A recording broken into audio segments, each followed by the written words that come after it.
Thomas is a young man who died in a car accident and accidentally found himself in a parallel world. After that, his life changed completely because he became a monster with the authorization system. But now let's go back a little bit and see how this story just started in a regular school. It was Thomas's turn to show her physical strength and pass the physical development exam. He did not look very confident in his abilities. It was clear that this guy had very little physical strength. He started swinging on the bar like a sausage, and it was hard for the teacher to watch. The other guys started laughing at Thomas right away. They were all much stronger than him. He was able to stay on the bar for only 8 seconds, which is his new record, because last time he was 1 second shorter. But compared to the other guys, it was too little. They seemed to be dying of laughter. Thomas is the same guy who's called Mr. 8 Seconds, and this is not the first time he has heard other students ridicule him.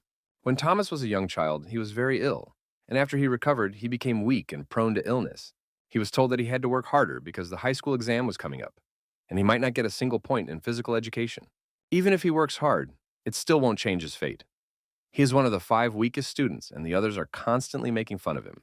After school, his uncle Robert came to him and brought him a mail parcel. Serious illnesses in his childhood took away all his family's money, and now they are even in heavy debt. In order to earn money and pay off his debts, his father left Thomas with his mother and went to the southern part of the country to earn money. But he sometimes sent me different gifts from there, and this time it was a Godzilla toy. His father sent a toy of his brother Edward's as a gift for Thomas's upcoming birthday. This touched the boy very much. He also wanted to become an invincible little monster, but it is very difficult. This toy looked invincible and fearless, and suddenly someone grabbed it. And it was another student. He started laughing at Thomas and said that grown-up boys shouldn't play with toys. He was with his friends, and he also said that now he understood why Thomas was so weak and tender. They were about to give the boy the toy and continued to mock and tease him. Thomas realized that he was too weak to take the toy by force, so he tried to negotiate with the boys. They started throwing this toy at each other like a basketball, and Thomas even wanted to cry. Realizing that this was a new village, the boys threw the toy away and said they no longer needed it. Thomas looked very angry. It was a gift from his father, whom he had not seen for a long time, and it made him very angry. He called these guys fools who did not know how to behave, turned around and went to take the toy. It was at this moment that a situation occurred that changed the guy's life before and after. He was so angry that he did not see a large truck heading in his direction at full speed. The other boys tried to shout to him, but Thomas did not hear them, and the driver did not have time to slow down. When Thomas finally saw what was happening, it was almost impossible to react. A truck weighing several thousand pounds at full speed knocked a small and weak boy off the road. Thomas was knocked down, and many drops of blood immediately appeared on the road. And the Godzilla was also injured. When the other guys ran up to him, they saw a picture from a horror movie. It was hard to watch. Thomas was covered in blood with his legs twisted and showed no signs of life. He opened his eyes and saw a water world in front of him, with various fish and sea creatures swimming around him. He saw that his arms had completely changed, and soon he also realized that he had a tail. Thomas did not understand what had happened. Had the car not killed him? Was it just a dream?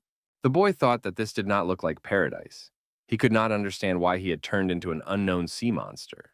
Suddenly, an unknown creature appeared in front of him. It was a mark, the face of the system. He said that after the host's consciousness returned, the system of evolution into a monster was automatically activated. So Thomas realized that the monster had logged in, and Mark confirmed it and said that he never cheats. He asked Thomas to look at the screen. It had many different symbols and different characteristics of the monster. Now the blood of an ancient lord, a divine beast described in various legends, flows into Thomas, but he is still small and has a long way to go. Thomas immediately wondered if he could come in every day to collect the reward, or if he could use the evolution points to improve. Has it really been reborn and become a sacred beast from the mountains and seas and now has its own system? He thought it was absolutely impossible. Was it really not a dream but a reality? The sensations of movement of my tail were really real, so I had to get used to the new body and new opportunities. Realizing that this was real, Thomas asked Mark to let him log in. This was the first successful entry into the system, and now Thomas is in the Mariana Trench at medium depth. The system explained that by combining faces, he would earn evolution points that ensure growth. There's a chance to learn the victim's abilities, so until Thomas dies, he has to eat constantly. He immediately felt terribly hungry as soon as he thought about food. It seems that if he doesn't eat someone in 10 minutes, he will die. When Thomas saw the light ahead, he remembered that many sea creatures can emit light, and wondered if they were tasty. A deep-sea fish, very commonly known as a lanternfish, plump body and mouth full of sharp teeth, has something like a lantern above its head. When Thomas saw this fish up close, he thought it was just as terrifying as it looked on Instagram. Despite the huge difference in size, he decided to move on and look for something much nicer looking. Mark appeared before him again and told Thomas not to be afraid, because the lanternfish was smaller than his ears. These words were very apt and worked on Thomas. He said that he was not afraid of some horrible freak with a flashlight over his face. The guy remembered that now his body is not as small and weak as it used to be. Now he has become a real Godzilla, and no sea creature can stop him. As Thomas swam closer to the lanternfish, he began to examine it and wondered at the strange behavior of this little monster. He wondered whether it was even possible to eat lanternfish, and whether he would gain evolutionary skills for doing so. Mark said that if he didn't eat, he would die soon, and the lanternfish was not poisonous and quite tasty.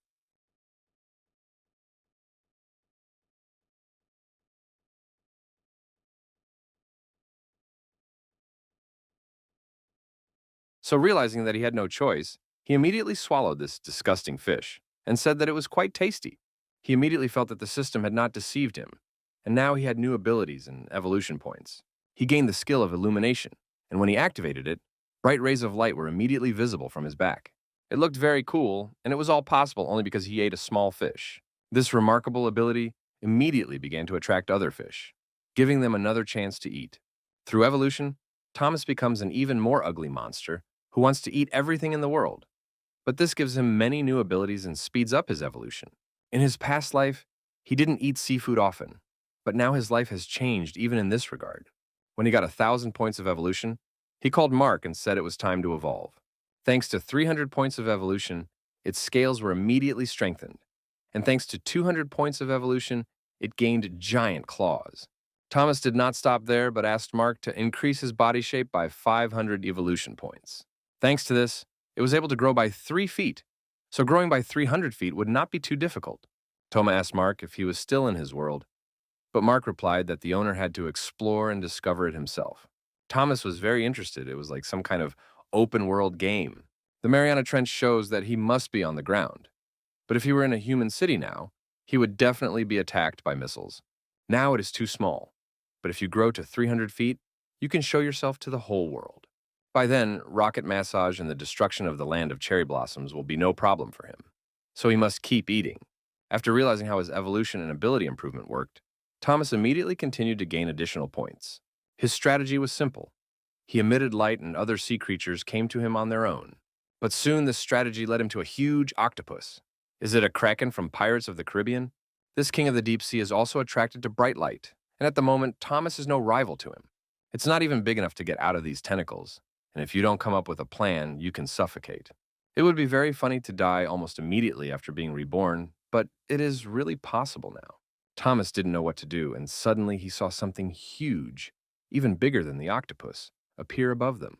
It was a sperm whale that weighs 60 tons, the largest toothed whale in the world, with the largest and longest dive underwater. As soon as the octopus saw this monster, it immediately let Thomas go. Was he really so easily saved?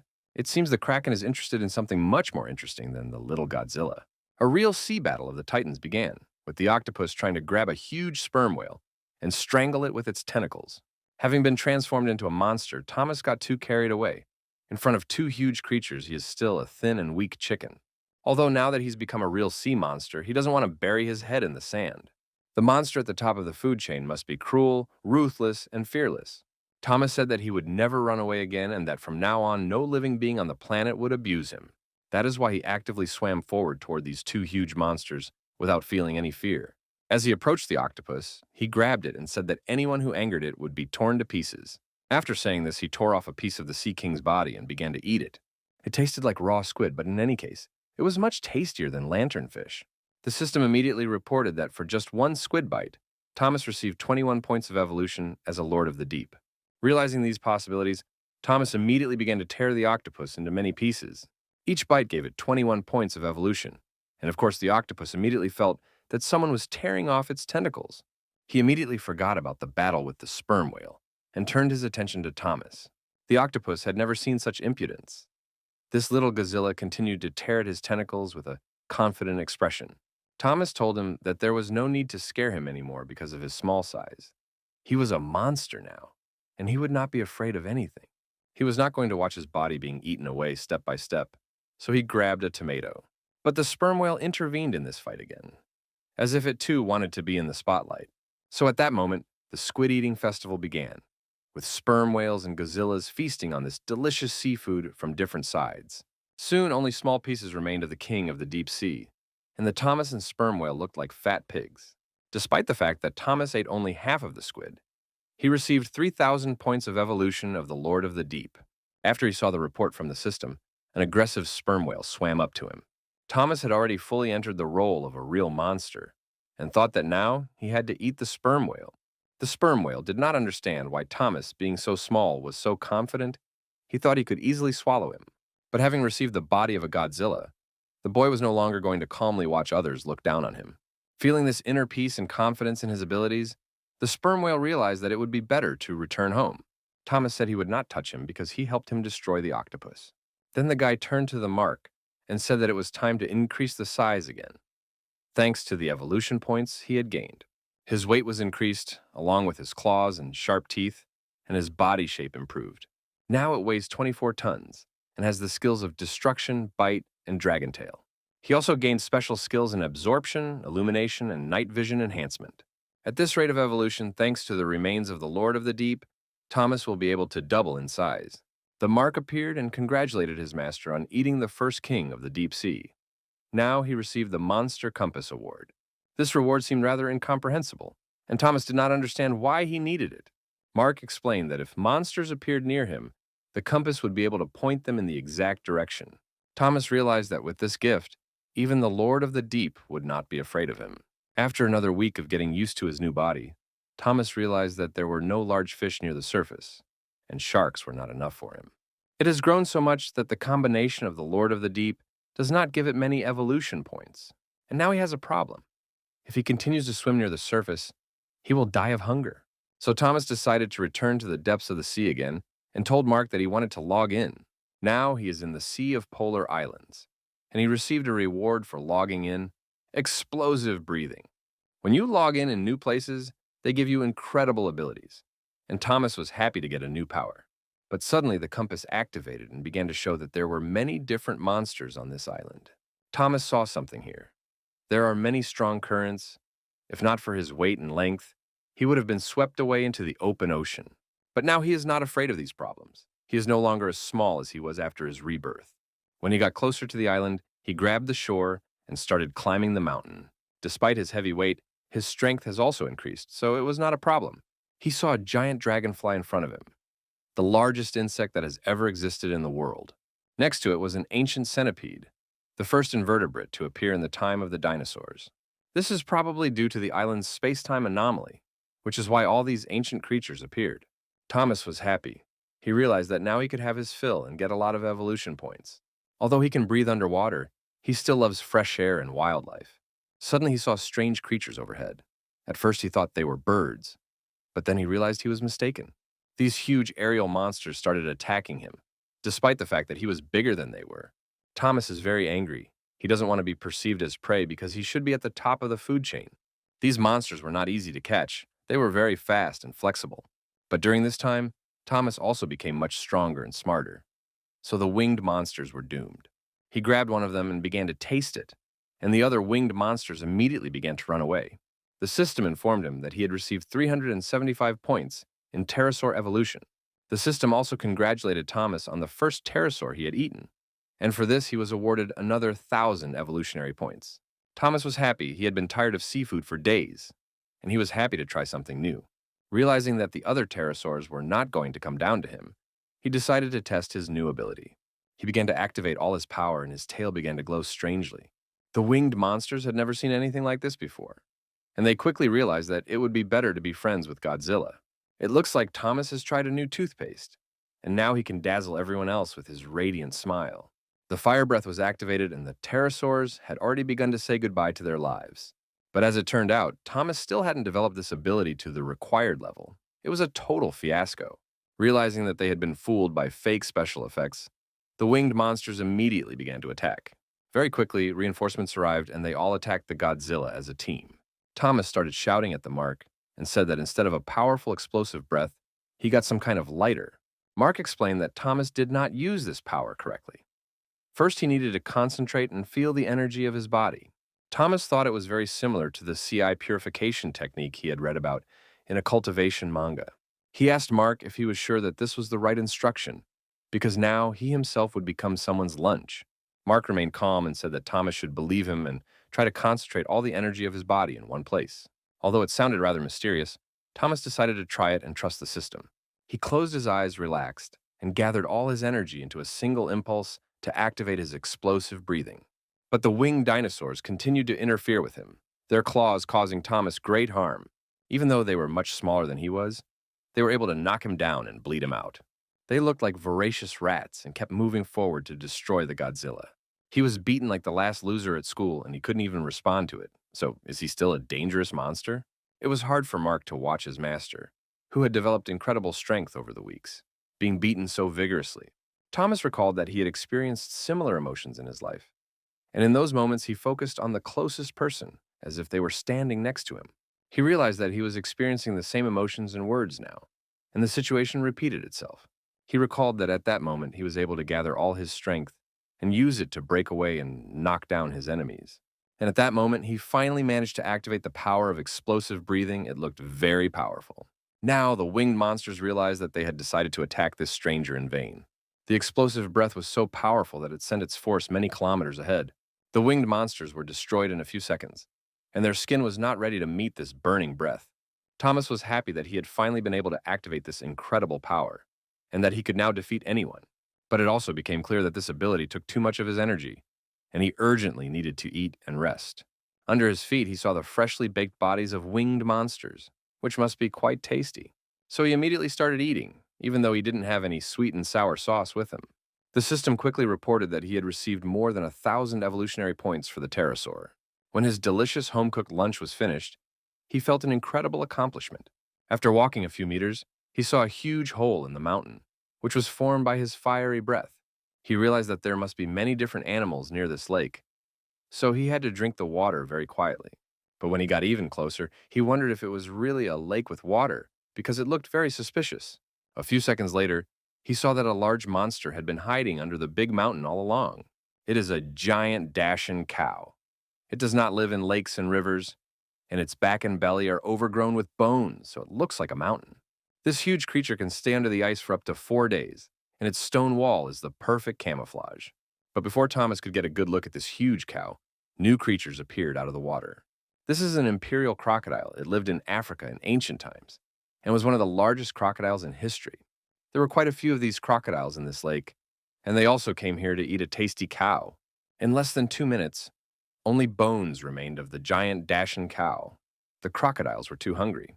After their lunch was finished, they turned around and saw a potential dessert in front of them. Now it became clear why none of the other monsters came to this lake to drink water. But Thomas did not consider them strong rivals. He thought it was time to show these crocodiles who was the biggest predator on this island. But something very unusual happened. A huge human hand appeared and grabbed one of the crocodiles. The imperial crocodile began to scream in pain and could do nothing to stop it. In a few seconds, this huge and fierce monster was completely destroyed. It had no chance of survival. Thomas was watching this all the time. He did not understand what was happening and who this unknown creature was. A few seconds later, the giant reappeared and jumped into the lake, as if killing one crocodile wasn't enough. It was a huge King Kong, an ancient barbarian monkey about whom legends and fairy tales were written.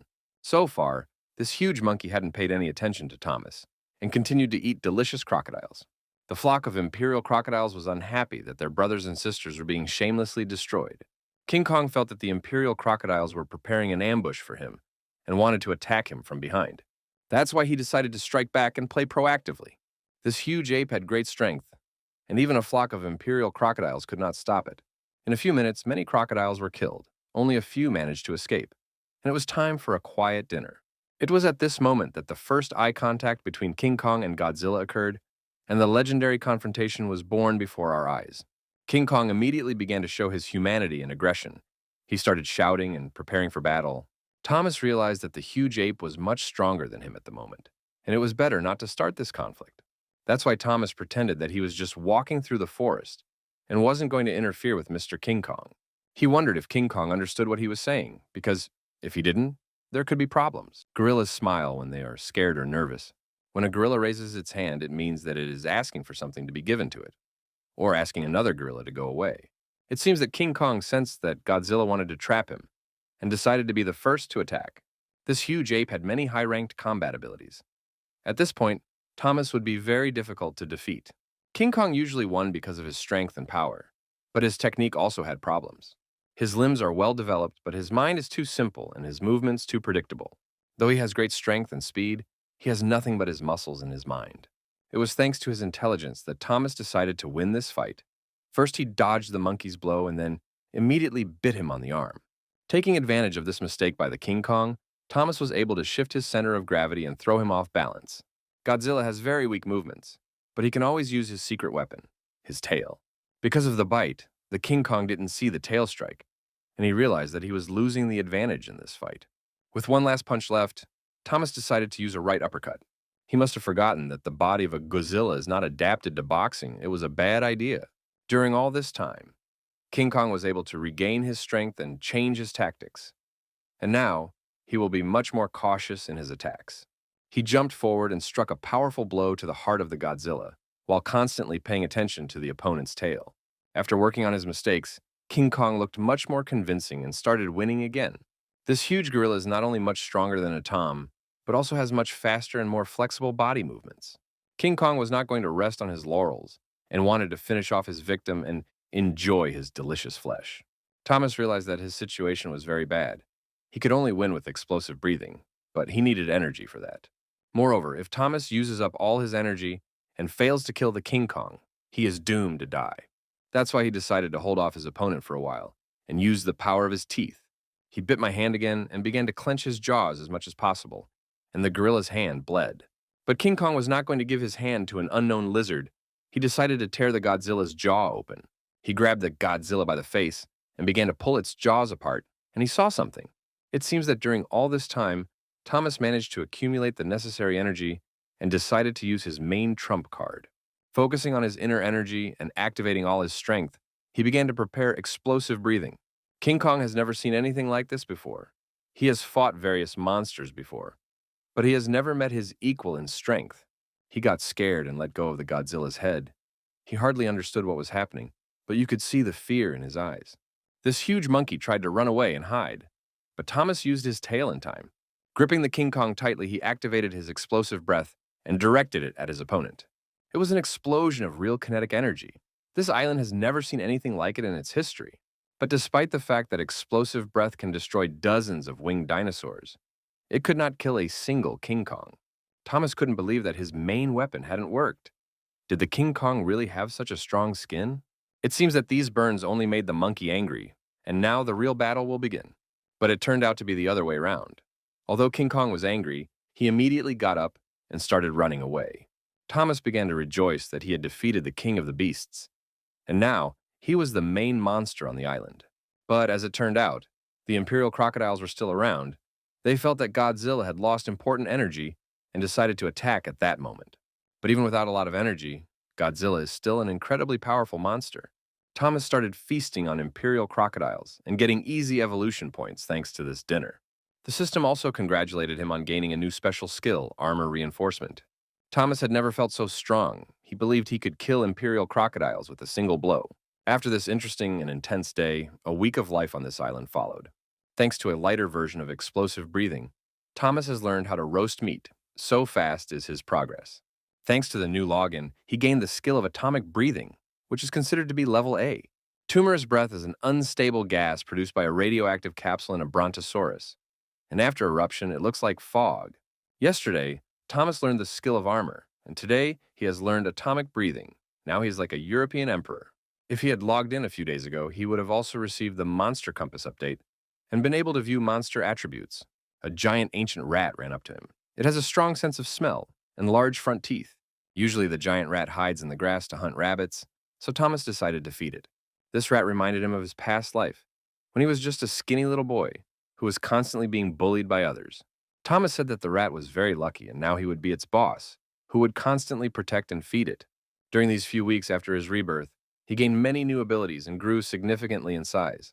The system reported that he had the genes of the ancient lord of the divine beast Kui, described in the classics of Mountains and Seas. He was sad to be alone on this island, and he thought he needed to find a monster to keep him company. King Kong looks smart and strong, but he is unlikely to accept Godzilla as a younger brother. Mark appeared and said that Thomas currently has 48,000 evolution points, and this would significantly improve his body shape. He started the augmentation process and activated the power of the system. Thomas hoped for significant improvements in his abilities. But as it turned out, it only grew by 1 foot. Such a huge amount of evolutionary points brought such a small effect. Mark explained that this is not a system error at all, and the bigger the body of Thomas becomes, the more points are needed to increase it. Thomas was upset. He dreams of becoming the biggest monster in history, but to do so he will have to eat the whole world. He decided to go in search of a Kong and lay the foundation for their future friendship. On the floor, he saw the remains of a King Kong hair from their last fight. He called his new friend, the Mandarin Rat, and said that now it was time to help him. He showed the Mandarin the hair of a huge gorilla and asked her to find it by smell. He also said that if the tangerine could find a King Kong, he would feed it fresh meat all year round. The rat was happy with this offer and immediately ran forward in search of a huge gorilla. The imperial crocodile and other monsters of the island were happy that the plague god was gone and hoped that he would never return. Thomas went to look for a partner and promised to return and destroy all those who treated him badly. This island was quite large, and the tangerine brought Thomas into a rather unusual environment. It was like a desert on an island, a place that was gloomy and terrifying. There were many skeletons of insects around, and he thought that the tangerine had made a mistake and led him to a completely different place. It doesn't look like a Kong house. There are no birds flying around, and the smell is like a garbage dump. Thomas also noticed that his compass did not detect a huge gorilla in the vicinity. So it seems that the tangerine girl was really wrong. But the rat continued to point confidently to the cave and said that King Kong must be hiding there. Thomas went ahead and said he could protect the tangerine from any monsters. It was all quite strange. The compass did not show the presence of monsters, but strange sounds were heard in this cave. After walking a few dozen meters, Thomas began to think that it might be a spider's lair. He was looking in different directions and trying to figure out where the owner of this house was hiding, if you can call it that. Suddenly, he saw a very beautiful girl in front of him. Could the King Kong really transform into this beauty? Thomas was amazed. His recent enemy turned out to be so nice, it looks like they could develop a very close friendship. He didn't understand how a King Kong could become a girl and why he was so small now. The girl started shouting at Godzilla and said that she shouldn't be here. Thomas was surprised that the King Kong not only turned into a girl, but also could speak human language. Perhaps the gorilla first turned into a spirit and then became a little girl. At that moment, the girl started screaming and told Thomas to turn around immediately. She was unhappy that he hadn't come to save her sooner. Now they could both be someone's breakfast. A few seconds later, unknown green monsters began attacking them. They were not very large in size, but they looked very ugly and scary. It is a dead, rotten reptile. Their species lives in groups, has sharp teeth, and a strong tail, and can spray venom. This gecko is the old enemy of the King Kong, and he is also the ruler of the underworld. Thomas was not going to wait for this gecko to bite him with its poisonous teeth, so he crushed the lizard's head. There were too many of these filthy and stinking creatures in this cave, so we have to destroy them all now. Toma remembered kung fu movies and started attacking the lizards with his powerful legs. Green monsters will be insidious and dangerous even despite their small size. They surrounded him from all sides and tried to bite his body, but they are not as easy to fight off as it seems. Thomas was very angry and decided to show these monsters what real power means. He has focused and concentrated all his energy in one place, and now the real special effects will begin. The little girl watched with her mouth open in amazement, wondering what was going to happen. After Thomas activated his energy and destroyed dozens of green lizards, the situation became more controlled. The only downside was that these dead lizards left too much nasty slime on his body. Thomas was too busy cleaning the mucus that he forgot to watch the little girl. Fortunately, he remembered about her in time and destroyed the lizard that tried to eat the girl alive. He told all these disgusting green creatures that he was now protecting the girl and would not allow anyone to hurt her. These warnings didn't scare the inhabitants of this cave much, as these green lizards don't seem to be afraid of anyone in this world. Realizing that even beautiful words do not help, Thomas decided to use his true power. He activated the explosive breath and sent many disgusting creatures to hell, which is where they belong. 100 lizards were baked for a Chinese restaurant, although their smell was unbearable. The girl silently watched this process of frying lizards. Thomas turned to her and assured her that no monster would harm her now, and she could not worry. After that, he started trying to help her free herself from the very sticky and strong mucus that was holding her to the cave wall. Her chest still bore the wound from their last battle. even though more than 7 days had passed.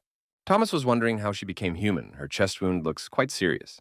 Soon, the girl was completely free of the sticky mucus and started running around the cave looking for something. Very soon, it became clear that she was looking for a weapon. Doesn't she realize that Thomas protected her from the monsters? He began to assure her that he did not offend the weak, and that she should not be afraid of him. He had come to protect her. Suddenly, the girl took out something and started showing it to Thomas. At first, he did not understand what it was. She said she ate it and changed. Her human language was very bad. It was hard to understand what she meant.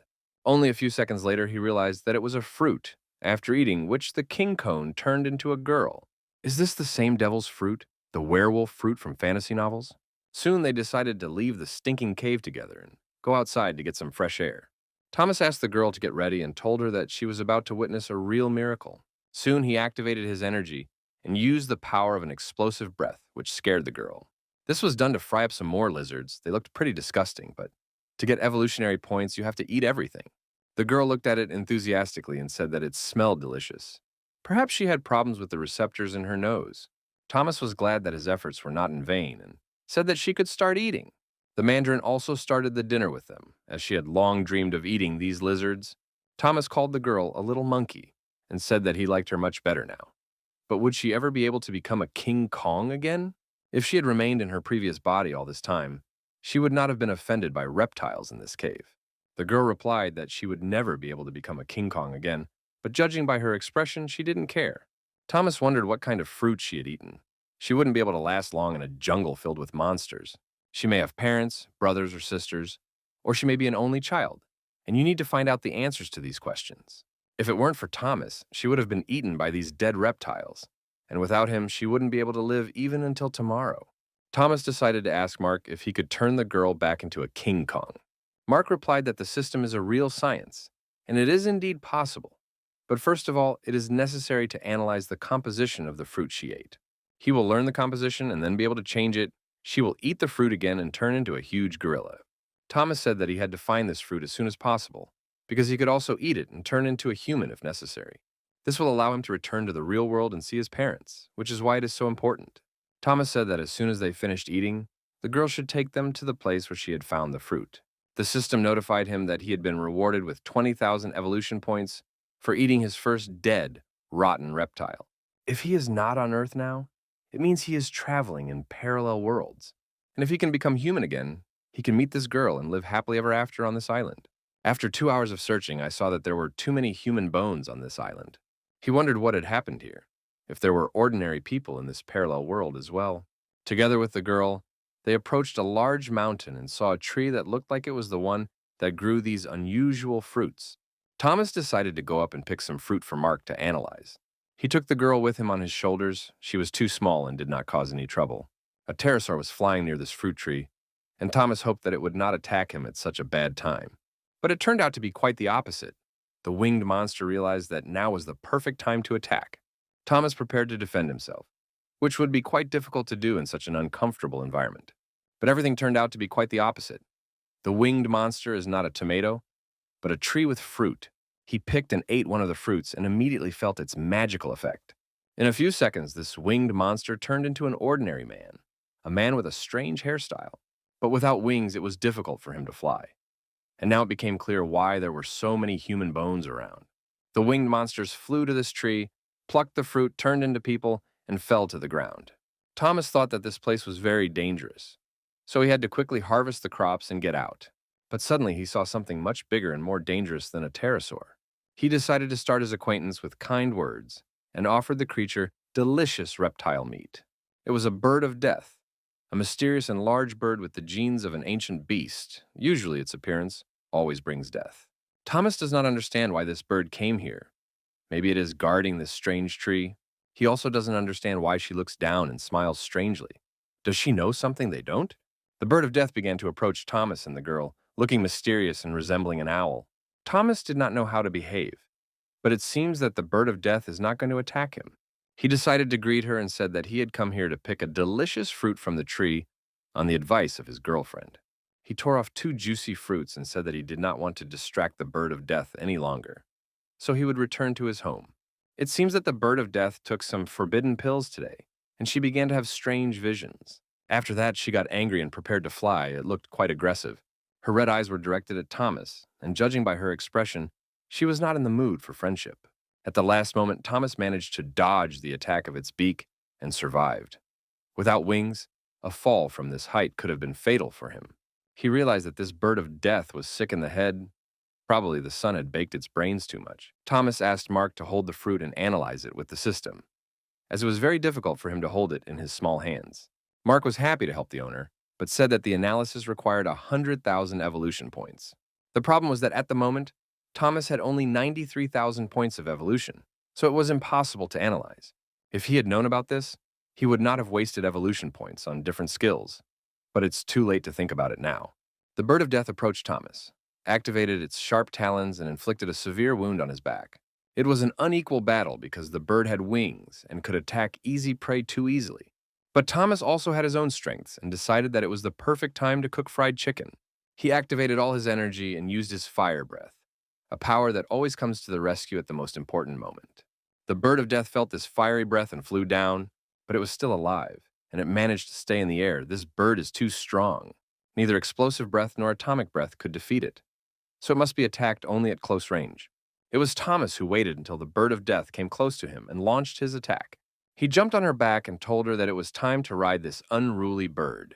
Soon he began to bite its neck, imagining that it was delicious bacon, and the bird was not very happy.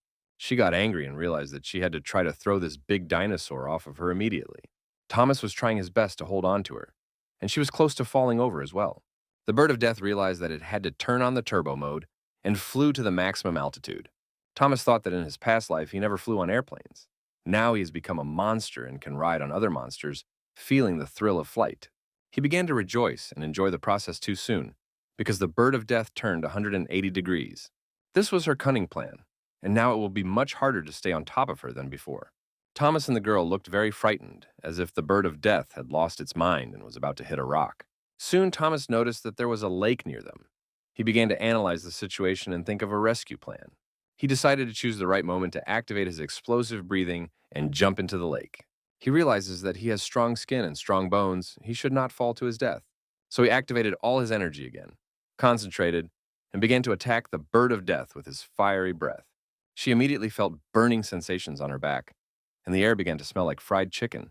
After he distracted the bird, he immediately jumped into the lake, hoping that he could survive with the girl. The bird of death suffered a severe wound on its back and crashed into a tree with magical fruits. These incredible fruits that turned monsters into humans began to fall to the ground. Meanwhile, Thomas was able to survive with the girl. He decided to give her a name and named her Linda. After the plan was successfully executed, he saw that the bird of death had fallen to the ground and showed no signs of life. He told Linda that they had won and now they would have fried chicken for dinner. But first, it was time to taste the very magical fruit for which they had risked their lives. Thomas took one of the fruits and swallowed it, and at first he did not feel any change in his body. But in a few seconds, he felt in his heart as if some amazing energy wanted to break free. He began to regret eating the fruit and said he didn't want to become small and weak again. Very quickly, the process of transformation of Thomas into a man was completed. He became tall, handsome, and muscular. The only downside was that for some reason it had a small tail, which was not explained. He thought that as soon as the system finished analyzing the fruit, he would be able to regain his Godzilla form. At the moment, he is not sure whether the big bird has died, so it will be very dangerous to walk in the form of a human. He spent 6,000 evolutionary points to systematically analyze the fruit, and if the bird really died, he should eat it and gain new evolutionary points. But a few seconds later, Thomas saw that the bird of death was still moving. After what he has done, she will surely be very angry and crave cruel revenge. The bird of death is so cruel that it uses the body of a dead person as a toy. But a few seconds later, she threw away her new toy and ate the crystal she had just found. As soon as this happened, her wounds on her body began to heal quickly, like a wolverine. Luckily for Thomas and Linda, it took off very quickly and flew away. This time, they were really lucky. But on the other hand, Thomas won't be able to fry her up and eat her to get new evolutionary points. They need to speed up and find a place to hide, or better yet, find food for the evening. Even if it doesn't work out, Thomas can find some monster corpses and eat them, which will also add evolution points. While the guy was thinking about finishing off the wounded bird, Linda ordered him to speed up and said that there was danger behind them. It seems that Thomas was too dreamy to see the imperial crocodile approaching them. He was already very close to the boy and was preparing to eat him alive. While Thomas was thinking about food, he became a potential prey. The boy was very angry and told the crocodile that he was very ill-mannered, that he should not attack from behind without warning. At the moment, in this small and weak body, Thomas is defenseless against the monsters from the jungle. He did not want to die so early and dreamed of returning to the body of a fearless monster. At a critical moment, a person gains additional strength, and because of the fear of death, Thomas began to swim at the speed of a shark. But there were too many imperial crocodiles in this lake. They completely surrounded the boy. He decided not to run away anymore and to take up the fight against these ill-mannered monsters. Emperor crocodiles have very powerful jaw muscles, thanks to which they can easily break the bones of their victims. But some muscles of the lower jaw are much thinner and weaker, which is why the crocodile has a difficult time opening its mouth. That is why an adult can use his strength to keep a crocodile's mouth closed. Even though Thomas is no longer in the body of the big monster, his brain still helps him find his way to victory. The imperial crocodile was not used to surrendering so easily to such weak opponents, so he began to intervene. If Thomas let go of his jaws now, the crocodile would immediately eat him. On the other hand, if he doesn't let go of the crocodile's jaws, the other crocodiles will catch up with him and tear him to pieces. As luck would have it, Linda came to his rescue, throwing him a vine and telling him to grab it. The crocodiles tried their best to prevent him from escaping, and at the last moment to tear his head off. Their huge jaws were very close to biting off his little tail, and not only his tail, but fortunately, Thomas managed to save his naked ass and grab the vine in time. This is how Linda first saved the boy from certain death, and her experience in the jungle proved to be very useful. The girl was happy and began to copy the bungee, as it seems some of her habits still remained despite the transformation. But it is not yet time to rejoice and relax, because the imperial crocodile is still around. One of them jumped out of the lake and nearly bit off Thomas and Linda's legs, as crocodiles seem to be masters of stealth attacks. This Linda has completely forgotten that she is no longer a huge King Kong, but a small and fragile girl. She began to scream at the crocodile, but Thomas reminded her in time that she was too weak to fight the imperial crocodile. Perhaps they ate too many crocodiles earlier, and now these Pokatki are trying to take revenge on them. At that moment, the Mark appeared and began to mock his master, who had lost his strength and power. Thomas asked to lend him the evolution points and transform his body back into a Godzilla body. Mark explained that the system always adheres to its own rules and cannot lend evolution points. Even though the owner may die, the rules still must not be broken. Thomas said that the system has no conscience and leaves the naked host to fight against the cruel monsters of the jungle. Mark laughed and said that the system could only help the owner by giving him new clothes. At this point, Linda started to climb the tree. It seems she is not stupid at all and knows how to use her strengths. She ordered Thomas to do the same, but the boy said he could not climb trees. But as soon as the crocodile approached him, he realized that if he didn't climb the tree now, he would become an easy prey. This feeling is clearly not the stimulation of physical capabilities due to being in a critically dangerous situation. Because in his past life, even using all his strength, Thomas could not pull himself up on the bar even once. But now, even when he is a human again, his physical form is much stronger than in his previous life. So he also climbed a tree to the linden tree and managed to escape the jaws of the imperial crocodile. But these crocodiles have been living in these jungles for a long time, and they have a lot of experience in hunting. That's why the crocodile hit the tree with its body several times and made Thomas fall. Once again, Linda came to his aid. The girl quickly oriented herself in the situation and grabbed Thomas's hand. He thanked his monkey sister for this help, because if not for her, his life would have ended long ago. Her experience in this jungle is now crucial because Thomas has no Godzilla powers. Together, they were able to climb to a safe height and take a break from the crocodile attacks. The imperial crocodiles gathered all their strength and together began to hit the tree and try to bring it to the ground. As always, as soon as Thomas felt safe, he mocked his enemies. He started calling crocodiles stupid, and at that moment, Linda started looking at him strangely. She smiled and suggested they train together, but Thomas thought that meant fighting each other. The guy was sure that he could easily defeat the girl with his physical strength, but very quickly it became clear that the Linda has not lost its power and flexibility and still poses a very serious threat to anyone. Thomas said that this was not the time for a fight and asked her to stop because he saw something near them. As it turned out, an ancient giant python had been walking by unnoticed. This huge giant has no venom in its teeth, but likes to hide in trees and attack its prey unnoticed. Whereas compass shows that this giant python is much stronger than he is, surely this compass is Captain Obvious. Thomas tried to make friends with this huge snake and become friends, but it didn't work out very well. Linda took the boy by the hand and told him to run away. Now hope for rescue is her experience. She skillfully jumped from branch to branch, and if Thomas wants to survive, he must do the same. The guy asked the system to give him a magic fruit. He wants to feed it to a python and turn this monster into an ordinary person. Mark said that to get the magic fruit, you need at least 100,000 evolution points. And even if the guy manages to find that many evolution points, he will still have to wait for the program to launch. Thomas said that the system has an incredibly large number of problems and is just waiting for its owner to be eaten. While he was promising to write bad reviews about the system, the big python had already started attacking the Link. As a true gentleman, Thomas decided to save the girl at the cost of his own life. So he jumped and pushed her body away from the python's teeth at the last moment. Linda was rescued and survived, but she did not look happy because she was worried about Thomas. The guy failed to dodge at the last moment and was eaten by an ancient giant python. At first, he didn't understand what had happened, and then, smelling an unpleasant odor, he realized what was in the python's stomach. He was very lucky to have good physical fitness, so the python's gastric juice has not yet taken effect. But if he does not leave this place quickly, his body will soon completely disintegrate. After he became a human again, he had no way to test whether his Godzilla abilities would work. Mark ordered him to stop and said that if Thomas continued to condense his energy, he would die immediately. He also explained that Thomas could not use his abilities in a human body because the flesh of this body would not withstand the load. Mark also explained that now the explosive breathing has been replaced by explosive eating, and he has to eat the python's internal organs to get evolution points. That is, the energy of Thomas's body works differently in the human form than in the form of a Godzilla, and this should be used. The internal organs of the python tasted very foul, as if the Toman had eaten stinky socks that had not been washed for a week. The system immediately notified him that he had received 150 points of evolution for the ancient giant python. Hearing this, the guy was happy and continued to eat the python's internal organs to increase his evolutionary points.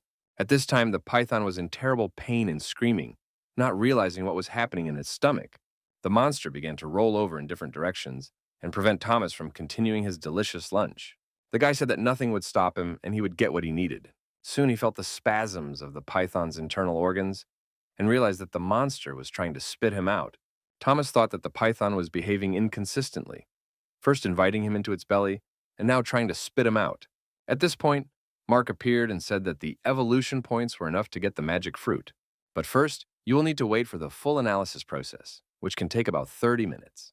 Thomas was very angry and said that he did not want to spend so much time in this horrible and smelly place. Mark explained that for him, evolutionary points are like gasoline for a car. If he doesn't get them, he won't be able to work. To speed up the process of analyzing the magic fruit, you need to get a few thousand more evolution points. Realizing he had no choice, Thomas began attacking the monster's internal organs to speed up the analysis process. The ancient giant python was in great pain at this moment, and he had already regretted attacking these little worms many times. Thanks to the additional evolution points, the process was completed ahead of schedule, and the magic fruit for returning to the monster's body was formed. Red magic fruit makes a monster into a human. Green magic fruit makes a human into a monster. The fruit tasted a little bitter, but Thomas quickly ate it and waited for the activation. He also imagined how, after the transformation, he would tear the imperial crocodiles and the giant python to pieces. But no matter how hard he tried, he still hasn't become a monster. Maybe Mark tricked him and gave him an ordinary orange? Mark explained that this fruit contains energy that does not belong to this world. After this energy hits the monster, a small core is formed, which splits the monster's body and turns it into a human. Mark reformatted the energy of the fruit, and now the concentration of energy should become denser. The boy should feel the crystal inside his body. Although it sounds strange, Thomas must use his mind to destroy the inner crystal. Only then can he become a monster again. After the crystal is destroyed, the energy of the crystal nucleus must be directed to its own finite state. Thomas decided to trust the system and tried to concentrate and find the inner crystal. But now he needs to figure out how to break the crystal nucleus and channel the energy into the body's limbs. In his past life, a physical education teacher taught him how to throw a ball, which required the use of full arm strength. Thomas understood the theory well, but in practice he always had problems with this task. Now he is no longer that small and weak worm, and he is confident that he will succeed. After concentrating and spending several minutes on it, he was able to break the inner crystal.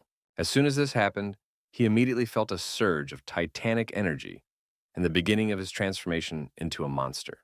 Linda also realized what was happening and began to rejoice when she saw the python's belly growing rapidly. Maybe a few seconds later, the python's body was torn into several pieces. A similar transformation process successfully completed. Thomas turned into a huge Godzilla again, and now he's not afraid of any pythons or crocodiles. He reminded his enemies of how they tried to kill him and said that now there would be a second round. 10 minutes later, an entire flock of imperial crocodiles was destroyed by the power of Godzilla. Thomas thought he never wanted to return to a human body again because it was too dangerous and scary. He feels much more confident in the monster's body, despite his fat stomach, small hands, and ugly face. While Thomas was roasting the python and crocodiles, Linda asked him why he had returned to the body of a Godzilla. She also did not understand why he had become so big, but Thomas was not going to tell her all his secrets. He only said that he gets up early, eats well, and trains constantly, which is why he is so strong and powerful. All of them were very hungry and enjoyed delicious dishes and monster delicacies. For the new achievements, the system gave Thomas the monster fruit of life, which can cure any injury, even a fatal one, by eating it. Mark said that this fruit can relieve fever, detoxification, and fatigue, as well as clear the mind and improve vision. Thomas replied that this fruit looked like a green pumpkin, and that he hated this dish the most in his life. He thought it would be wrong to throw away this gift from the system, so he decided to give the fruit to Linda. He thought that thanks to the fruit's magical powers, the girl would be able to heal her chest wound. Linda gladly accepted the gift and immediately started eating the green pumpkin, but it turned out to be so tasteless that she almost died. But in a few seconds, she felt that the wound on her chest had completely healed and no longer hurt. When she realized that this tasteless fruit really worked, she began to eat it as if it were a Big Mac. After that, she immediately felt a surge of new strength and energy. She had never felt so strong in a human body. Thomas thought that if Linda hadn't hit herself in the chest so often, her wound would have healed long ago. The girl explained that as soon as she meets a monster, she immediately starts screaming and beating her chest, and if she is lucky, this will help to avoid a fight. It was a very unexpected confession, and Thomas asked her why she hadn't beaten him when they first met. The girl explained that Thomas started waving his hand, which meant that he was giving up and giving her his food. So if it doesn't scream and beat its chest, it will definitely have to fight to defend its territory. The world of monsters is not as bad as it seems. It is quite simple. If you play by the rules, you can avoid problems. Thomas wondered if he started growling and showing his aggression, would everyone realize that he was the strongest? He also wondered what would happen if he showed his explosive breathing. He asked Linda to eat faster and gain evolution points, and then he could help her become a King Kong again. He also asked the girl how she was able to eat the magic fruit and avoid being attacked by the bird of death. Linda recalled that moment and said that she was very hungry, so she decided to eat some fruit instead of meat. And then suddenly she became a naked girl and started falling from a great height to the ground. Thomas began to imagine this beautiful picture, and Linda immediately started yelling at him and calling him a pervert. Then she continued her story and said that she managed to grab the rock at the last moment. She hung on the rock for a long time and saw one of the ugly green lizards fly out of the cave. She decided to crawl closer and saw the bird of death fighting against a flock of dead reptiles. It seemed that the reptiles were winning because the head of the bird of death was almost completely bald. So these vile monsters were also mocking the bird of death, and Thomas thought he would have to keep a closer eye on this bird. Linda said that after severe injuries, the bird found strength and managed to escape from the reptile's teeth. But the problem was that the reptiles turned their attention to Linda and grabbed her. Now Thomas understood how it all happened, but it was strange that the reptiles did not immediately eat the girl. Linda explained that they left her alive because they wanted to sacrifice her to the reptile king. Thomas was amazed to hear this suspenseful detective story. It seems the reptile king wanted to make a Linda his wife. The girl said that once upon a time this island was very beautiful. She had a big family where everyone was happy. But at some point, these rotten reptiles appeared. They ate all the vegetation on the island and destroyed all the vitality of the jungle. Now it's clear why there is such a bad smell around their cave, and it feels like you are in the desert. Linda said that her parents and their friends united and went to the lair of these reptiles to destroy the king. But they never came back, and when she grew up, she decided to continue her parents' work, namely, to defend the island. She also went to the reptiles' lair to find her parents, but she was unsuccessful. Thomas said that she was now like a sister to him, and the island was like a second home, and he would not let the reptiles destroy it. But it will be difficult to defeat the king of monsters, so now we need to continue our development and increase our strength. Soon he saw a pack of jackals. They are very cruel and have sharp teeth. Their main weapon is teamwork and spikes on their backs. It seems they saw a ground sloth and decided to kill it to eat it. The ground sloth stood up on its hind legs to look bigger and began to destroy the jackals with its huge claws. Several jackals flew in Thomas's direction, and he decided to seize the moment and score some evolution points. The jackals continued to attack the sloth and tried to win the battle by sheer numbers. Thomas decided to wait for the best moment and attack and eat both sides of the conflict. He decided to cheer for the big sloth because he is fighting alone against a whole pack of jackals. For some reason, at one point, the sloth focused all his attention on Thomas and began to run at him with great speed. It was not clear what the sloth wanted to do. Did he want to start fighting Godzilla instead of jackals? He must have overestimated his strength and capabilities too much, because a Godzilla is much stronger than an ordinary sloth. Thomas easily dodged his attack and began to tear off pieces of juicy meat. It was very tasty, and the system immediately reported that he had successfully received 500 evolution points for the giant ground sloth. Thomas continued to enjoy his new meal and did not notice the other animals approaching him. It was a pack of the same jackals. They were still hungry and planning to have a delicious meal. They had never seen a Godzilla before, and they thought it would be easy prey for them. But the first jackal that decided to attack Godzilla became a tasty snack for the sloth's meat. Thomas easily snacked on it in several pieces and got a lot of evolution points from the system. Seeing their brother so brutally torn to pieces, a pack of jackals readied their spikes and rushed into battle. Their tactics were classic. They attacked from different sides and tried to outnumber their big rival. Although it was difficult, Thomas grabbed their bodies and bit them into several pieces. Linda was on his shoulder all this time, and some jackals made her their main target. Although it has become much smaller and weaker than before, it still remains very dangerous.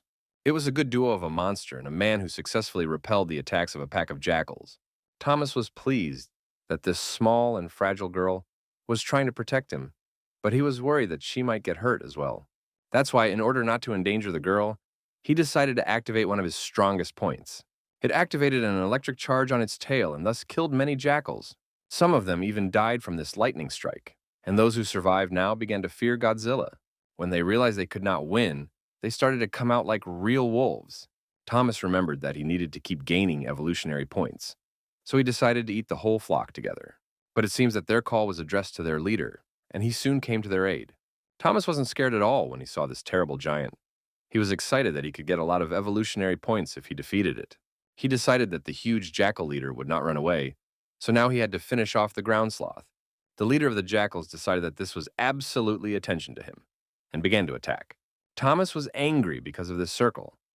He doesn't like it when people don't let him finish the main course and force him to go straight to dessert. The leader of the jackals must have overestimated his chances and failed to realize that he was facing a real giant of monsters. That's why the leader quickly turned around and pretended to run away, allowing the Godzilla to continue eating the sloth. But it was just his cunning plan to distract Godzilla and take his life. While the leader was dreaming of gnawing on the Godzilla's throat, Thomas was happy to have already gained 100,000 evolutionary points. Now he can officially begin the process of synthesizing the magic fruit, which requires waiting 18 minutes. He completely forgot that Linda was still next to him, and she was also very hungry. Thomas was angry that this pack of vile jackals had taken up too much of his time. He decided to take revenge for this and destroy their main leader, so that maybe they would realize who the real king of the jungle is. This leader can be eaten right away and add to your evolutionary points. The huge jackal dreamed of victory and believed that Godzilla was too confident and needed to be taught a lesson. But in some jungles, the smartest, and especially the strongest, always wins. Thomas was able to inflict severe wounds on the leader of the jackals without using any special abilities. As Linda said, in the world of monsters and jungles, competing for territory and food is a common thing. This means that the leader of the jackals needs to show his strength and make sure that his pack does not come to this territory again. Even its huge spikes on its back could not help the main jackal now. It looked helpless. Thomas hit him so hard that he flew several dozen meters and hit a rock. It was very painful. The leader could not allow himself to be beaten so easily in front of his subjects. Realizing that this huge jackal wanted more, Godzilla activated his additional abilities. The fire-breathing mode has been activated, and now the jackal will understand what real hell on Earth means. It can make a delicious roasted wolf, as long as its skin is not too burnt. The leader was left with almost no circle fur and no longer had the strength to continue this battle. He will surely be disgraced in his pack, even though he is the strongest. Oddly enough, in difficult moments, society always unites around a common goal, and the little jackals came to the aid of their king. Thomas is excited about what's happening, because for him it means fast food delivery and extra evolution points. But something distracted him. Someone continued to imitate the voice of a wolf. Could there be another pack of jackals nearby? As it turned out, they were approached by the Wolf General, a huge ancient creature that can destroy even the strongest monsters. When Thomas saw him, he was afraid, because he realized that this Wolf General might be a martial arts master. Just looking at the wolf was enough to make me pee my pants. Not to mention the fact that the wolf has its own sword. This is an extraordinary little jackal, a real general who must be respected. Moreover, this wolf has its own beacon, and it can very quickly cause huge problems for Godzilla and Linda. This wolf was watching the girl very closely, and Thomas thought he wanted to eat her. At that moment, his eyes seemed to explode with bright flames, and he rushed to attack. Thomas felt real fear. However, Thomas is ready to fight to the death for his sister Linda. The wolf used its teeth and claws to inflict nasty wounds on Godzilla. It seems to have been a distraction. The wolf showed that he was interested in Linda, but eventually aimed for the eyes of the Godzilla. Smelling the blood, the general continued to attack. He still did not use his sword, but he was still very dangerous. Thomas realized that he couldn't lose concentration because not only could he get hurt, but Linda could get hurt as well. This wolf turned out to be very smart and cunning, and it was a much more serious opponent than all the other monsters Thomas had faced. Thomas started shouting loudly and said that he was the real general of this island, and he would not let anyone insult Linda. Thomas also decided to choose a clever tactic and attack the wolf with the help of various bones lying under his feet. This plan turned out to be quite good, but the wolf was too fast and flexible and dodged attacks in time. Realizing that bones could not defeat the wolf general, Thomas decided to use his main weapon, explosive breath. The wolf general knew what it was. He had already seen the leader of the jackals lose his skin after being attacked by fire breath. Thomas was sure that his energy was enough to roast the wolf alive. But General Wolf was too cunning. He managed to take a few steps to the side and dodge the attack. In response, Thomas smiled and told the wolf general that they were now tied. But the general of the wolves was not going to be satisfied with the draw. He was only thinking about victory. He pushed himself off the ground and jumped from a great height at the Godzilla, and it looks like a real battle is about to begin. It became clear that the wolf general had decided to use his main weapon and pull out a sword. When Thomas saw this, he was immediately afraid. It was an equal fight. But now, thanks to the sword, the wolf can start winning. He fought with his sword in his pouch and inflicted a severe wound to the Godzilla's right shoulder. Thomas immediately felt great pain and told the wolf that it was not fair to fight with his bare hands against a sharp sword. It turned out that the wolf has a significant advantage. Without risking anything at all, it's an unfair fight. Thomas quickly realized that he had to run away, or he would be slaughtered like a little pig.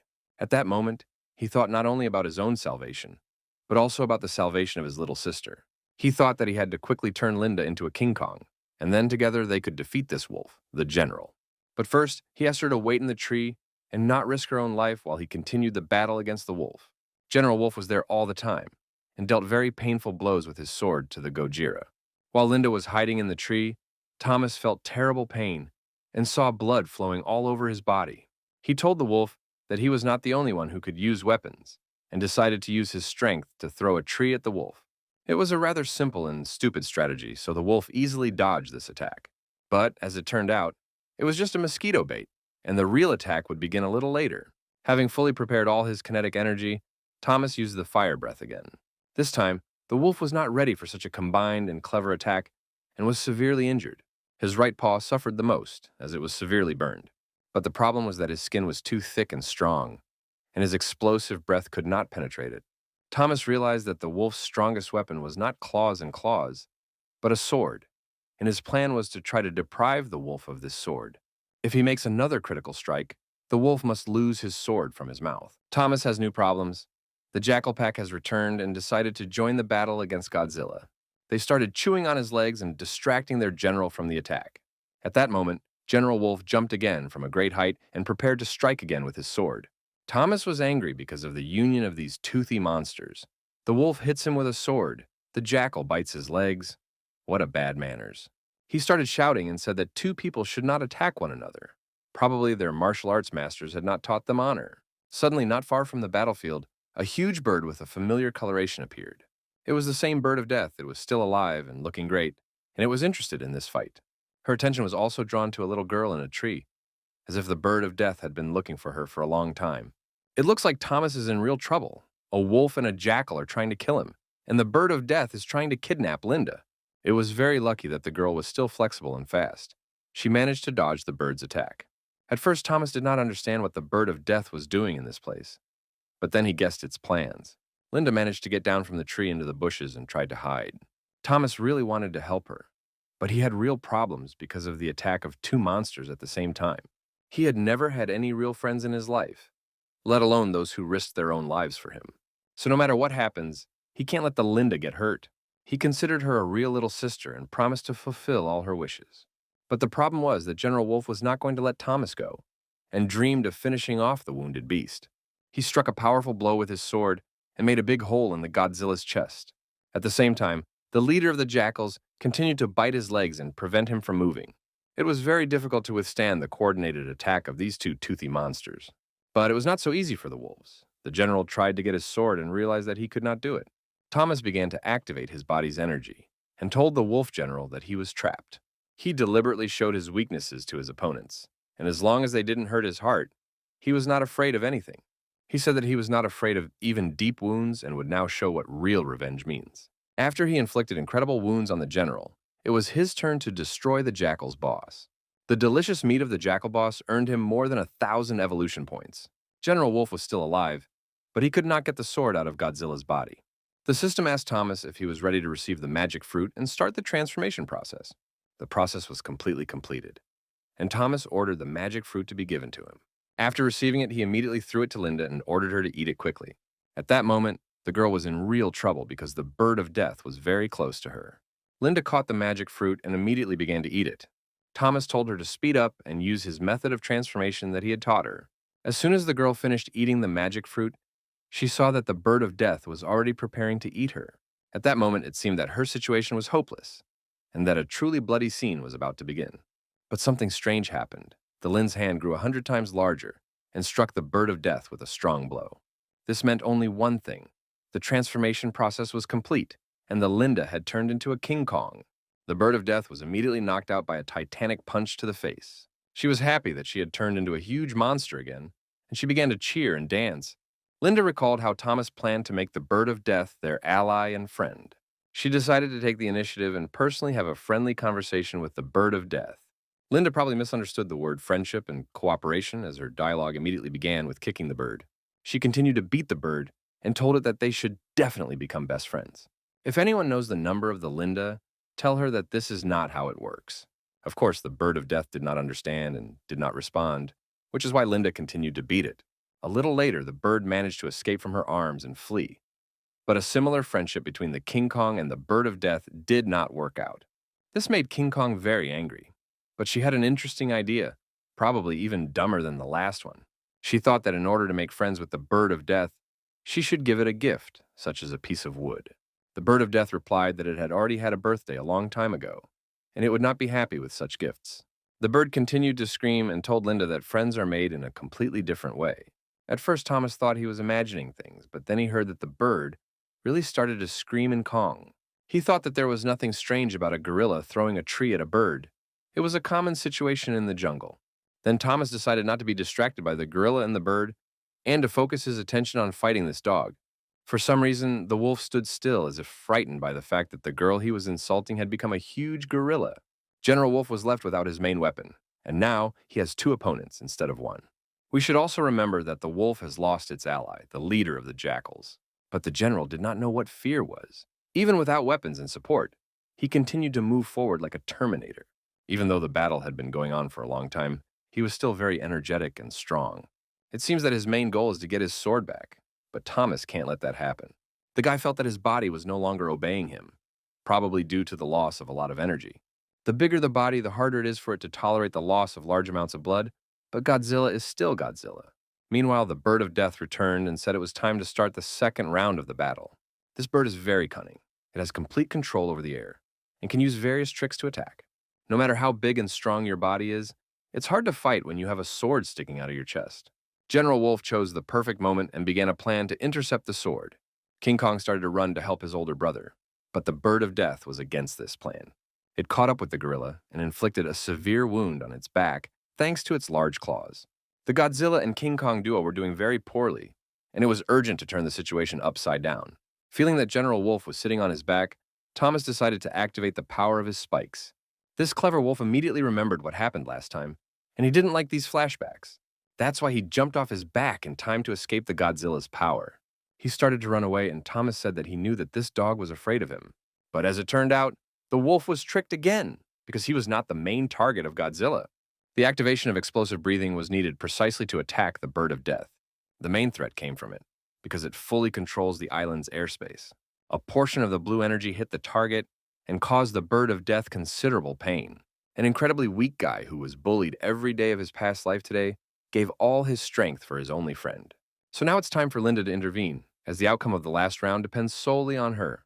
Linda realized that her time had come, and she had to finish off the wolf general.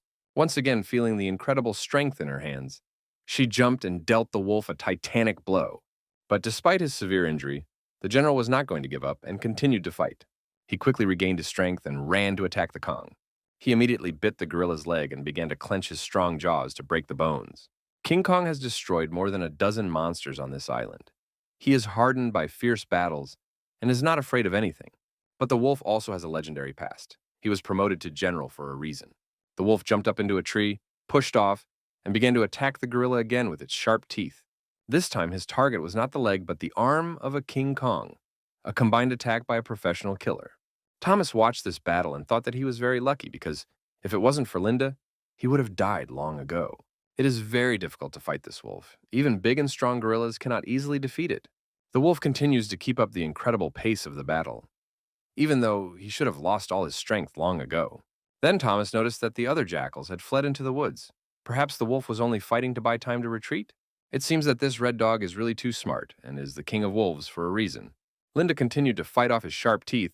Sometimes she succeeded, but there was blood on her body as well. As if sensing weakness, the wolf turned its attention to the wounded Godzilla. Even if he won time to retreat, he did it for his comrades because he hardly wanted to run away himself. The wolf must have been trying to understand King Kong's weaknesses, distract him, and attack the wounded Godzilla. Thomas was very lucky to have a friend like Linda, who came to his rescue again. She grabbed the wolf by the legs and threw his head against a tree. Finally, the wolf also felt the power of a real gorilla king. While he was lying on the ground unconscious, Linda was beating her chest and enjoying the lightning attack. It seems that now the wolf no longer had the energy and self-confidence he had before. Thomas doesn't understand why the wolf wants to kill him so badly. But even without a sword and with severe injuries, he keeps going. It seems that this sword is a real treasure because it easily broke the thickest skin of the Godzilla. Probably the wolf treasures this weapon very much. Although it is not known where this wolf came from, it seems that it has a part of the human mind. Even Kung Fu is hard to fight against this wolf, and it is not known which of them will win this fight. Thomas decided to intervene and started shouting for the two big monsters to stop and calm down.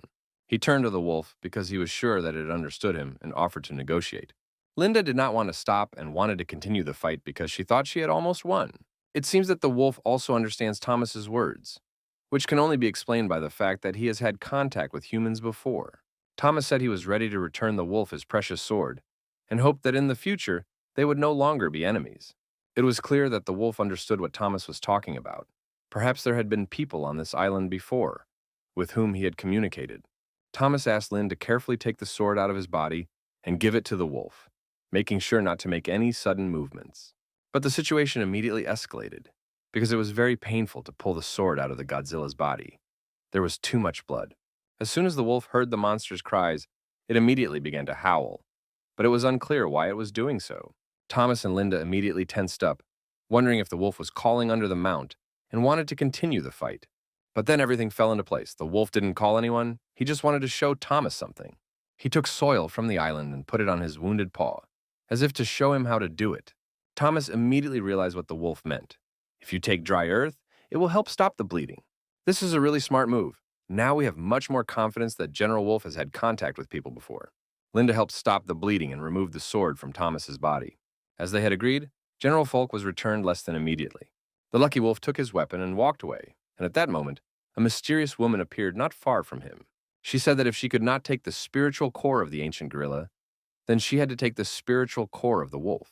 Meanwhile, Thomas was still suffering from pain due to the wounds inflicted by the wolf. Linda tried to help him and gathered a lot of earth to stop the bleeding. She must have forgotten that she needed to find clean ground that wasn't full of worms.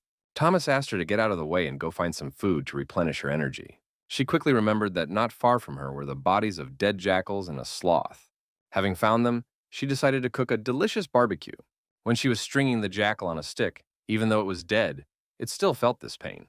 It was hard for Thomas to watch the bodies of the jackals, even if they were already dead, suffer so much. He also got angry when he saw that Linda didn't know how to grill meat and turned the barbecue too slowly. The big gorilla was too clumsy, and besides the poor meat preparation, it also suffered burns on its hand. The meat was not very tasty, but nevertheless, the system gave enough points for evolution. Linda said that Thomas was overcomplicating things, and in fact, the kebab turned out incredibly tasty. The system reported a severe wound in the Godzilla's body, and evolution points were automatically taken for treatment. All of his wounds, which he received in the battle with the wolf, healed immediately. With all of his new abilities and incredible strength, Thomas should now be invincible. He recalled how he fought against the Bird of Death and the Wolf General, and he has no right to lose in such battles anymore. According to Lind, to defeat the king of reptiles, you have to be a king of the jungle. He also realized that he needed to help his younger sister Linda develop her strength, because in this jungle, you need a real friend. Remembering the Bird of Death, Thomas decided to ask Lind where it had gone. Linda replied that the bird had fallen, and Thomas thought it was dead and began to dream of grilling it on the grill. But as soon as he arrived at the place where she was last seen, he saw that her body had disappeared. He was furious and did not understand where she had gone. And in his head, he was already dreaming of eating her with a delicious sauce made from slug saliva. At this point, Mark appeared and said that he heard the energy vibrations of the circle, which indicate the transformation of the monster into a human being. Thomas was surprised and asked if this strange bird had turned into a man. Mark said that he had nothing to do with it, and he did not give the Bird of Death the magic fruit. Mark recalled how the Bird of Death took the core from the corpse of a T-Rex and ate it to heal all its wounds. So the bird restores its strength by eating the kernels of other monsters. It's a bit like the Thomas method, that is, eating other monsters. Linda, meanwhile, thought that her brother had become mentally retarded after the battle with the wolf and was talking to himself. Mark said that we need to kill the Bird of Death and analyze its body. Only then can we find the answer to this mystery. Thomas reminded us that even with the use of explosive breath, he could not kill the Bird of Death. The mayor explained that it was not necessary to kill it completely, just to scratch it a little so that a part of it remained for analysis. Thomas got up and told Linda that they were going back to his house because all the food on her property had been eaten. He assured Linda that there was plenty of food on his property, and they returned to his home. A week later, they were together as a real team. Linda learned to cook deliciously, and Mandarinka also helped with the housework. Thomas once again reminded the gorilla not to catch any more poisonous spiders. Even though their venom does not harm large monsters, they are still not tasty. Thomas was enjoying a wonderful life on the island and said he had to start eating. He thought that I should teach Linda how to make a fire, so he wouldn't have to do anything for me. He logged into the system and received a new ability for doing so, the Dragon's Battle Roar. After the dragon's roar of battle, the blood of teammates begins to boil, and enemies become frightened and dizzy. Thomas was happy that for the first time in 30 days, he had a new ability from the system. Mark appeared and congratulated the owner on the anniversary of his stay on the island, and said that he was giving him a set of amplification. He said that a power-up kit is a carefully prepared gift that cannot be compared to simple abilities. Now the system opens a shopping center and a system map for him, and gives him 300,000 evolution points. Thomas was happy and asked to open the shopping center to him as soon as possible, and show him the entire assortment. The first thing he saw in the mall was a thunderbolt, a yin-yang eye, and a titanium mechanism. The thunderfruit has the ability to turn the body into a thunderstorm, and allows you to move at lightning speed. The yin-yang eye will help you to better sense the situation during the battle and easily see the shortcomings of your opponents. The titanium mechanism will turn Thomas into a mechanical Godzilla. It's just amazing. Thomas thought that 300,000 points would be enough to kill all these incredible things. But, as it turned out, they cost 100 times more. For example, the yin-yang eye costs 200 million evolutionary points. Mark said that this is all discounted because these goods are delivered from parallel worlds, and it costs a lot of money. Mark also explained that the mall has cheaper, more affordable department store goods. Thomas saw bone meal made of titanium, a lightning tail, and a cannon with charged energy particles. But still, all these goods were too expensive for us to buy. But fortunately for him, the Dragon Clan has an unlimited lifespan, so he can accumulate the necessary amount of points over many years, and buy everything he needs. Continuing to look through the assortment of cheap goods, 10 minutes later, Thomas found something cheaper than 1,000,000. As it turned out, it's a common meat seasoning, 1,000 points beyond evolution. Thomas decided to start with small victories and bought the seasoning, which he got in a rather unusual way.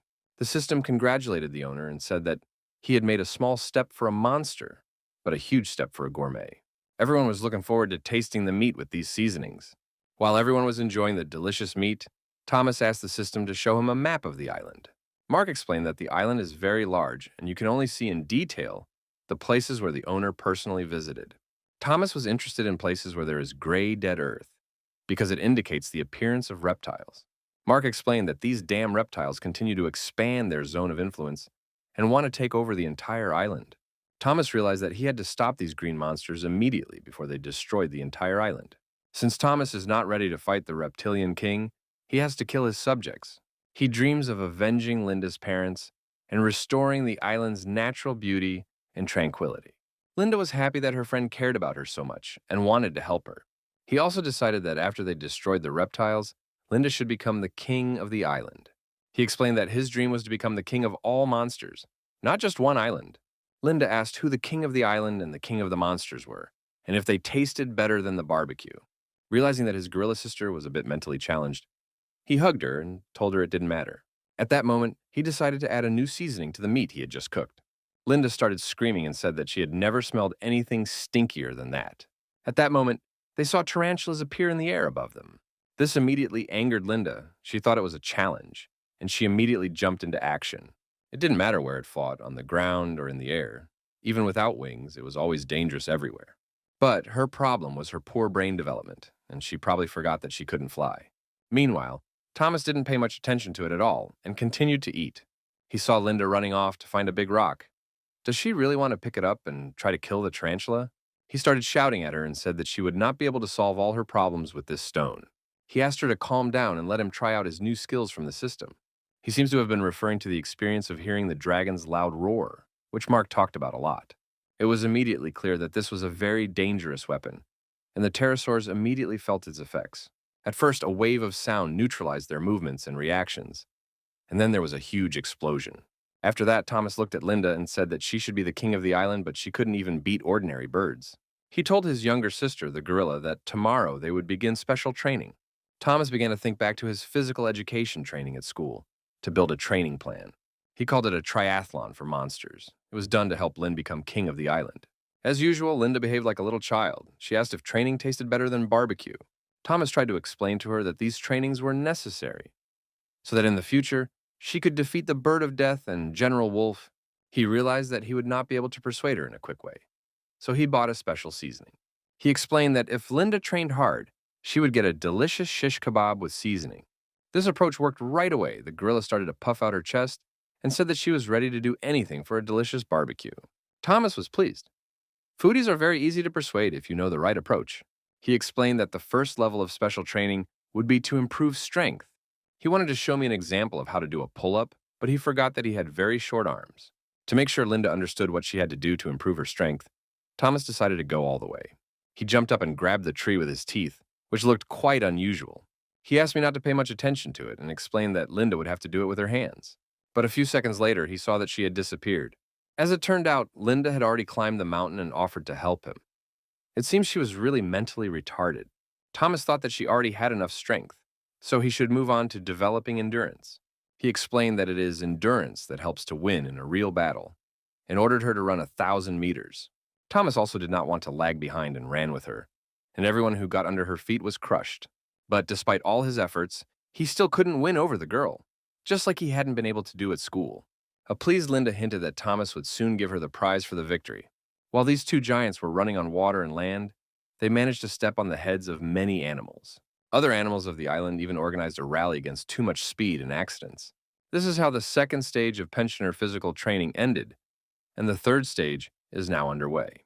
Thomas explained that endurance is only the foundation, but striking and fighting skills will show a true titan. This is how the third stage of special training began. It is called martial arts. Thomas decided to show the gorilla what a dragon's tail means, and it turned out quite effectively. But it seems that the Linda was only angry after missing this dangerous tail strike. Thomas immediately ran up to her and asked if she was okay, explaining that he was careless and didn't mean to knock her out. As it turned out, Linda only pretended to faint, which was done to strike back. Of course, Thomas started shouting and said that it was forbidden by the rules of martial arts. He told me that the dragon's blow should not hit me in the face, and I prepared to use my main strength. The gorilla was already familiar with fire breathing, so it managed to dodge and save its life. This fiery breath hit the animal rally, and it looks like these guys are out of luck today. Mark said that this place used to be very beautiful, but now it looks like a place where rotten reptiles have been. He explained that training to defeat the reptiles is good, but you can't destroy the island. Thomas suggested turning back into humans to avoid harming the environment, and Mark said it was possible. Special training of the human form can increase the ability of the physical body to tolerate crystalline nuclear energy. So I need to return to human form and continue this hellish training, but how to do it? Mark explained that in the process of transformation, the crystal core is destroyed by the power of the mind and transfers energy to the bones. Thomas suggested that his younger sister turn human and continue her studies. He said he would teach her all the basics of martial arts and asked her to repeat after him. He said that now you need to focus on your inner energy and imagine that you are in control of your inner power. While Linda was practicing this, Thomas realized that he had an unbearable urge to go to the bathroom. When Thomas returned and wanted to continue training, he saw that Linda had disappeared again. As it turned out, the gorilla had already managed to turn back into a little girl, and it was hard to notice her. Thomas was surprised to realize that she had turned back into a human so quickly. She seems to be very capable. He wondered when he became a monster, would she underestimate him? Through the mind, the strength of his entire body is concentrated on Dantan and transformed into a crystal core.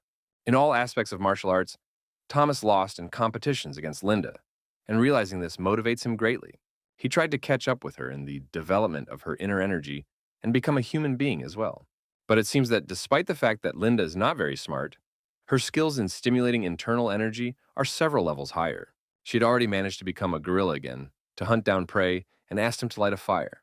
Thomas tried to concentrate, but for some reason he couldn't feel calm. He started shouting at her and told her not to talk to him when he was trying to concentrate. At that moment, strange things began to happen. Its mouth opened and everyone saw a strange glow. Linda thought he was going to activate his explosive breathing again and asked him to close his mouth. Perhaps this happened because explosive breathing is of a similar nature to the technique of turning into a human. If you direct the explosive breath to the ground, you can destroy the island, so it's better to swallow it. Although it was quite difficult to do, Thomas showed his best and took care of the environment. If he had had a phone, he would have immediately received a call from Greta Thunberg. So after swallowing his fiery breath, Thomas immediately turned back into a human being, and now the mechanism of transformation will be even simpler. Last time, he was busy running away from crocodiles and didn't have time to fully experience the strength of his own body. But now running 1,000 meters or doing 100 pull-ups will not be a problem for him. The guy immediately started training, despite the fact that his last meal was a day ago. He remembered how in his past life, everyone called him a loser, and he wanted to set a new personal record.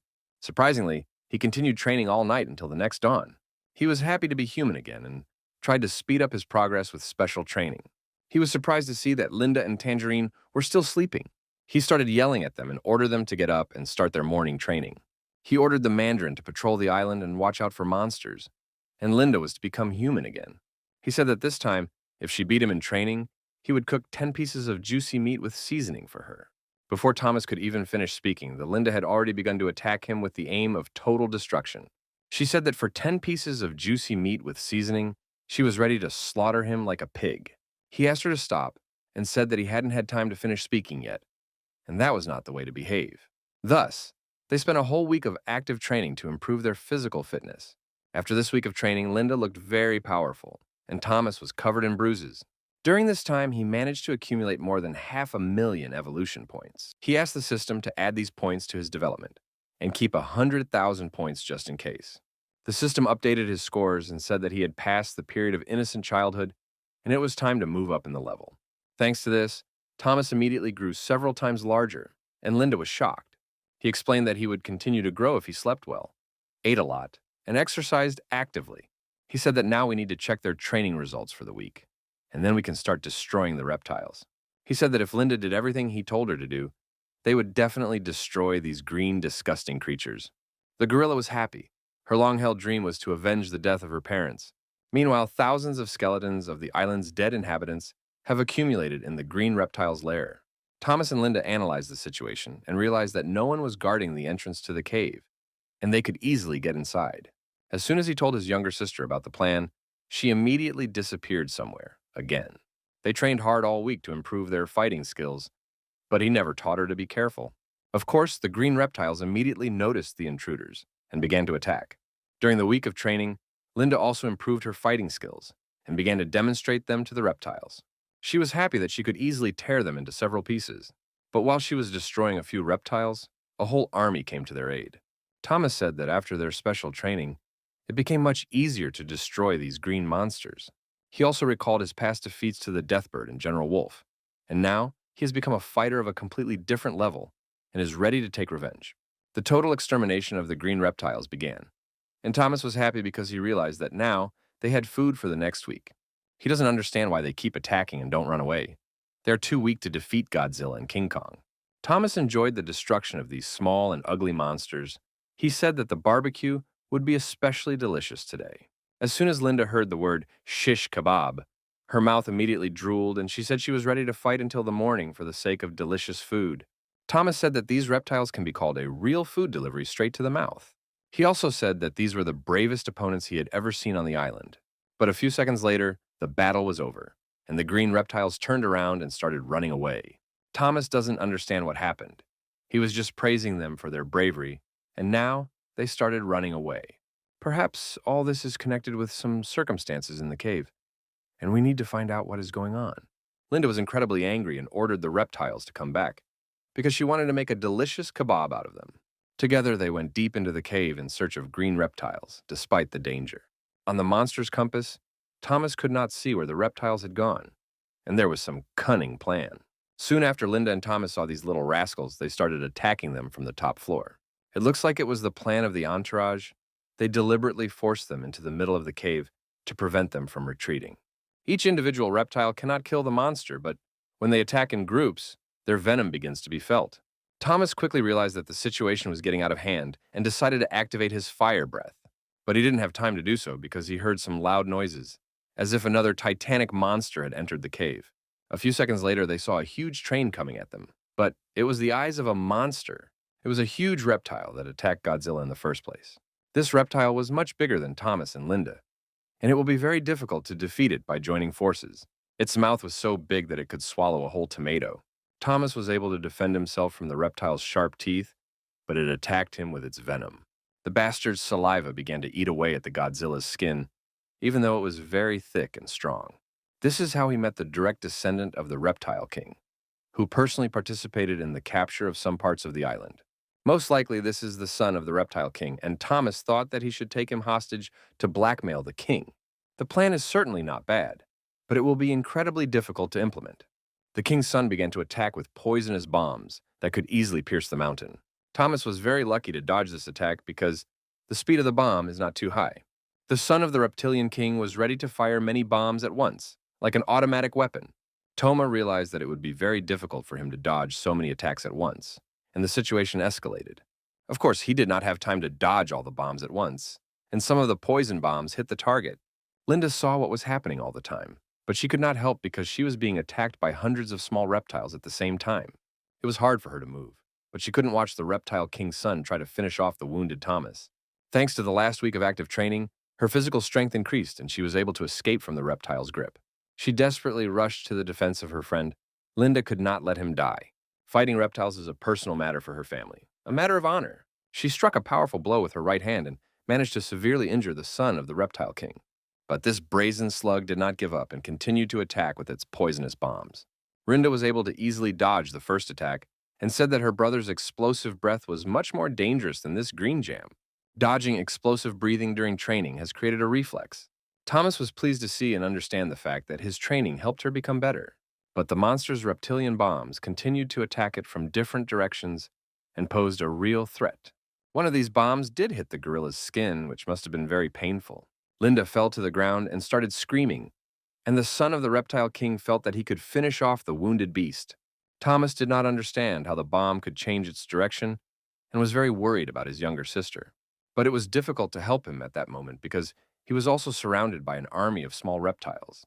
These bastards will attack until everyone is dead. They act as a truly unified mechanism. Thomas got really angry and told the reptiles that they had made him angry for nothing. He activated all his inner energy and began to electrocute the reptiles with his spikes. Meanwhile, Linda's situation was much worse. The son of the Reptile King was attacking her and was winning so far. But Thomas came to the rescue in time and activated the power of his tail. It was a very targeted and strong blow to the face. This blow sent the large reptile flying several meters away and allowed the linden to get up safely. As it turned out, small reptiles can also control and redirect poison bombs. This completely changes the course of this battle. Linda and Thomas looked very scared. As a true gentleman, Thomas decided to protect the girl and shield her from the atomic bombs with his own body. He underestimated the reptilian army. He thought they were too small and stupid, but numbers do matter. Meanwhile, the big reptile has prepared for another attack, and it seems to be not running out of energy. The patrolling green bombs flew at Linda and Thomas again, but this time they managed to dodge them. Thomas decided to change his image and suggested playing a little baseball. Either he's lost his mind, or he has a brilliant plan. But no matter how interesting and clever his plan is, the size of the green reptile army is too large. He wanted to use his signature punch, but there were too many opponents around to prevent him from doing so. He saw that the main reptile was concentrating its forces and preparing to start firing poison bombs again. He could not let this happen, and that is why he activated his mental attack. The reptile titan immediately felt the power of the Godzilla, but it was not yet clear whether it would last long. It seems that no matter how strong Godzilla's mental attack is, the reptile's strength is much greater at the moment. As it turned out, Thomas's mental attack affected the poison bombs, and now it will be harder to dodge them. Thomas and Linda tried their best to dodge these bombs because no one wanted to get new burns. Everything around was covered in green bombs. I don't even understand how you can survive in this damn cave. Thomas was very scared because he almost lost very important manly things because of these dangerous attacks. He realized that it was urgent to make sure that the son of the Reptile King could no longer fire these bombs. That is why his main power, explosive breathing, was activated again. At that moment, it was as if the reptiles had deliberately gathered in a pile, and Thomas had hit them exactly. He was happy because the reptiles he was caught in could no longer redirect the shells from the poison bomb. He realized that he had to completely destroy the little reptiles, and only then focus his attention on the king's son. But the large reptile had its own opinion about this plan. It appeared out of nowhere and began to attack. Thomas could not foresee this. He was severely wounded, and blood appeared on his body again. As soon as he opened his eyes and tried to get up, he saw that the poison bomb was already flying in his face. Seeing this, Linda tried to help him and threw him a small reptile to help him. It was a brilliant decision by such an unintelligent gorilla. Perhaps we were too harsh on its IQ. When Thomas saw that the poison bombs reflected off the small reptiles, he realized that this could be used to his advantage. After realizing this, he officially became a table tennis player and picked up another small reptile. He also told Linda to repeat his technique and defend herself from bombs with the help of small reptiles. The most ingenious things are the simplest, and Thomas has once again proved this ancient fact. But we must admit that his accuracy in hitting was not very good. It looks like this dragon would be a bad table tennis player. Due to a lack of accuracy, some poison bombs still hit his head and body. But even at that moment, he continued to be lucky again, because Linda came to his aid. His gorilla sister always saves him at the right time, and he should enter her in this year's table tennis Olympics. The son of the Reptile King could not watch his enemies celebrate and started shooting poison bombs like a machine gun. The best table tennis player on the island began to demonstrate his hitting technique. Thomas was amazed and said that this was only possible thanks to his special training. Surprisingly enough, the giant gorilla was indeed able to repel all the poison bomb attacks. The Reptile King's son looked somewhat upset and ordered his army to continue attacking. Thomas immediately saw that the little reptiles had changed their direction and attack pattern. They learned quite quickly. The son of the Reptile King helped his little subordinates and released several more poison bombs. No matter how hard it was, Linda continued to successfully defend herself against these nasty demons. Sometimes it seemed that she was so angry that she was going to go crazy. It seems that a week of active training has turned Linda into a real king of this island. But as the Linda continues to deflect the blows, the speed of the poison bombs gets faster and faster. If something wasn't done immediately, the situation could end very badly, so Thomas decided to work. He ordered his younger sister to deflect poison bombs into the head of the largest reptile. This should be done until one of the poison bombs hits the target. The son of the Reptile King felt that they were fighting on his territory, so he had to win.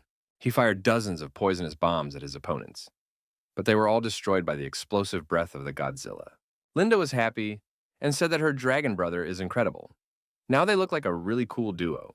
But their satisfaction did not last long, for the son of the Reptile King showed with his whole appearance that he was about to give them a real hell. Thomas can use his explosive breathing only a few times a day, so the best plan is to escape. It was like a race to the top, but instead of good grades, the winner kept his life. The Reptilian King saw his rivals running out of the cave and sped up to catch up with them. But as it turned out, it was all just a cunning plan of the titanic duo. They deliberately forced him to run out of the cave. They pretended to run into the forest and then hid behind the walls of the cave. This was all done to lure him out of his lair and make the fight an even match. Although their plan worked, they forgot about the army of small reptiles. These small green slugs constantly attacked and did not allow the titans to catch their breath. All the green reptiles immediately ran to the main boss and stood around him. They began to touch its severed limbs, and in a few seconds the main reptile began the process of regeneration. Very quickly, this green devil regained his lost hand. All indications are that the bodily fluid of green reptiles is a good medicine that can revive even the dead. A large number of poison bombs flew at the titans again, and Thomas asked Lynn to deflect them upwards. Thomas was well aware that poison bombshells were not particularly effective in open space.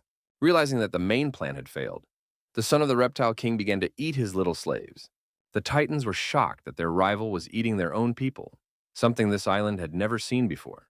It looked very disgusting, but it probably also has some hidden logic. Toma realized that this could be some kind of cunning plan and ordered the Linda to attack the main reptile faster.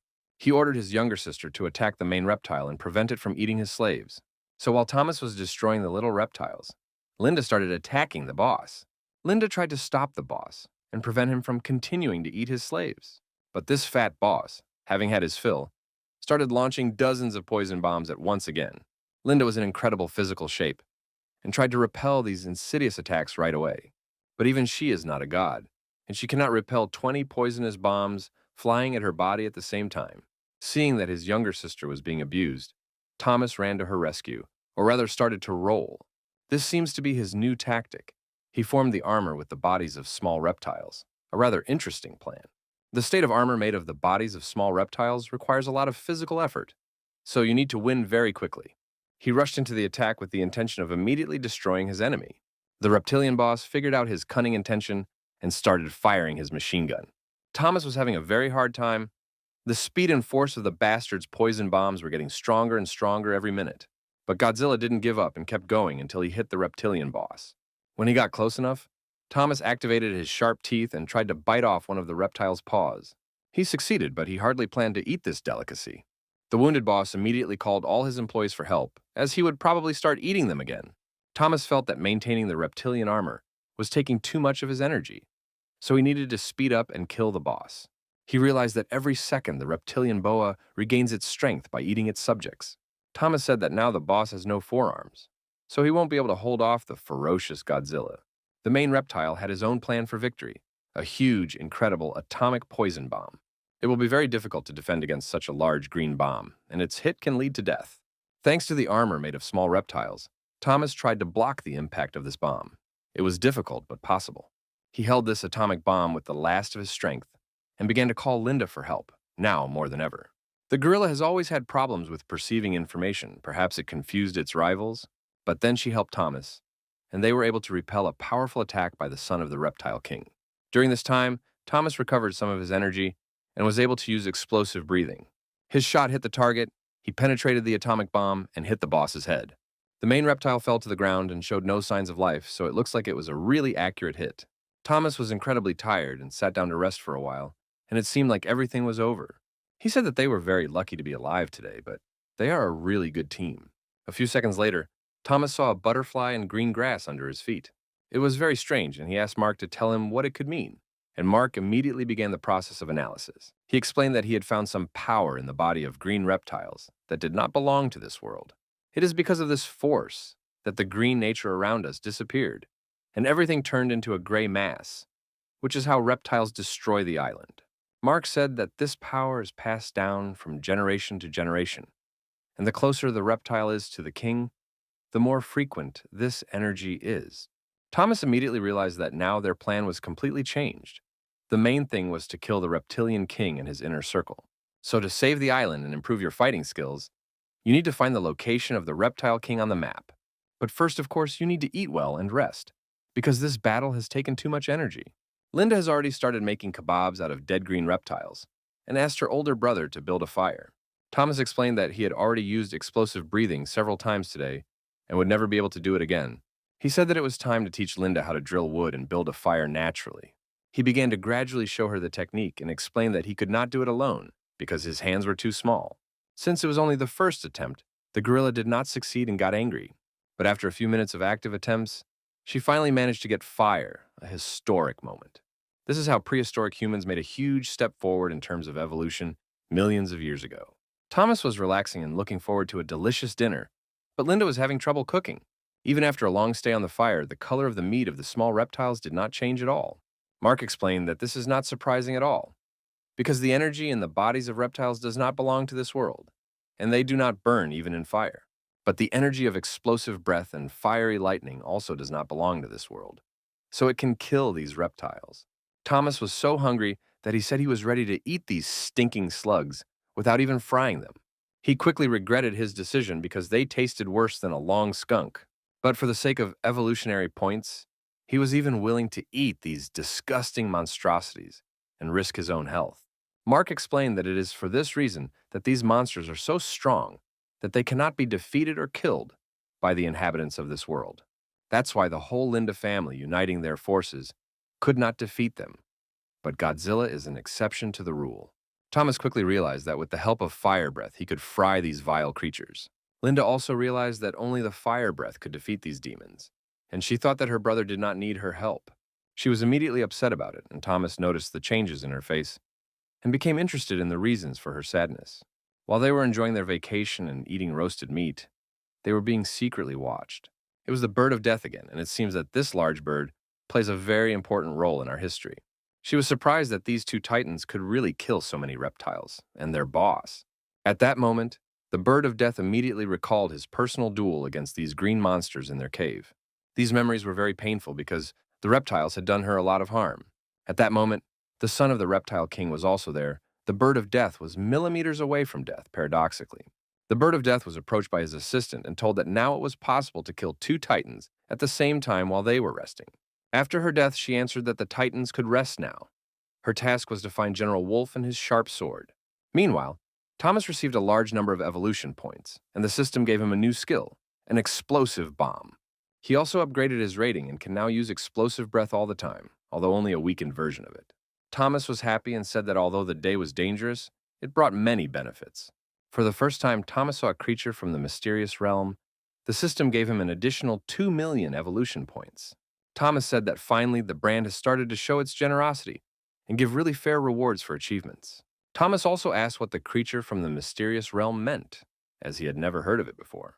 Mark explained that the energy of the reptile prince comes from a mysterious realm, and now it is clear why reptiles have so many abilities. According to legend, a great catastrophe occurred in ancient times that divided space into separate parts. Mighty creatures and incredible power were able to survive in the mysterious realm, and perhaps the entrance to this place is on this island. Thomas immediately realized that when he entered the secret kingdom, he could eat many delicious monsters and become even stronger. After that, he asked Mark to open a shopping center so he could choose something interesting. He decided to find the fruit of the monster's life, and was very surprised to see that it was worth 500,000 points. He looked at his younger sister and saw her severe injuries, and realized that he had to buy this fruit for her health. His wounds on his body have already healed, but her wounds still look quite bad. This magical product has a source of life in it, and is ready to heal any wounds, which is why Thomas bought it for Linda. When he saw the gorilla's body losing its hair, he also remembered that the same thing happened to the bird of death after the battle with the reptiles.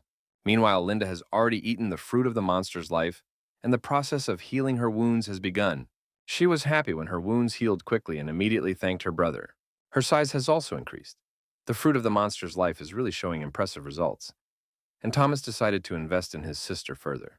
After that, Thomas asked the system to add 1.5 million of his evolution points to increase his strength. Linda was amazed at the speed of his progress, and she said she wanted to achieve the same results. Thomas said it was time to test his skills, and he scared the gorilla. The explosive breathing scared her very much all the time, and she had never seen such strength before meeting Thomas. Explosive breath bombs have learned to change their trajectory and ricochet off rocks. This means that Thomas has more opportunities to clear the island of nasty reptiles. Meanwhile, General Wolf and his assistants continued to search for the bird of death. At that moment, they saw an explosive breath bomb flying right at them. The bird of death grabbed its assistant and covered itself with his body. She thought it might be a poison bomb from the reptilian prince, but only then realized it was a Godzilla attack. Meanwhile, evening came and Thomas said that it was time for them to go home, and they should take the juicy bodies of the reptiles with them to eat in the morning. For the next 2 days, they actively trained again, changing back into humans, preparing for a new battle with reptiles. Their supply of dead reptiles has run out, so they need new food. Linda was happy to hear this. While training, they saw something very large flying overhead. This is the god of wind, a mutant pterodactyl known as a feathered pterodactyl, a real airborne war machine. Looking closely, Thomas saw that on the back of the pterodactyl was an unknown werewolf with a sword. There was a real life and death battle in the air, and the reasons for this conflict were unknown. Thomas and Linda tried to take a closer look, but the bright sun made it difficult to see much. This wolf-werewolf was very skillful in fighting two large pterodactyls simultaneously. He used his sword and attacked their eyes to blind them and defeat them with ease. One of these flying monsters began to fall rapidly to the ground. Perhaps it was already dead. When Linda saw this, she thought it was an attack by a winged monster, and she had to prepare for defense. She immediately activated all her skills that Thomas had taught her to turn into a gorilla. She did it very quickly, and the Kong Kong reappeared and got ready to fight. The gorilla immediately tore up the nearest tree and threw it at the monster bird. It was an accurate hit, but she probably never realized that the bird was already dead. After the monster and the trees fell, a real smoke screen formed around it. After that, a werewolf appeared. He approached Thomas and said that he had finally met them. At first, he recognized the female gorilla and then realized that Thomas was the dinosaur. Thomas looked at him and couldn't figure out who he was, so he asked if they knew each other.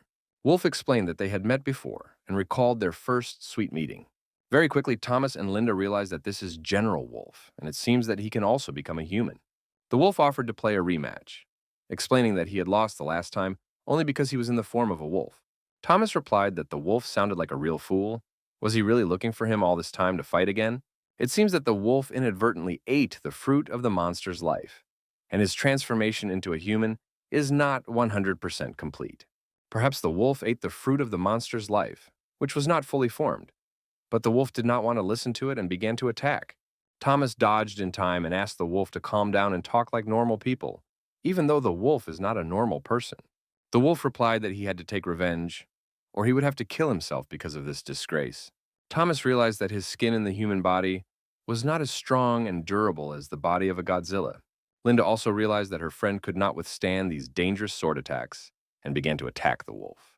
But the wolf was very fast, cunning, and flexible, and it easily dodged the attacks of the clumsy gorilla. Although this female gorilla fights like a real king of the island, the wolf has a much better fighting IQ. The gorilla tries to build on its strength and avoids tactics, and it is impossible to win with this strategy. The wolf in turn tried to fight smart, was tactically flexible, and relied on his speed. Thanks to this, he could easily evade attacks and use them to his advantage. Thomas started shouting at his younger sister and told her to be more careful with her powerful blows. The wolf continued to engage in provocations and told the gorilla that she had become much weaker since their last meeting. This cunning red dog knew how to make the gorilla rage and completely lose his mind. In moments of such greedy rage, Linda did not see where she was striking and almost killed Thomas. Meanwhile, the wolf-werewolf approached Thomas and said that he looked very much like a real person. Thomas replied that for many years he had not been called a man, and he wanted to remain a monster. The wolf replied that he was surprised by Thomas's ability to switch his body, but that it would not help him. The wolf ran to attack again, hoping to cut the dragon's throat. Thomas said that a wolf fights with two swords, and it is not an equal fight. The wolf said that he knew how Thomas and Linda could turn from people into monsters, but this power would not help them. Thomas believed that on this ruthless island with so many monsters, there was no point in remaining human for long. But the wolf thought differently. The monster's large body loses the flexibility and speed that is available to humans. Humans have flexible hands. We have developed our hands to their maximum potential, but at the same time, our hands are our weakness. Having said these beautiful words, the wolf demonstrated what it means in practice. This wolf seems to be really familiar with humans. They probably taught him the martial art of the sword. As Thomas was preparing to lose his eye, the bird of death appeared and grabbed the wolf. Thomas was very angry. He said that no one had the right to take his enemies during the battle. This was such a personal insult that Godzilla decided to activate his fire breath. When the bird of death saw this demonic force again, it was frightened and began to defend itself with the help of its helpers. But her plan quickly failed. A new modification of explosive breathing helped change the direction of the attack. The explosive breath bomb bounced off the pterosaur's back and flew straight into the bird of death. The bird immediately lost consciousness and flew to the ground, and the wolf general was also set free. Linda said that her big brother is incredibly cool. He defeated everyone again with his extraordinary strength. Thomas couldn't understand why the wolf didn't kill him, even though he had the opportunity to do so.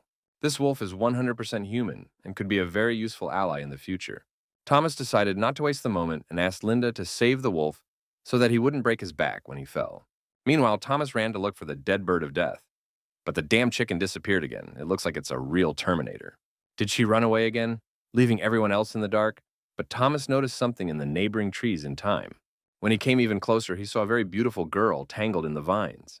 He quickly realized that this was the bird of death, and that it could also take human form.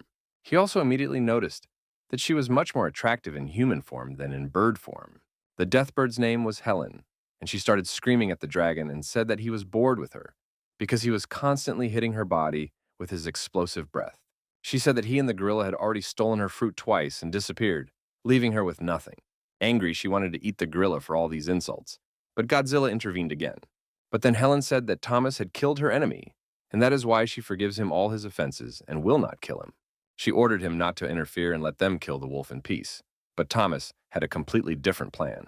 He said that they should become friends and destroy the reptiles together, and Helen didn't understand the point. She said that she was too busy with her own affairs, but Thomas explained that they had a common enemy and that he had to be destroyed. He reminded her that their common enemy had recently caused her to lose a lot of hair, a memory that made Helen very angry. He told her that baldness was nothing to worry about, but that he had a magic fruit that would help her hair grow back. Helen replied that she understood why all these long conversations were necessary. It was all done so that the gorilla could save the wolf. But then Helen smiled and asked Thomas to open his eyes wider and see what was happening. As it turned out, her assistants captured the wolf again and attacked the King Kong, and the situation became critical again. In how many seconds, the huge monster birds grabbed the gorilla and took it away with them. Thomas was furious and said that no one had the right to touch his friends. He said he was going to destroy Helen.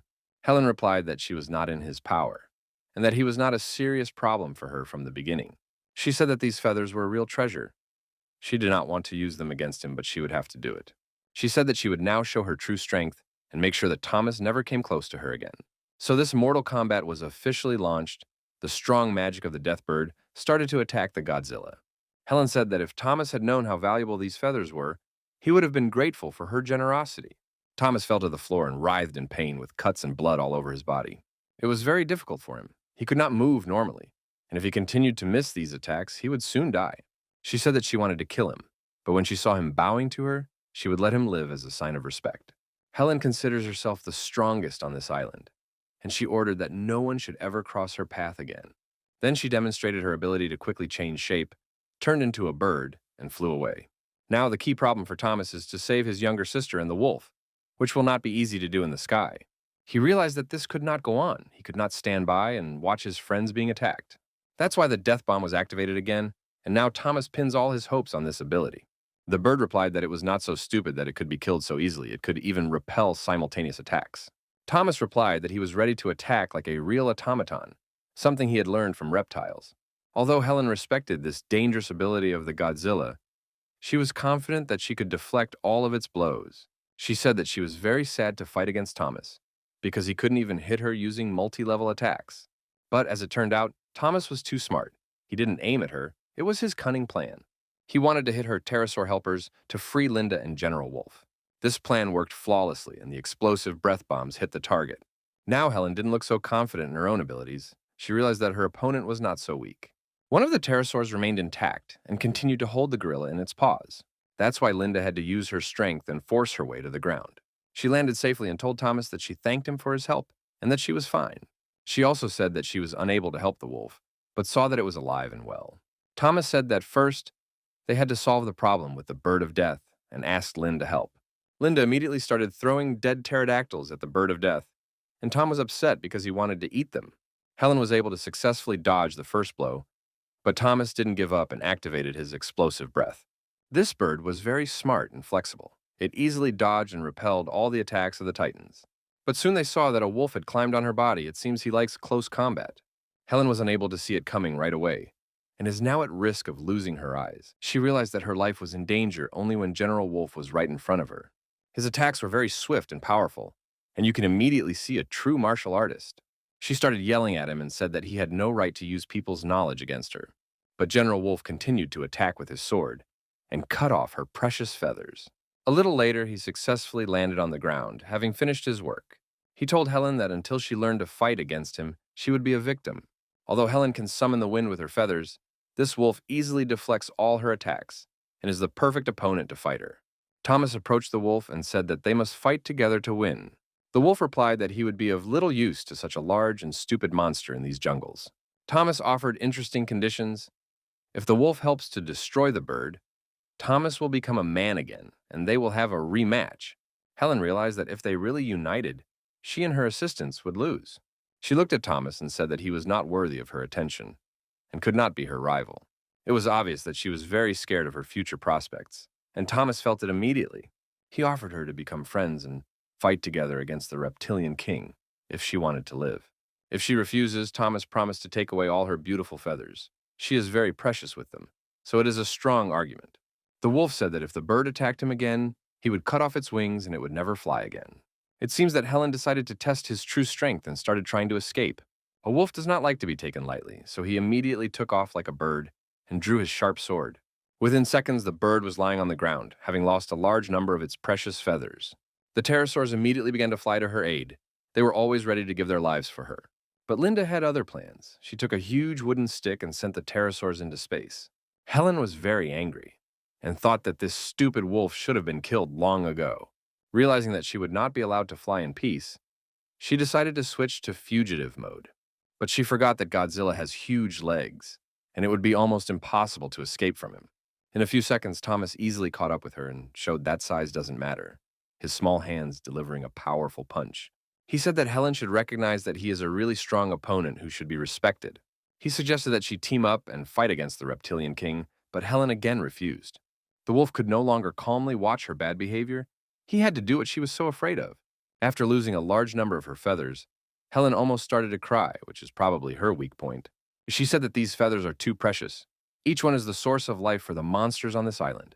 Thomas realized that she wanted to eat the wolf and gorilla's energy kernel, in which case they would not be able to become friends.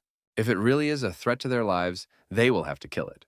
Helen said that she would never leave the battlefield, and for the loss of her feathers, she would take the lives of titans. She said that the island is under threat of destruction, and it will take incredible strength to save it. That is why the island's monsters entrusted her with their powers and lives, turning them into her feathers. This changes the matter completely. Thomas mentioned that they tore off a lot of feathers. It seems she was very angry. She said that each feather had its own personal name, and she started to organize a real tornado. An incredibly strong wind rose, and it was very difficult to even stand. Despite his enormous weight, Thomas lost his balance and fell to the ground. Even a huge gorilla could not stand it, but it found a hole and ordered Thomas to hide in it. This is no longer just a small wind, but a real natural disaster. Thomas noticed that the wolf had disappeared and hoped that at least he had a clever plan. Thomas saw the bird of death starting to fly somewhere. Was the wolf really up to something and trying to distract it? Thomas believed that he was the bird's main enemy, but for some reason it turned around and followed the wolf. Even if the wolf is very strong, he is unlikely to be able to tame this natural disaster, so he needs help. A new enemy appeared on the horizon, a two-toothed pterodactyl with incredible speed and sharp teeth. This pterodactyl is not too big, but due to its speed, it can defeat even huge titans. Helen ordered her assistants to attack the Godzilla and King Kong. It was a real army of pterodactyls. Their teeth are much sharper than a wolf's sword, so we need to find a way to stop them. Thomas said they couldn't run away when their new friend was in danger, so they had to do everything they could to save the wolf. Thomas orders Lynn to rescue the general while he activates his new ability. Loud ultrasound can stop the pterodactyl army for a while, but these ugly monsters managed to break through the power of ultrasound and began to bite the Godzilla. Thomas had no choice. He realized that now was not the time to make a fire because he needed to eat raw meat. As it turned out, the evolution points gained during the battle immediately heal the wounds. Although these wounds still hurt, they won't stop the Godzilla from taking a lunch break. He ordered all the pterosaurs to attack him and decide once and for all who was the strongest. The wolf felt the true power of the hurricane. The bird of death approached him and prepared for revenge, but its claw attack was not successful. The wolf's speed is increasing and its direction is difficult to predict. Thanks to her constant attacks, he was able to learn to predict her future actions and easily defend against them. But as long as it activates the power of the tornado, it is almost impossible to go on the attack and take the initiative. The only thing the wolf can do now is to take away her attention and distract her, and allow the titans to escape. The bird of death continued its aggressive attacks and came close to its enemy. At this dangerous moment, a new assistant came to the general. It was Linda. Helen called the gorilla stupid because she overestimated her strength, and now she will pay for it with blood. It was almost impossible to stop this shock tornado. and you wouldn't envy the gorilla now. The wolf thanked the assistant, but said that he would be able to kill the bird of death himself. Linda said that even if they lost, she would not leave him and they should all stick together. Wolf thought these two titans were too stupid and naive, and maybe one day he would change his mind, but now he regarded the gorilla as his true friend and decided to fight to protect it. Although it was difficult for him to fight against the power of the tornado, he activated all his strength and turned on the energy of fire. This helped him to inflict considerable injuries on the bird of death. Even though the wolf is still very dangerous despite its small size, Helen immediately fell to the ground and felt severe pain as the wolf's sword struck her deeply. Linda grabbed the wolf and managed to move away from the place where the bird of death fell, and together they became much more dangerous. Meanwhile, Thomas continued to destroy the pterosaurs. It was very difficult for him, and his whole body was covered with wounds and blood. Then he went up to the gorilla and the wolf and said that he was very happy that they were able to escape from the bird of death. At that moment, the wolf said his name for the first time. He said his name was Charles, and asked why they decided to save him. Thomas explained that they had to unite against common enemies, and said he knew the weaknesses of the death bird. He explained that the bird has an advantage due to its tail and wings, and if you lure it into a narrow space, you can easily defeat it. In such conditions, its strengths will be completely excluded. The main thing is to find the right place for it. The wolf said that he had always known about the death bird's deeds and actions. It deceived monsters and forced people to find resources for it. Linda told me that she knew the right place for this, a poisonous cave near the lake. Since the wolf general does not know where this cave is, the gorilla must become the bait for the bird of death. Thomas was very afraid to give such a responsible role to the gorilla. The bird of death is very cruel, and everything can end badly. Linda assured me that she knew this jungle perfectly and would not let the bird of death catch her. Charles said that they had to make a decision quickly, or the bird of death would fly away again. Tom has always treated Linda like a little sister who needs to be protected, which is why he has a hard time letting her be bait. But remembering that she used to be the real king of this island, he decided to give her a chance to show her best. Linda was happy and began the process of transformation, and a rat was to help her in this difficult task. Thomas also told the wolf that in order not to be noticed, he should hide in its mouth. Linda transformed into a human form and sat on a tangerine and ordered them to run to the poisonous cave. Soon they saw that the bird of death continued to be obsessed with finding General Wolf. Linda realized that she had to immediately draw the bird's attention to herself and ordered the rat to wait for her near the poisonous cave. Linda decided to use the simplest weapon, the power of provocation, and started calling the bird of death bad names. In the jungle, various animals were resting and enjoying the beautiful weather and sunshine. But as soon as the bird of death appeared, everyone was immediately frightened and tried to run away to avoid becoming its victims. As soon as the death bird's attention was drawn to Linda, the girl immediately began to run away and called for help from the mandarin. It seems that a rather interesting and unusual duet between a girl and a prehistoric rat was born before our eyes. The bird of death saw that Linda had become human again, and the effect of the fruit of transformation on her must have been impermanent. As a warm-up before attacking the wolf, she decided to take the crystal core of the Linda to compensate for the lost energy. After she died, she wanted to ask the pterosaur for help, but saw that at that moment it was busy fighting a Godzilla. Although the bird of death realized that it would be difficult for it to find a small man in a large jungle, it had no choice. That's why she decided to ask for help from another of her slaves, a pack of mutated Archaeopteryx. She also asked a pack of dodo mutants to join this special operation and catch up with Lind. At this time, the Mandarin began to play a major role in this battle, and now its speed is needed more than ever. Thomas tried to catch up with them and told Linda that first they had to destroy the birds that show the mutants the way. Linda thanked me for the correct hints and started attacking the birds. Even though she is now in a human body, destroying the other monsters on the island is not a difficult task for her. She killed several birds that were showing the bird of death the way, and noticed that a tornado was approaching. Thomas also hurried to help his friends, and tried to get to the bird of death as quickly as possible. When Helen saw him, she started screaming, and I told her that she would cut off his tail for his insolence and impudence. At that moment, Thomas activated his secret weapon. No, it's not explosive breathing, it's General Wolf. The bird of death could not have expected this, as it realized that now it would have to fight 3 monsters at once. In addition to General Wolf, there was another danger. Thomas activated atomic bombs from his fire breath. Thanks to its speed and cunning, the wolf distracted the bird's attention, and at that moment, Thomas attacked it with bombs. This tactic had quite good success. The bird of death was now without its assistance, and it was harder than ever. No matter how much she wants it, she will now lose some more of her precious periods. In the meantime, Linda was able to break away from the pursuit and was satisfied with the work of her assistant. Even though the Tangerines set new world speed records that day, they can't stop there because a real army of mutants is chasing them. When she saw that Mandarin and Linda were heading towards the poisonous caves, she began to realize that everything could be a cunning plan against her. So far, the Mandarin has not allowed anyone to catch up with her and has been confidently leading the race. On the way home, they stumbled over skeletons near the poisonous cave and huddled together. Not much intelligence in them, it seems. Linda was happy and congratulated the Mandarin on the successful marathon. Their mission was halfway accomplished, but for some reason, no one follows her into the cave, and Helen can be heard ordering her slaves to find Linda. Linda had forgotten that ordinary monsters do not like to go beyond the boundaries of the poisonous caves.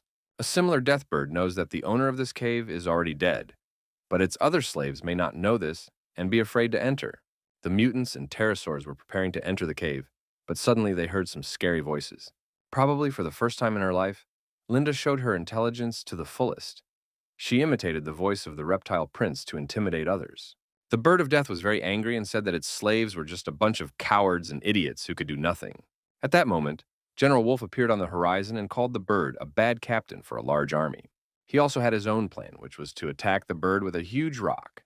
Surprisingly enough, even the simplest plan can work, and the bird was unable to dodge and was hit hard in the chest. These stones had almost completely pushed her into the poisonous cave, but there was only a little bit of pushing left. Of course, Mr. Godzilla has to do it, so Thomas switched on the wheel mode and began to roll rapidly in her direction. It was in this way that the combination of attacks by General Wolf and the Godzilla forced the bird of death to enter the poisonous cave. The impact of the fall was so severe that Thomas turned back into a human being. He began to look for this impudent bird, and the plan was almost completely fulfilled. The enemy was now driven into a dead end. As it turns out, not only Thomas and Linda have human form in this cave, but Helen has also turned into a beautiful girl. Thomas came up to her and started smiling, and asked her if she was ready to officially admit her defeat. But Helen had watched too many dog movies and decided that she could imitate their behavior as well. Thomas replied that even a wolf doesn't bite like her, and explained that he skipped ethics classes, so he would be happy to beat a woman. As she bit his hands, Thomas saw severe scars and bruises on her neck. He immediately stopped and stopped hitting her, saying he was sorry because he didn't mean to hurt her so much. Helen immediately grabbed her neck and started to back away. She wanted to say something, but something prevented her. As it turned out, there was a wolf general standing behind her. He pulled out his sword and said that he would cut her head off if she made another move. Helen was cornered and had no chance to get out. And against the background of the people, the Tangerine looked like a real titan. But this cunning girl remained as confident as ever. She said that no one could stop her. Thomas immediately told her that if she did not apologize and admit defeat, she would lose her feathers. Helen replied that no one has the right to force her to turn into a bird and promised to destroy them in less than a second. Thomas realizes that in this cave, the bird of death is not dangerous at all, and he begins to think about the scar he saw on its body. He told me that it is impossible to kill a poisonous reptile. Even if it is very badly wounded, it can always rise from the dead. Helen had to eat every venomous reptile that attacked her, but she also ate a lot of venom that left her body with many scars. Linda said that they also ate a lot of delicious reptiles. Thanks to the fire, the reptiles become soft and very juicy. Helen recognized that Godzilla's fire gives him the ability to destroy reptiles and gives him an advantage over other monsters. Toma realized that this was the perfect moment to propose to her again, that they'd join forces and fight the reptilian king together. She said that their entire team was not worth even one of her feathers and ordered the wolf to put away his miserable weapon. Thomas said that she had no choice, and now they all had to become a team and get to know each other better. He told me that his name was Thomas and he was an ocean dweller. He accidentally found this island and met Linda. After telling his story, he asked the wolf where he got so many human weapons and where he learned this martial art. Charles replied that he had not yet agreed to fight with them against the reptilian king and did not want to tell them anything about himself. Helen said that it was better not to count on this wolf because he was a coward and would not be able to help in the battle against the reptiles. It seems that a new conflict is brewing, and if they are not calmed down, a new round of fighting will begin. Thomas immediately intervened and said that they all needed to calm down and become real friends. Thomas asked Helen how she found the fruits of transformation and realized that they could be used to take away the monster's life force. The girl replied that they were still not close friends, so she was not obliged to answer all these questions. Thomas realized that he needed to make friends with the very top monsters, but if he didn't, the reptile king would be hard to defeat. That is why he realized that he had to show his new friends the sincerity of his intentions and use his evolution points. He bought a transformation fruit for the mall and gave it to Helen as a sign of respect and new friendship. But the girl was very angry when she heard that the transformation fruit was bought with points that were obtained after eating her slaves. Linda told her new friend that this fruit could heal all her wounds and give her new strength. Helen didn't understand where the fruit in the boy's hand came from, but judging by Linda's face, this fruit really has great benefits. Of course, Thomas did not forget about his new friend, the wolf, and gave him a fruit to restore his energy. Charles said that although his body was experiencing some changes, he was a martial artist and would be able to restore his strength on his own. A few seconds after these words, he fell to the ground, as if the battle against the bird of death had taken too much of his strength. Thomas said that there was no need to hold back and be ashamed. It was better to eat this magical fruit and restore the supply of vital energy. Thomas noticed that the wolf could no longer turn into a monster, but if he wanted to, Thomas promised to help. Helen was very surprised to hear that you can change your state from a monster to a human at will. She used to think that Linda and Thomas were turning into humans because of the instability of the energy in their bodies. Thomas said that as long as he was around, nothing was impossible. He said that he was a god of nature and science and could be trusted. Linda didn't understand how he could say such nonsense with a serious face. She remembers well how he recklessly ate the fruit of transformation for the first time. Helen said that it was impossible to control such a force, and Charles did not really believe these words of Thomas either. Thomas promised to demonstrate that his words are not a lie if he is given the fruit of transformation. Helen didn't understand how he could ask her to do such things. The last time he did, a tree with fruit was damaged. Charles called the bird of death selfish and said that he would show it what a real knockout punch means. The two started fighting again and calling each other garbage and worthless. They probably don't know how to talk calmly and can only fight and conflict. So Thomas again acted as a calming agent. Helen admitted that when the tree with the magic fruit fell, she hid some fruit for the future.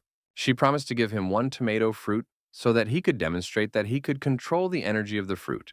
If he can really do it, she will be ready to cooperate and fight against the reptilian king. She also told us that there is a swamp of bones on the island, where the fruit of transformation is hidden.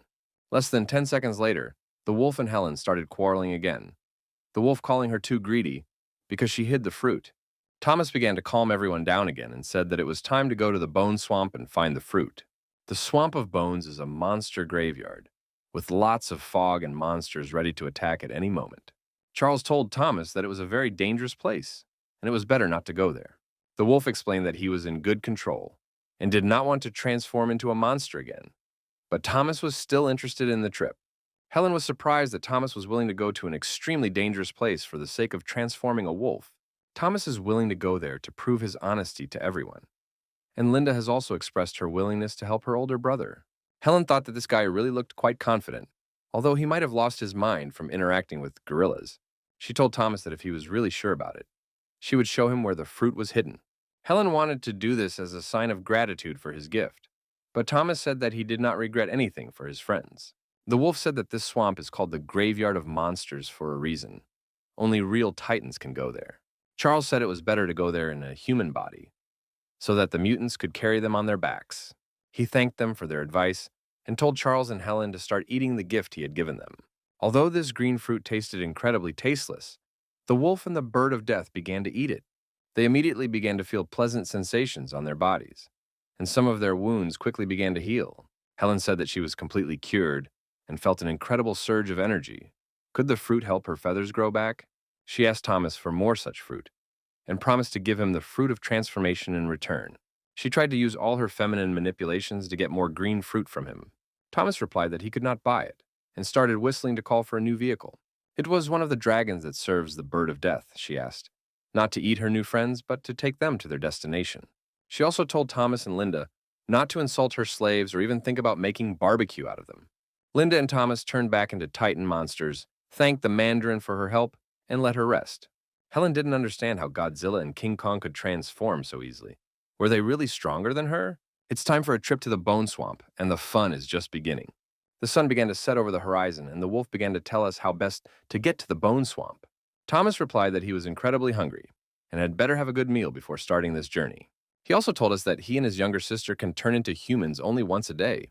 Linda offered to help and immediately went hunting, and a few hours later, they had a delicious dinner. All of them ate delicious meat that was cooked with the help of Godzilla's fire breath.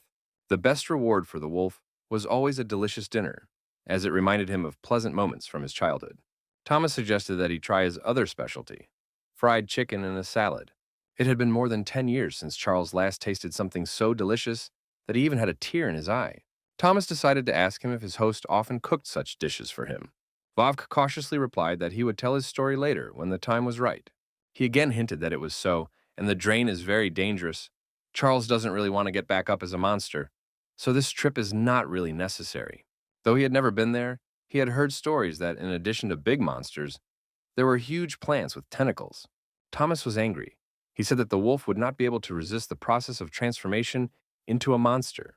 Charles's strength in the human body is incredible, but it won't be like this all the time. When the time comes, his body can be torn into many pieces. Thomas explained that he and Linda had come here voluntarily, and Charles would not have to pay them back in the future. He also explained that he wanted to help the wolf for no personal gain, but only because he didn't want to see Charles die. The wolf liked these words very much, thanked us for dinner, and said that he would stay for the night vigil. It was strange to realize that he had done nothing good for Thomas, and in return, he received so much good. Once upon a time, his master taught the wolf that people are scarier than animals, but this is hardly the case. Charles climbed up a tree and saw strange green tentacles. Is it a swamp monster hunting? But nothing else happened, and Thomas, Linda, and Charles set out on their way. There was a lot of fog around, and the wolf warned his friends that the fog could be more dangerous than it seems. Vinda got scared and said that the tree lying on the road was in a different place 5 minutes ago. The wolf told her not to move and not to touch anything with her hands. He was right, and soon a mutated wooden mantis appeared in front of them, perfectly disguised as a dry tree. Its paws are sharp as swords, and thanks to the dry trees, it tries to get closer to its victims. Linda is the type of woman who is never afraid of anything. But a new problem has appeared. Although she is not afraid of anything, her foot got into the mud, and now it is difficult for her to move. Thomas asked her to stay still to avoid making the situation worse, and promised to help her quickly. The situation was close to critical, because the wooden mantis was very close. General Wolf realized that the moment had come when he had to intervene and save his friends. He began to attack the mantis with his sword, and immediately felt how strong its skin was. In addition to being quite strong and sturdy, this wooden mantis was also large in size. Charles began to fight the monster and shouted to his friends to run away as fast as possible. Charles activated all his energy and vitality and cut up the wooden mantis like a piece of bacon. After that, he started falling into the mud, and if he got into this mud, he would hardly be able to get out. Luckily for him, Thomas and Linda were able to pick him up in time. Thomas said that he could not survive another surprise in this swamp. The insects are too big. The wolf said that they could go home before it was too late, but Thomas did not want to listen to such suggestions. Now they need to get to the depths of this swamp and find the fruit of transformation. Thomas said that he needed a sword, a Charles sword, so that he could get through all these vines. He also asked Lynn to climb a tree and help him in this difficult task. But the swamp of bones terrifies even the island's strongest titans for a reason. As soon as Thomas and his friends were distracted, their vehicle immediately lost its head, literally. There are too many dangerous animals in this swamp that can only cause trouble.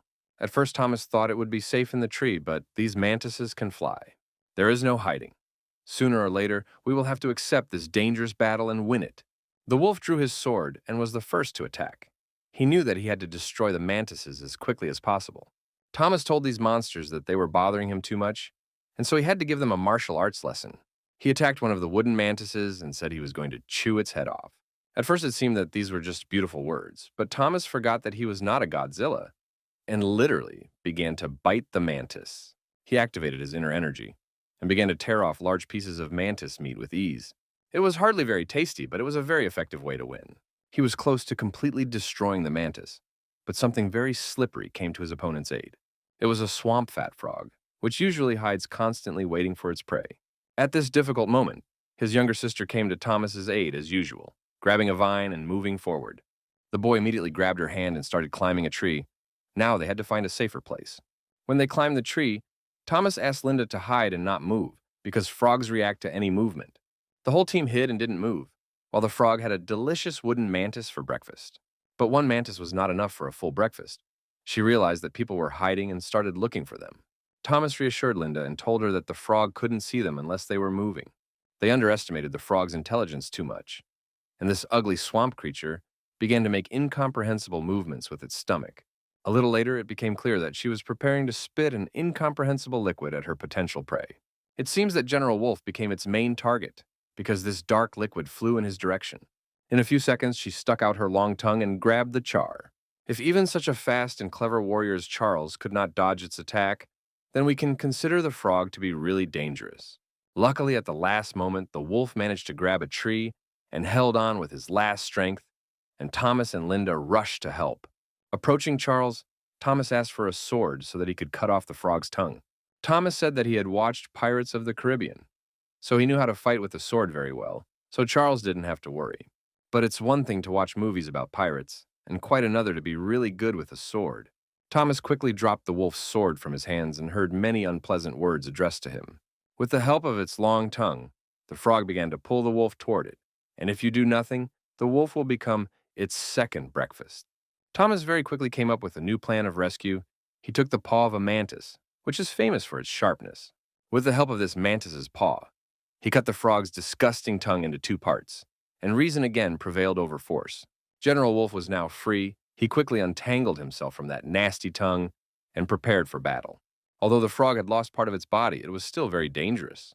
The frog quickly realized that he shouldn't have made the wolf angry, and he jumped down from the tree and used his sword against it. It was a well-aimed shot to the head, and the frog had no chance of surviving. Thomas congratulated his friend on the wonderful end of the battle, and the wolf ordered him to return the sword. Thomas apologized to the wolf several more times and said it was just a momentary lapse of concentration. Linda found the wolf's sword in time, and Charles immediately ran to get it. It seems that this sword is very important to Charles. He worries about it as if it were a part of his body. They had lost their main vehicle, but Thomas said it was nothing and suggested collecting vines. The difference between humans and monsters is that humans will use the materials around them to make various devices. Charles realized that he had some part of a human being in him, but he was far from Thomas's ingenuity. The guy explained that they would use these vines as hooks if necessary. Their journey continued, and inside the swamp forest, they heard a strange sound. At first, it sounded like the sound of a small child crying, "Are there really other people in the swamp?" Wolf said that he had never heard anything like this on this island before, and asked his team to be very careful. Thomas said it could be a giant salamander and asked us to look in different directions. He had never been so right in his guesses before, and in a second, he was personally convinced of it. The giant salamander has a very unpleasant temperament and sharp teeth. If it manages to bite its prey, it is 99% certain to die. So far, the team has been lucky enough to see this giant attack in time and managed to take a few steps back before it attacks. The first thing that came to their minds was the realization that they had to run away immediately, and they didn't need to be very smart to do so. Thomas asked Linda to give him a piece of vine. It seems that this clever man has come up with an interesting plan again. It was a rather original use of a vine to save us from a giant salamander. This gigantic monster is somewhat reminiscent of a frog. It is just as disgusting and unpleasant, but much larger. Very quickly, the team realized that they had a new problem, or rather another giant salamander. The wolf ordered Thomas and Linda to jump, but it was too late. If the salamander bit them, they would die. Salamanders never chew their prey. They swallow it right away. So Thomas suggested jumping into the salamander's mouth. He couldn't think of anything smarter, but it wasn't really a bad plan since he already had experience getting into the stomach of a monster.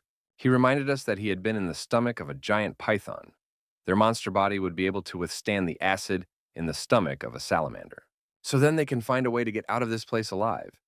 But they will need to turn into monsters again. The giant salamander's stomach had a terrible smell, and everything around it was very disgusting. Then Thomas began to eat the salamander's disgusting stomach, and the wolf almost fainted when he saw it, and Linda immediately threw up. The system immediately credited the guy with many points in evolution and gave him a new skill, the cry of a giant salamander.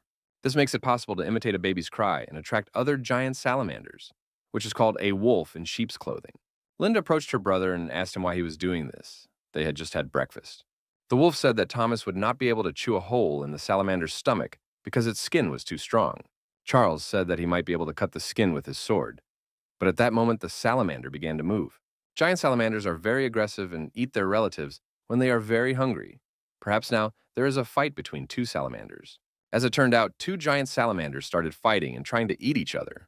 It seemed like the battle was over, and the salamander that swallowed the team probably won the battle and ate the opponent.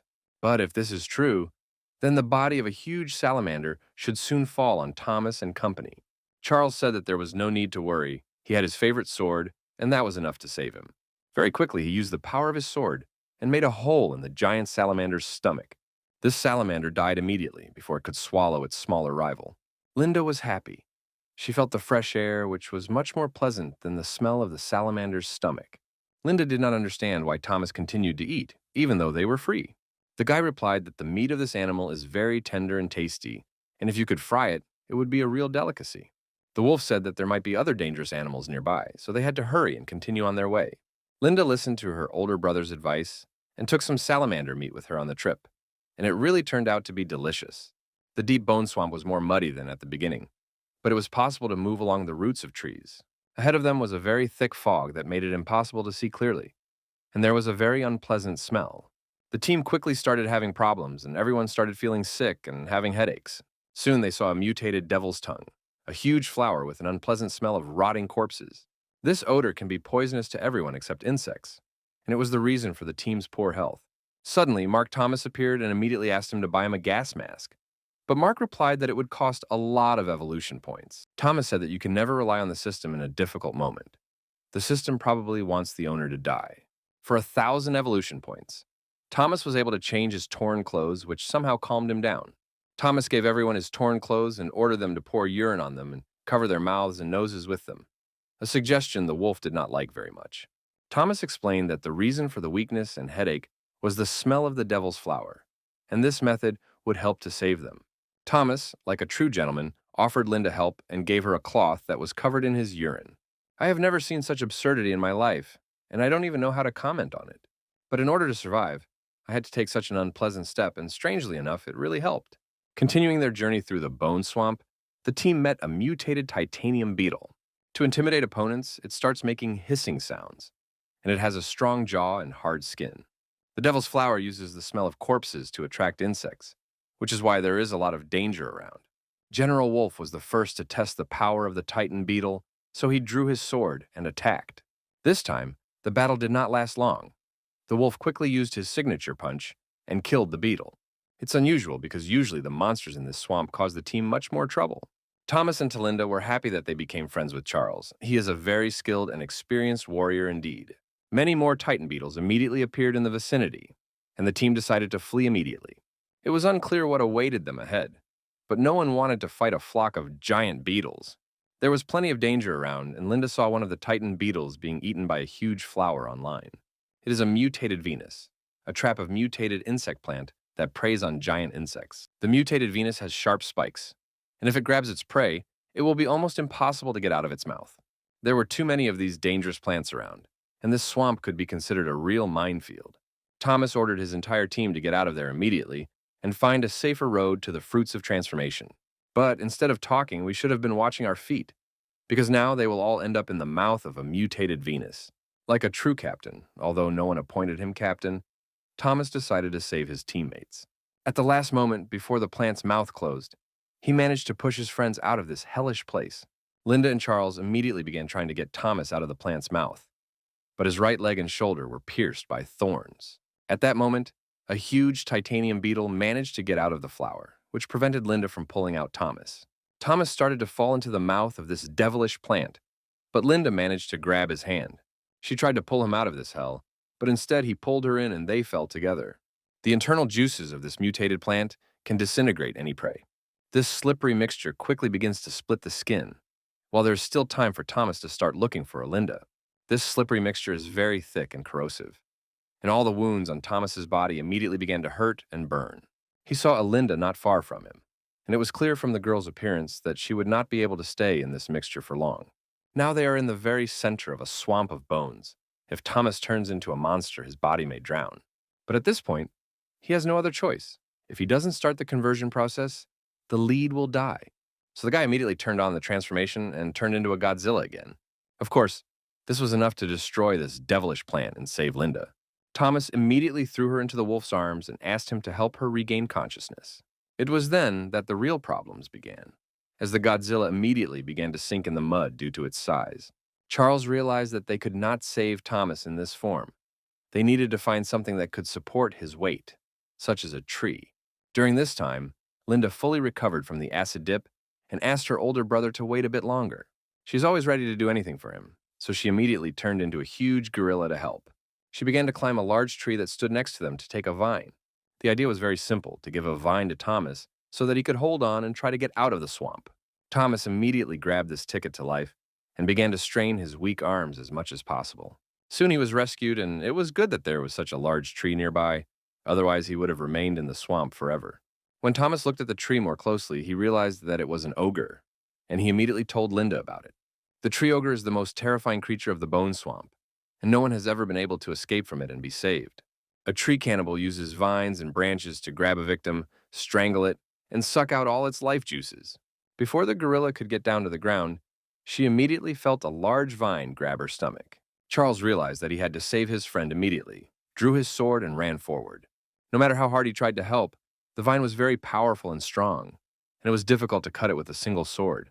Thomas got angry and said that the tree eater had gone too far, and it was time to teach him a lesson. It immediately gathered all its energy in the crystal core and activated explosive breathing. He had to be extremely precise, because if Thomas had made a mistake, the gorilla would have turned into a kebab. But fortunately for everyone, he demonstrated incredible accuracy, and in addition to table tennis, he could play billiards very well.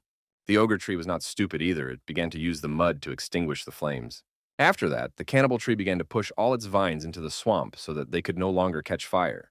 Linda wanted to help and started biting the vines. But it was unlikely to help because even the wolf's sword could not cut the vine. The ogre tree finished its transformation and created an artificial arm with the help of vines. This scared the whole team. But Charles did not lose his optimism. He sharpened his sword and was ready for revenge. The artificial arm of the ogre tree looked 3 times bigger than a Kong, and we were in for an incredible fight. Linda managed to dodge in time and saved her life. If she had been less fast, the tree would have broken all her bones. The gorilla did not want to wait for help from his team, and immediately began attacking to confirm his title as king of the island. But the ogre tree is an experienced plant that has been living on this island for hundreds of years and has destroyed thousands of monsters. With the help of this experience, it had an advantage over the gorilla and began to win. Thomas realized that he had to immediately intervene in this conflict and help his younger sister. It was time to activate the fire breath again. The ogre tree was not going to tolerate this fire on its body and struck a forbidden blow below the belt. Probably instead of a delicious barbecue, the team will eat an omelet today. Before they could catch their breath, Thomas and Linda found themselves caught in the vines of the trees. They could not move and get out of these chains. Now all hope is with General Wolf. The ogre tree uses all its abilities to defend itself and skillfully launches a counterattack. General Wolf has fought various titans in his long life, but he has never seen anything like this. The artificial hand hit him with its finger like an insect, and even a martial arts master could do nothing against this demon. Thomas did not lose his optimism. He thanked General Wolf for buying some time for them. Toma told the tree that it was time to burn it completely and make a huge hole in it. He activated his inner powers and fire breath, but the tree was even smarter and tied his mouth with a vine. Thomas, the General Wolf, and the gorilla were caught by a tree by an ogre, and now there is almost no chance of survival. The tree cannibal began to squeeze the vines as much as possible. This is done to strangle the victim and then eat it. Thomas began to choke. It was very hard to bear. Is this the end of their story? Thomas decided to call Mark and asked him how many evolution points he had accumulated recently. He asked the system to use these evolution points and increase his size. He believed that this would help break the vine. Mark checked the balance of evolution points, said that there were more than 2 million points left, and activated the growth process. This helped to break the vine, and the system reported that Thomas had passed the stage of childhood and entered a period of growth. Charles and Linda watched in amazement as their friend grew even bigger and stronger. When Thomas broke free of the vine, he began to fall to the ground and immediately activated his fire breath. Soon he did what he promised, and the ogre tree had a big hole in its trunk. Thomas saw that the tree did not want to let his friends go even now, so he decided to introduce him to the world sword. Perhaps after activating this ability, the ogre tree will change its attitude towards strangers and become kinder. After a few minutes of active energy radiation, they managed to convince the tree ogre to let Linda and Charles go. Linda told her older brother that she too wanted to do her best and destroy the tree. Thomas replied that it was not necessary now, and if she did not listen to him, he would no longer cook her a delicious barbecue. The ogre tree started talking and said that it no longer wanted to fight with them and wanted peace. No one expected such a turn of events. While an artificial arm was still imaginable, a talking tree was not. The tree ogre explained that it did not intend to kill anyone. It was just curious to test the strength of the new guests of the swamp. Thomas replied that the tree's attacks were ruthless and brutal, and he didn't really believe those words. The tree said that if it wanted to destroy the team of titans, it could easily do so. The tree also said that Thomas would not be able to get out of this swamp, but he had a different opinion. Thomas said that in the monster's body he had a lot of interesting ideas and options for attacks and started screaming as if he was being cut. The ogre tree was immediately frightened and said that it did not want any trouble and did not like it. Thomas heard the sounds of the monsters and asked the gorilla to find the vines because they might need them. As it turns out, a giant salamander crawls up to them, and it can be used to make something very tasty. Linda found strong vines and prepared to tie the giant salamander with them. When she got closer, she realized that it was just a small chicken that hadn't grown up yet. She congratulated me on the salamander and said that her friends almost died because of her parents. In a matter of seconds, she had tied up the little salamander and completely imprisoned it. Thomas asked to do the same with other similarly sized salamanders. This can help Thomas get out of the swamp and stand on his feet again. Thomas said that the salamanders were too weak, so they needed to set their backs on fire to make them move more quickly. This interesting plan worked, and Thomas got out of the swamp completely. He thanked his entire team for their help. Thomas approached the ogre tree and asked why it had a human face and how it learned to speak human language. He thought that the tree ogre could eat the human fruit, and it seems he was completely right. The tree ogre showed him something, and he realized that it had indeed eaten the fruit of transformation. So, after the tree took a bite of the fruit, it gained the ability to speak human language and human features. Thomas also asked the tree how it was able to find the fruit of transformation if it could not move. The ogre said he didn't want to answer these ridiculous questions and said he had his assistants. These flying helpers must have picked up this fruit near the poisonous cave.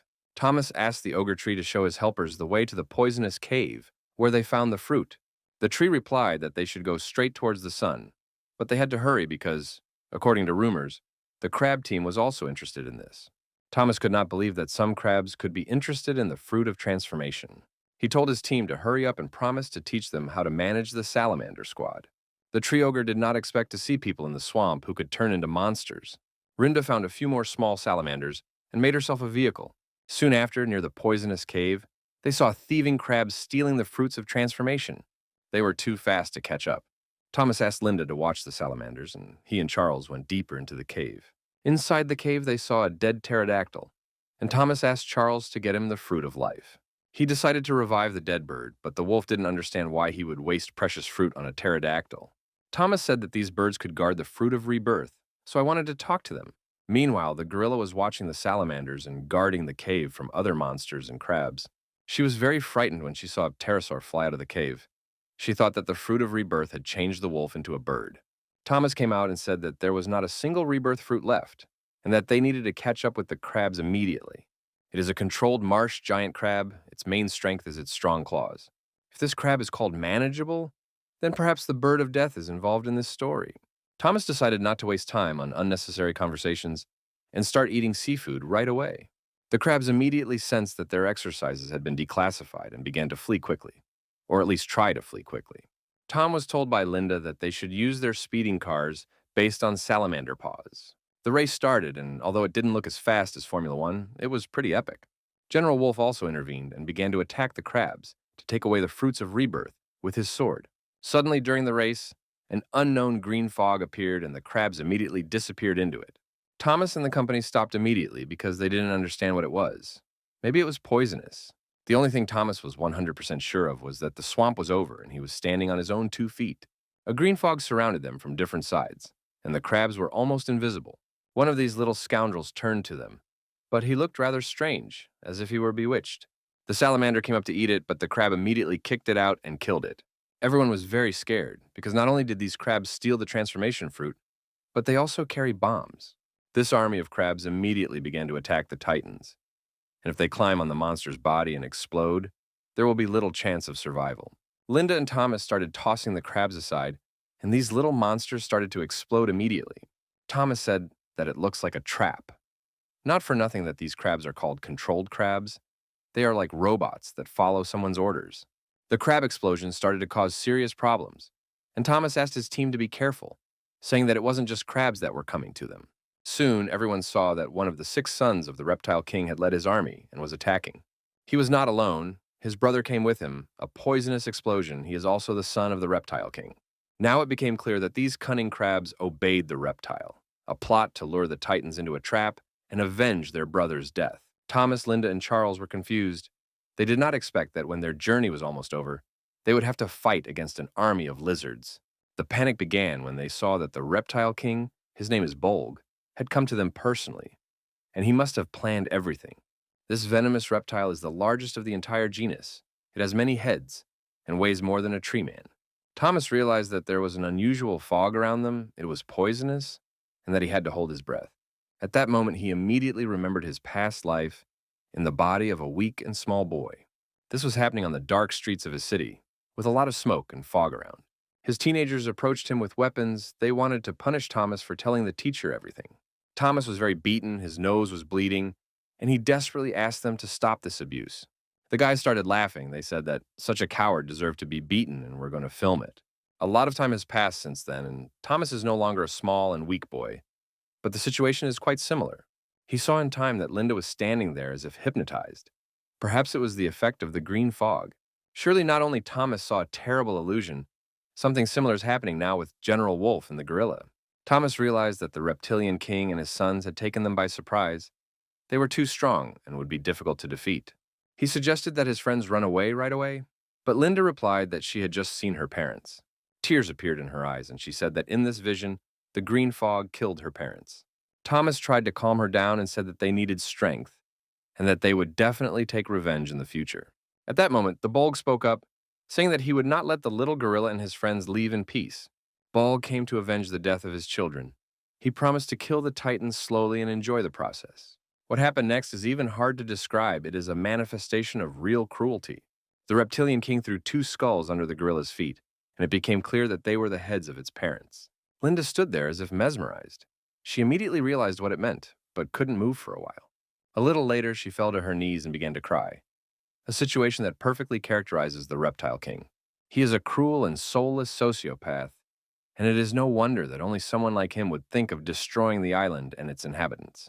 He started shooting poison bombs and destroyed the skulls of the gorilla's parents. If the reptilian king wanted to break the spirit of Kong Kong, he would never succeed. The only thing he managed to do was to make the gorilla angry and make it feel real hatred. Linda said that she would tear the Bolg into a million pieces and immediately went on the attack. And Thomas tried to stop her, but it was impossible. A very fierce fight broke out, with Linda striking the reptile with her hands and trying to tear off its head. Bolg said he expected much more from this little gorilla, and struck back. He bit her hands with a lot of his heads and said it was time to send her to her parents. Thomas and the wolf realized that Linda would not be able to defeat the reptile king alone, so they ran to help. But it was not so simple. The reptile king did not come alone. He had his sons with him, who also participated in this war. The wolf said he would try to delay them and asked Thomas to hurry to help the gorilla. Thomas asked Charles not to be so impulsive because the reptilian army is very strong. The wolf replied that he was not afraid of death and was ready to do everything in his power for a good cause. He began to use all his martial arts skills against the king's sons, and this could hold them back for a while. Soon he met the king personally, and the Bolg called him stupid for challenging the powerful reptiles. The wolf general was much smaller than the reptile king. It was not an equal fight, and even his sword could not help the wolf. The king of reptiles said that the wolf looked miserable, and he didn't even want to look at it. These words made Thomas very angry. He could not afford to watch his closest friends being destroyed by some bastard. Thomas used all his energy and attacked the king, and one of the sons of the Bolg tried to stop him. But all his attempts were in vain, and Godzilla became so angry that it is now difficult to stop him. He grabbed the king's son and threw him away like a rag, and now the battle between Godzilla and the Bolg will begin. Thomas approached the reptilian king and began to use explosive breathing, a weapon that has always come to the rescue in difficult situations. This immediately began to pay off, as Thomas hit the king's head and was able to free General Wolf. He realized that explosive breathing was working, and he had to try to increase his power. He found all the energy that was in his body, and concentrated it inside himself and released it in the form of fire. His accuracy today can be called billiard. He hit the other heads of the king and released the gorilla. Thomas had almost no strength left, but he realized that he could not rest because he had to do everything to give Linda time to retreat. He started calling Charles and Linda and said that he would try to detain the reptile king, at which time they should flee. The reptilian king said that Thomas could not save his friends at the cost of his own life. They would all die on this earth today. Thomas replied that he was wrong and promised to tear the reptile king to pieces, fry him up, and eat him for dinner. A real battle of the Titans began, and Linda and the wolf were in no hurry to run away, because they were too worried about their captain. They watched this fierce battle and saw that the reptilian king was preparing to activate a poisonous bomb. Linda and the others have encountered poison bombs before, and they are a very burning liquid that can melt even titanium. Thomas saw that his friends were in mortal danger and decided to sacrifice his own health to save them. He covered his friends with his body and took the brunt of the poison bomb on himself. Not every monster would be able to withstand such a blow, and Linda and Charles immediately ran to save their friend. When they approached him, they saw that he was heavily wounded and lying unconscious. The army of small green reptiles was approaching them. These vultures felt weak and dreamed of revenge. The bird of death appeared on the horizon, called the Three Titans fools, and said that it expected them to lose. But she wasn't going to help the reptiles at all. She approached Bolg and told him that she would never forgive him for losing her mother's things. She began to organize her trademark tornado and told the Reptile King to return what did not belong to him. It seems that the Reptile King has too many enemies on this island, and even the strongest monster can hardly withstand a tornado attack. The bird of death was well prepared for revenge. It did not come alone and brought an army of killer birds with it. These were different species of birds that immediately began to attack the reptiles, and the odds in this war were immediately leveled. The pterosaurs flew up to Thomas and his team, took their hands, and began to rescue them. The king of reptiles said that the bird of death would not be able to become the hero of this island, because soon the island would turn into a desert of death.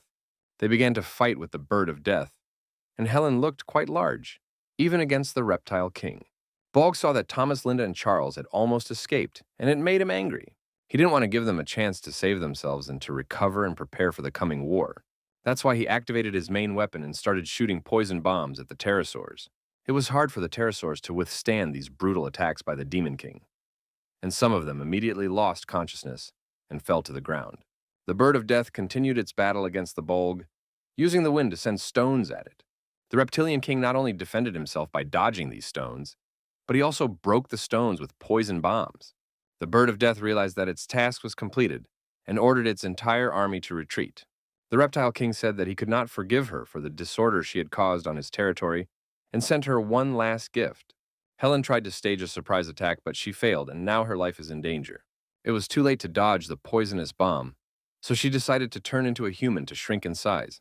This helped her avoid a meeting with a poison bomb, and one of her birds immediately became an autopilot for her. She ordered her entire army to flee quickly and take Godzilla and his team with them. The reptiles asked the king what they should do. Godzilla is too strange. He didn't die from the king's poisonous bomb. Bolg replied that he felt a new source of power after using the poison bomb. This power is from the source of life, Godzilla. The reptilian king ordered all his sons to be summoned and to find the fugitives while he rested from the battle. Throughout the night, the pterodactyls flew to safer areas of the island to get away from the reptiles. The entire territory that belonged to the bird of death has now been captured, and we need to decide where to go. General Wolf decided to take the initiative and said that we should fly to his house now. During the flight, something strange happened. Thomas became smaller than usual. The team decided to deal with these issues later and went home to General Wolf. When Thomas opened his eyes, he was very scared because he thought the battle against the reptiles was still going on. Later, he realized that he was safe. But he had a new problem. His size had shrunk considerably, as if he were a small child again, which made Linda and Helen laugh a lot. So far, Thomas did not understand this and asked Charles why he had become so big. Linda went to her older brother and explained that they hadn't changed in size, only Tom had become so small. Thomas began to panic and scream, and he immediately called Mark to ask him what happened.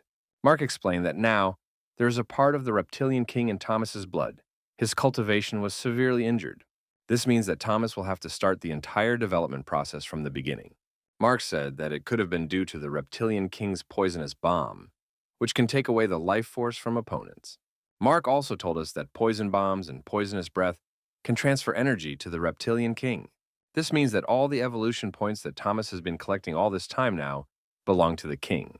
Tom realized that now he had to be much more careful and start eating everything around him again to increase his size. The Deathbird told him that Thomas was really special. He was the only one who could survive the attack of the reptile king's poisonous breath. All the Bolg could do was to make Thomas smaller, but that was enough for Thomas to start hating the reptile king's children. Thomas said he wanted to take revenge, but Helen started laughing and said that with his size, he would hardly succeed.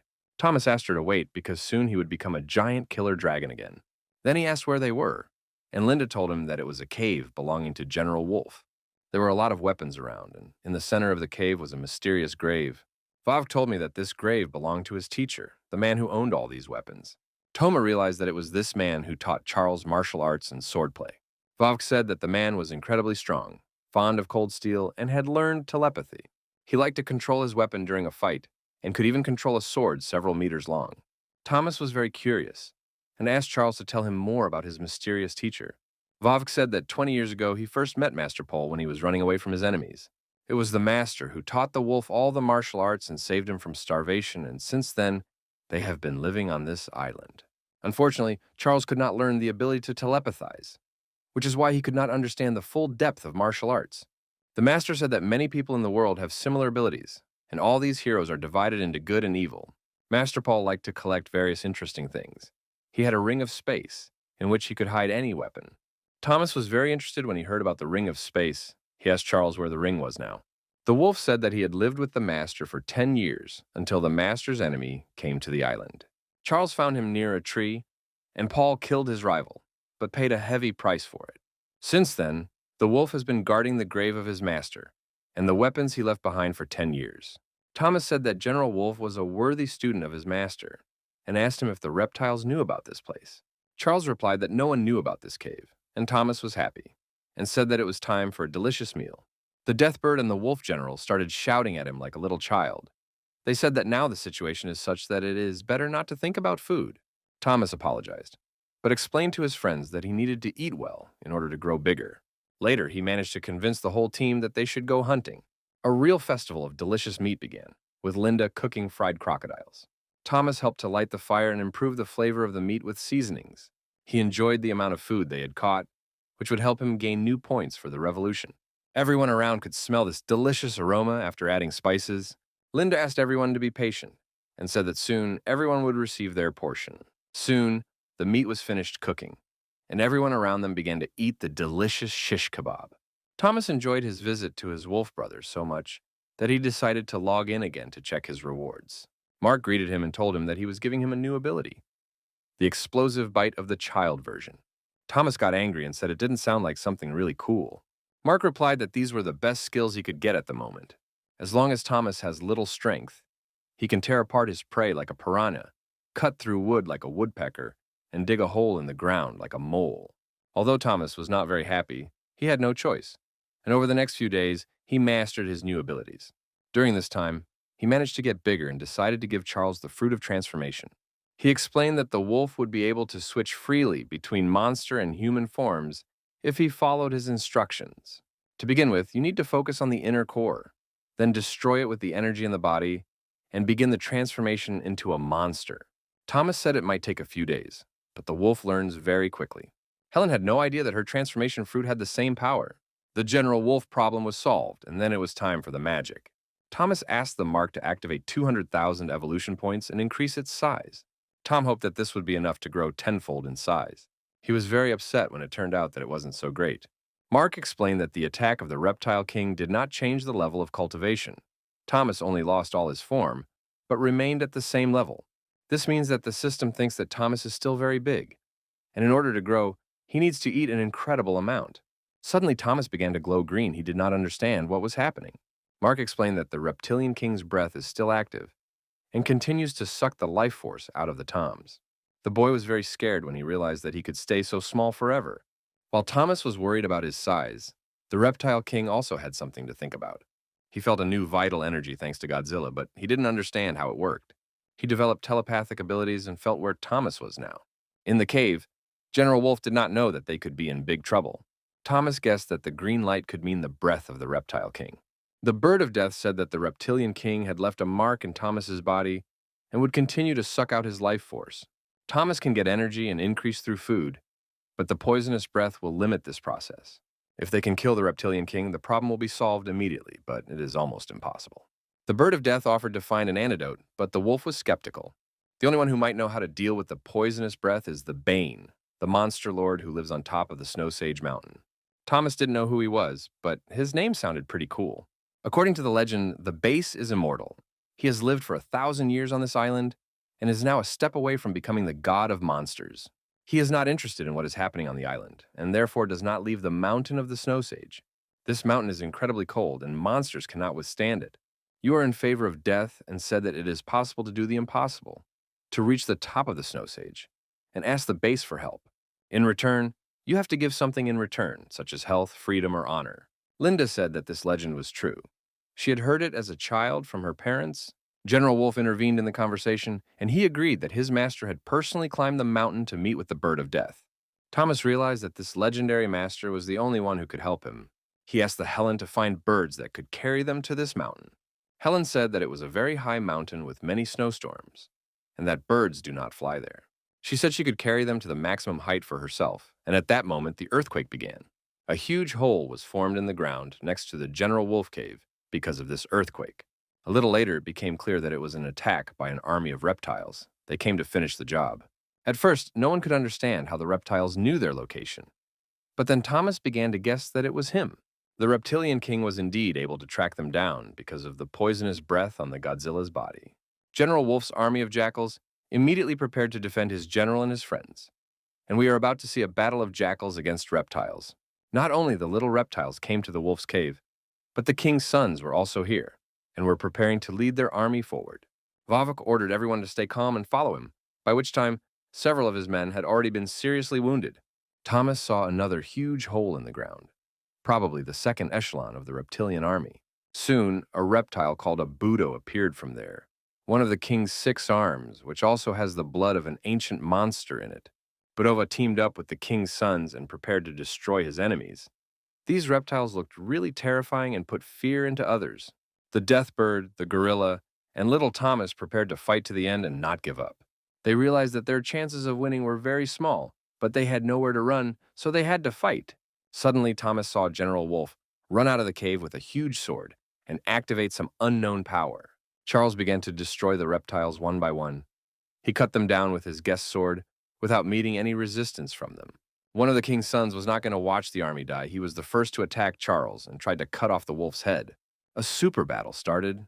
There was a lot of dust, and it was not clear who would win, the wolf or the reptile monster. Linda started screaming and said that they would not allow the house to be taken over by the General Wolf. She urged her friends to immediately attack the reptiles. Her first target was a Budo. This fat green worm should now feel what real kung fu fury means. Budo activated the green fog and hid in it, trying to engage the gorilla in a fight on his own terms. The gorilla was blinded by the green fog and did not see this green bastard sneaking up on her from behind. Linda did not have time to dodge and was severely wounded in the leg, but fortunately it was not fatal. Thomas immediately realized that this green fog was helping the reptile army to hide and kill all the living creatures around them. This cunning and cruel plan had to be disrupted immediately. So Thomas asked the bird of death to help and dispel the fog. Meanwhile, Thomas saw another son of the king. He said that at last they had met, and now he would show what Godzilla's rage meant. Fire breath has been activated. Thomas's strongest weapon remains dangerous even when he has shrunk in size. The son of the reptilian king immediately felt this dangerous power on himself, and it was only a matter of finishing off this bastard. Thomas immediately ran up to him and began to eat a part of his body, and the system was notified that the king's son's bomb had been successfully suppressed. The system has increased the rating of the Godzilla explosive bomb. Now the reload time has been reduced, and the explosive copper has been increased. Now this ability can be used all the time, but it won't work until Thomas activates it. The king's son and army general was not going to give up so easily, and decided to demonstrate his own tricks. This monster took out a green device from its mouth and activated a big explosion. Thomas didn't manage to kill the creature, but he seriously wounded it and gained a new ability for combat. General Wolf ordered Thomas, the birds, and the gorilla to run away to the cave and leave the rest of the monsters for him. Thomas did not want to listen to him. He said that they should all fight together and go to the cave together. The wolf said that he would not leave his master. He asked his friends to run away again, because when the reptile king came, it would be too late.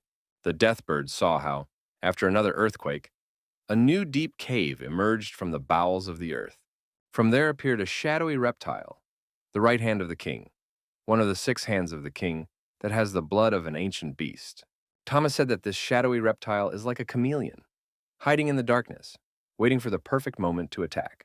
The wolf said that it is not surprising that the number of reptilian army fighters is growing. He said that there is no need to worry about him because he knows how to escape.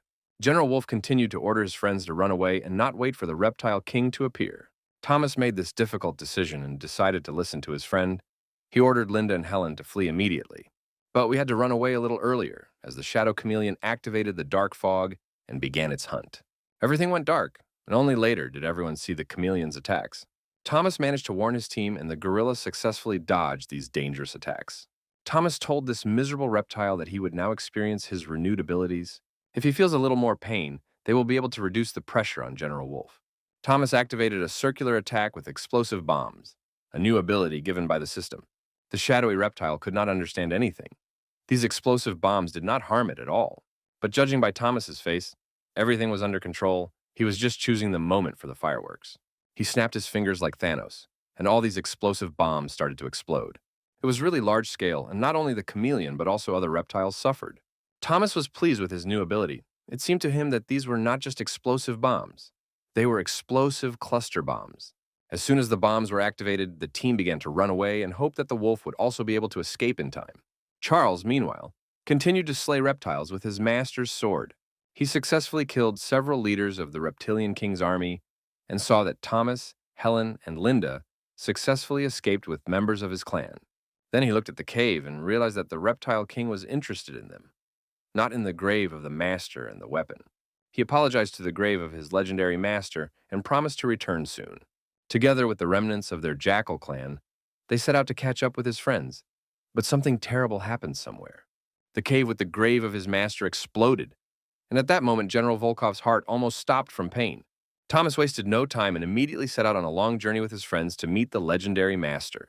He complained about the bad weather, but Helen called him stupid for talking too much. Thomas started shouting at her and asked why she was back in human form. Didn't she have to climb the mountain too?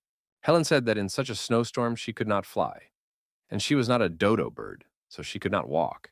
One of her pterosaurs brought her some kind of incomprehensible basket, and Thomas asked what she was going to do with it. Helen replied that it was time to enjoy this journey. She seemed to be getting quite cocky. Helen said that the gorilla would be comfortable carrying them on her back, and she invited Thomas to climb into this big basket as well. Thomas didn't want to use his younger sister instead of the bus, especially since it seemed like they were Linda's children. But the weather was so cold that Thomas also climbed into this big basket.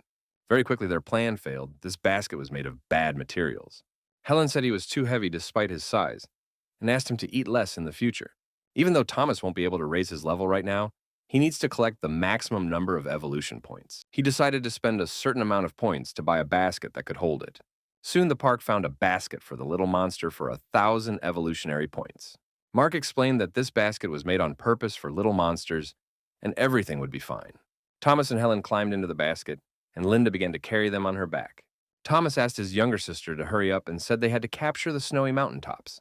This trip was not easy. There was a real snowstorm and incredible cold. Helen and Thomas were very cold. They were afraid of being completely covered in ice and dying of cold. Linda ignored the difficulties and kept going, but soon she said the road was over. The only thing left to do was to climb the mountain, and Linda knew how to do it and assured me that everything would go perfectly. The gorilla's fur must have been very warm because so far Linda had never complained of cold. At first, everything was fine, but then the stones under the gorilla's feet began to fall, and problems began. Linda did not have time to grab another rock, and their team flew into the abyss. Thomas was screaming like a little girl, but Linda said everything would be fine and managed to grab a ledge on the mountain. She promised that she would not be stopped by the cold and the storm, and would definitely climb to the top of the mountain. Soon the deed was done. Thomas thanked his sister and promised to cook a delicious burger for her upon his return.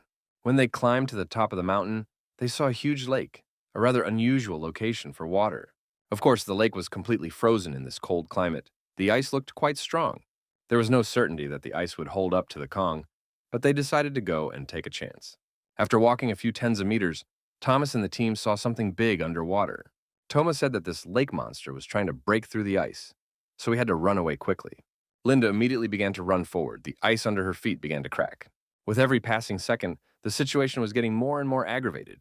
No one wanted to get into that icy water in such cold weather. Linda managed to land successfully on the ice, but her body balance was lost due to the large basket on her back. She was unable to restore the balance, and they all fell into the icy water. And now they had real problems. Thomas saw that an ancient walrus was approaching them, and it could easily tear the enemy apart with its huge teeth. It feels at home in water areas. Gorillas and shalins are easy prey in these conditions. An ancient walrus swam up to the gorilla and struck it with its tail.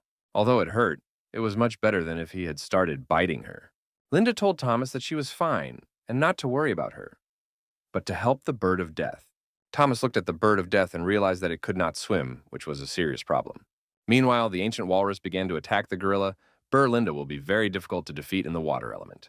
Thomas asked his younger sister to hold on for a few minutes while he saved the life of the bird of death. Thomas saw that he was too small to break the ice and get out of the water. The only adequate solution was to activate fire breath to melt the ice, but this function did not work underwater. Linda won't be able to hold her breath underwater for long, and we need to save her quickly. Now, Thomas has to save two of his friends at the same time, so he decided to try explosive breathing underwater. The situation was quite tense.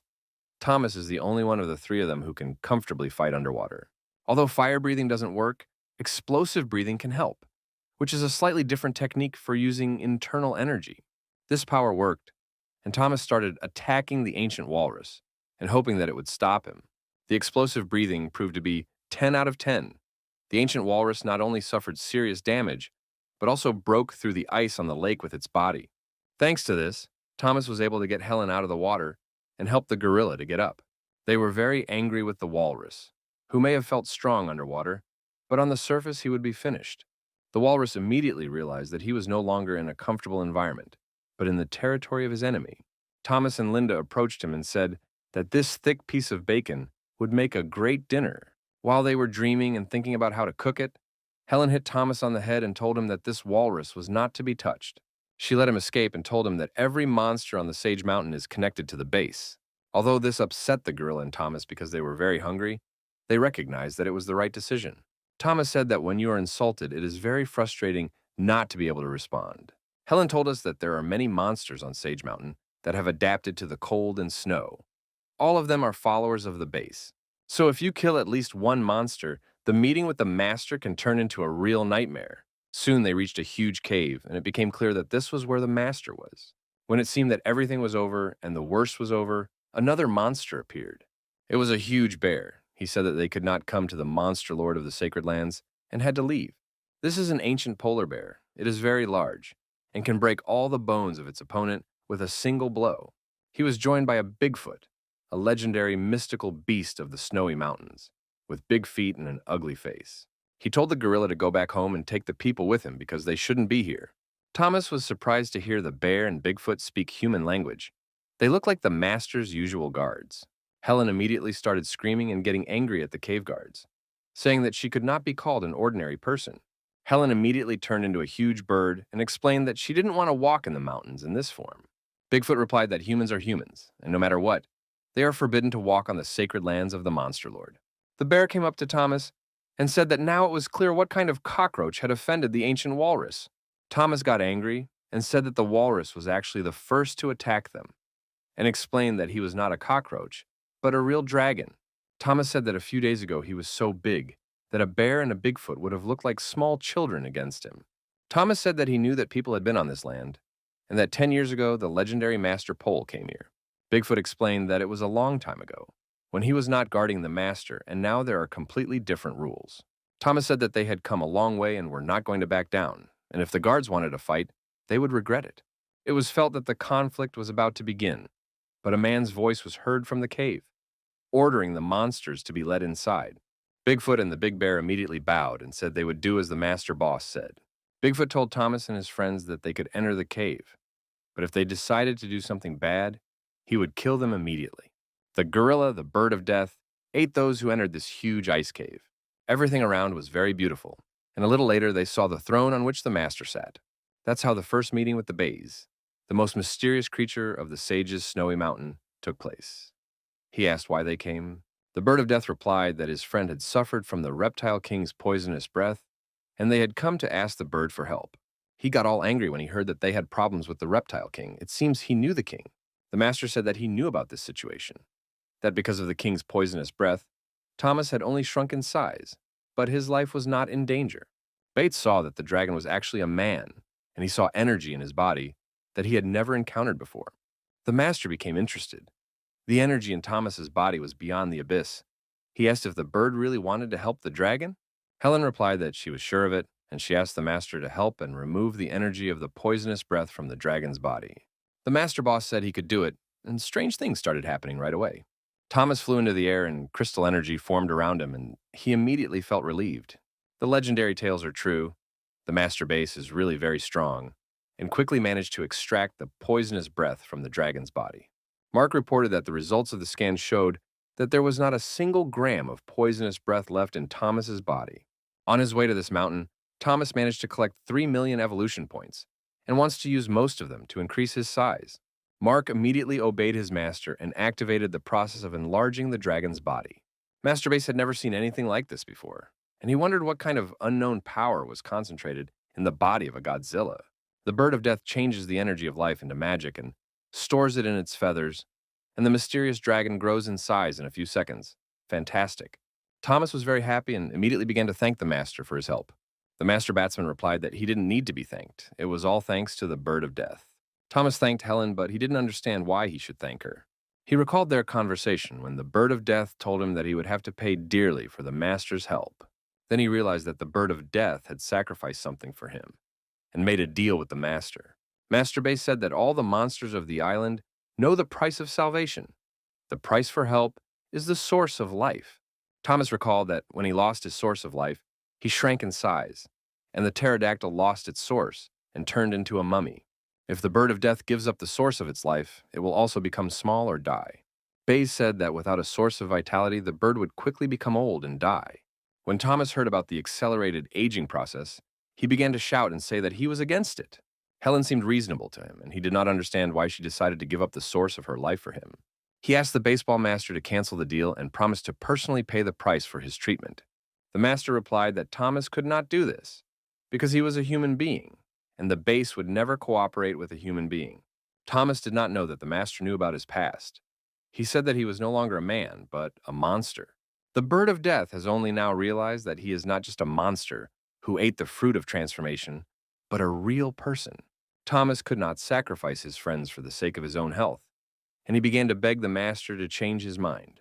Bayes noted that they are willing to sacrifice themselves for each other, which is a rarity among monsters. The master also noted the gorilla's help in their journey and said that he agreed to cancel the deal with the bird of death. Thomas began to thank the master and offered to give away his personal source of energy. Bass replied that he did not want to take anything from them, and if they passed his tests, he would fulfill their wishes. The team of Titans immediately tensed up, wondering what kind of test awaited them. Master Base stood up from his throne and ordered them to follow him, and the monsters immediately obeyed his command. They all went out of the cave together and went to the center of the frozen lake. The master said that they would no longer be offended by the ancient walrus, and he also froze the ice on the lake so that no one would fall into the water. Then the master became very serious and said that Thomas had to pass this test like a real man. He offered to play hockey with him, and no one expected such a turn of events. Thomas and his friends were very surprised, for surely the master had met people before and knew everything about them. The master explained that they did not have to play by human rules and use a human form. He said they could use anything to put the puck in the net. There is only one rule. If a team is formed of monsters, you can only play as monsters. Bayes said that the hourglass is their timer, and whoever scores the most goals wins the match, the captain of the obvious. People invented hockey, so we need to add something human to the game, so the goal and puck were enlarged. Thomas didn't understand why the puck was so small. It would be almost impossible to play with. The batting master got angry and said that it was a test, so it had to be difficult. Thomas thought that Master Baseball would be played together with Polar Bear and Bigfoot. It would be 3-on-3. The three Master Batsmen replied that they would play 2-on-2, which was an unexpected move from the Master.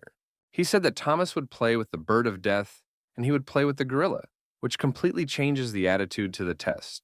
In his past life, Thomas had never played hockey, but he had seen the game several times on TV.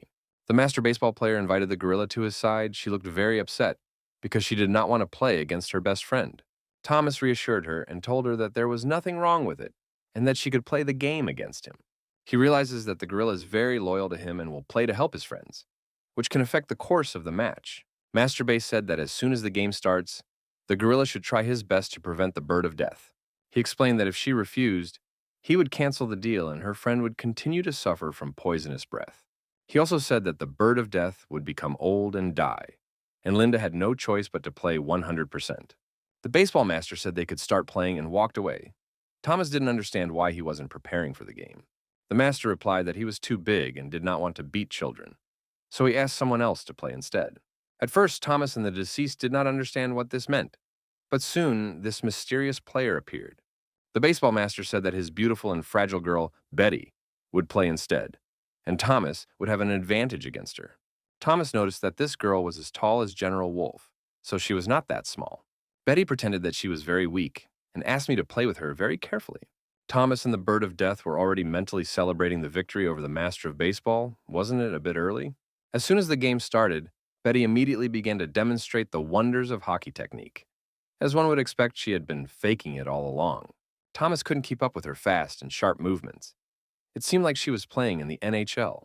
The dragon tried to catch up with her and take the puck for himself, but immediately slipped on the ice. It's time to step up our efforts for the Bird of Death. Maybe it plays better hockey than Thomas.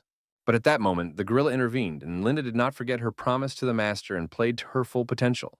Betty and Linda scored the first goal of the match in such a simple way, and Thomas couldn't believe he had been so easily fooled. He expected to easily beat the little girl and thought that the gorilla would help him. Helen started yelling at Linda, calling her a fool, and asked her whose side she was on. Linda began to apologize and said she had no choice. The match continued, and Thomas tried to turn on the full power. It was hard for him to do so, as the small and fast Betty easily and technically beat him with a wooden club. It seemed as if it was made for this game, as Thomas continued to move awkwardly and kept falling. While he was trying to find a balance in the game, the score was already crushing, 4-0 in favor of Betty and Linda. When the score was 5-0, Thomas said that now he would show this little girl what professional hockey meant. He called the Bird of Death for help and said that the two of them had to deal with this impudent girl. The Bird of Death was indeed able to break away from the gorilla and knock the puck out from under Betty's feet. Thomas had a real chance to score the first goal of the match, and he was already mentally celebrating the goal. But his clumsiness went to a new level when he accidentally hit the puck with his tail and lost the opportunity to score a goal. The Bird of Death started screaming at him and said he had missed an incredible chance to score the first goal. Thomas replied that he was just warming up, and when he had a second chance, he would definitely score. The game continued, and the duel between Thomas and Betty escalated to a new level. Thomas decided to repeat the successful strategy and asked the Bird of Death to come to his aid. For a while, it seemed that this strategy could really turn the tide of the match. But Linda remembered the terms of her agreement with Master Base and intervened to stop her friend's attack. Helen couldn't understand if this stupid monkey was really helping Betty win the match. Soon, the puck was back to Thomas, and he was sure he would take advantage of his second chance to score. His confidence melted like ice cream in the sun when Betty ran up to him and made him lose his balance again with her club. If you look at this situation from another angle, Thomas did manage to score a goal, but only with his head. He started complaining and said that it was a foul because it is forbidden to hit the opponent's legs with a stick. The baseball master said that the rules only apply to real monsters, so Betty was not breaking the rules.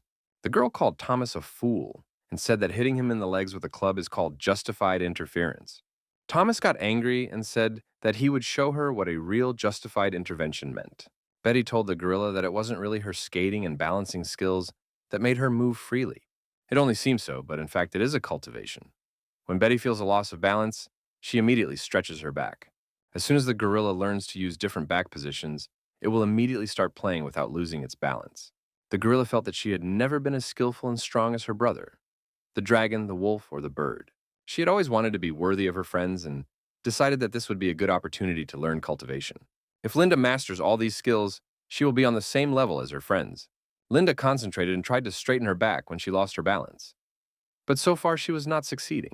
The Bird of Death started laughing at her and said that this is the outcome that awaits all those who help the enemy. Linda tried to calm down and become better than before. She can't drag her dragon brother down anymore. She tried to focus on her inner energy and balance her back position. Meanwhile, Thomas was able to get the puck out from under Betty's feet with his long tail. The Bird of Death immediately flew to the puck, confident that it would score a quick goal. Linda tried to react quickly to this moment, but she immediately began to lose her balance. But her faith in her strength and capabilities was very strong, and the gorilla did not lose her enthusiasm and tried to restore the lost balance. With the help of Betty's cultivation lesson, she managed to do something similar to a real acrobat's performance. Helen could not believe that her friend had become so fast and skillful in such a short period of time. With one last move to make, Linda confidently sent the puck into the goal of her current opponents.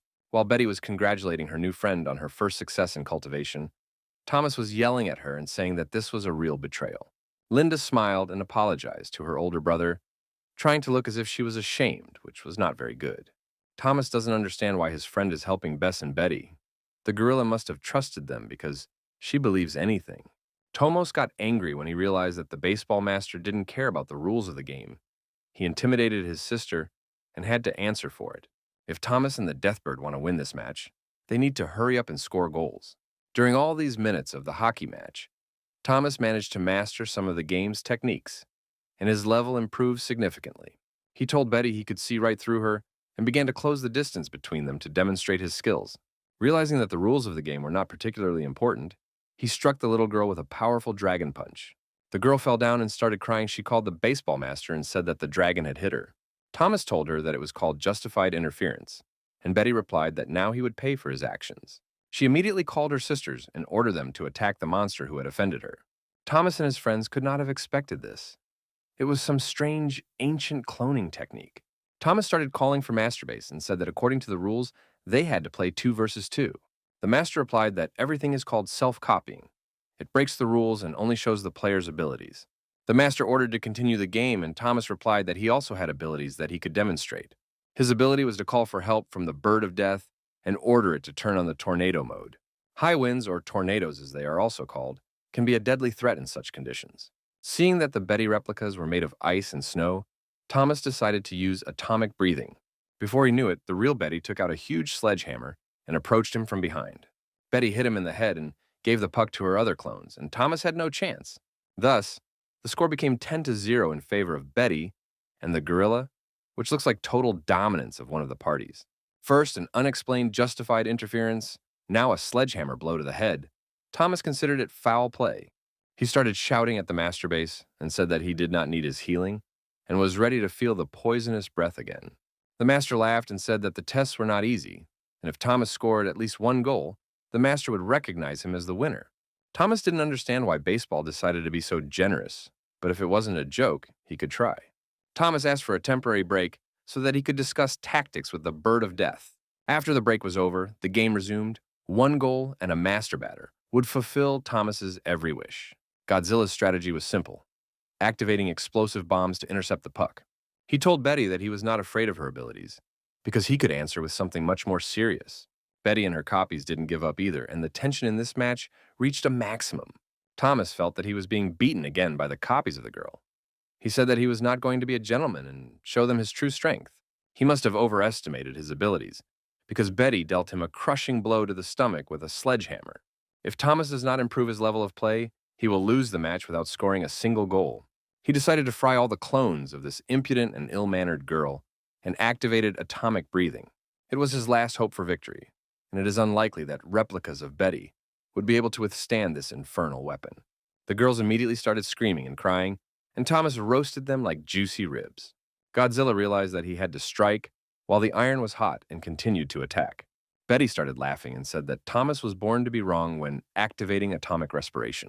Thomas continued to do his job and said that he was not trying to hit her at all. It was his cunning plan. He made a hole in the ice and removed Betty and her clones from the game. It seemed that now the problem was completely solved, and he would be able to score the decisive goal very easily. But Betty showed that she never gives up. This girl is really powerful. She can melt ice even when she is in water. The ice at the hockey stadium began to break, and Thomas accelerated to score the last goal. He was very close to his dream victory over this bandit, but he began to sink under the water. But no matter how hard it was for him at that moment, he still came up with one last idea to win, one last chance. Thomas activated an explosive bomb and hit the puck with it, which helped him score his first goal of the game. He started to rejoice and said that they managed to turn the game around. They didn't care that they had lost the match overall. Betty came out of the water and looked quite aggressive. It was clear that she was unhappy with what had happened. Thomas felt that Betty began to freeze the water. He called her a fool who does not know how to lose.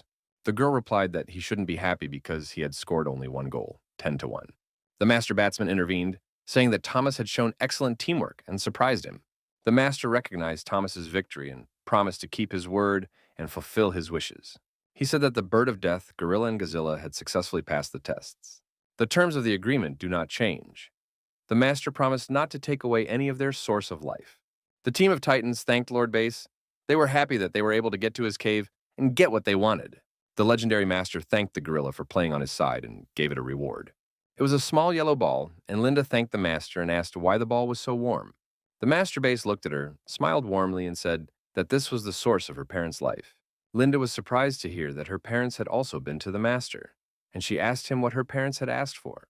The master said that when her parents came to him, they asked only that their daughter have a peaceful and happy life. He said that he was returning her the source of her parents' life, and she should let it into her body and become stronger. It really did give Linda a boost of vitality. And the barbarian gorilla, which has the blood of the legendary Aokan beast, became even stronger. Thomas and the bird of death congratulated her on this gift and said that she looked even bigger and stronger. After she thanked the master, the boss said that they got what they wanted and could go down to the jungle. The gorilla and the bird of death had already begun to pack up, but Thomas did not look happy. He asked the master to go with them. The reptile king threatens the entire island, and the base is obliged to protect his possessions. The death bird called Thomas a fool and ordered him to shut up. Lord Base is the god of all the monsters on this island. He cannot be asked to do such a thing. Thomas said that this only adds to the reasons why he should go with them. God has to protect his possessions. Bays replied that he was too old for that. And even if he was given an additional source of life, it would still not be enough. But to help this cheerful group, he is ready to send Betty with them. Thomas replied that it was unlikely that such a small girl would be able to help them. He must have forgotten how she had beaten him 10-1.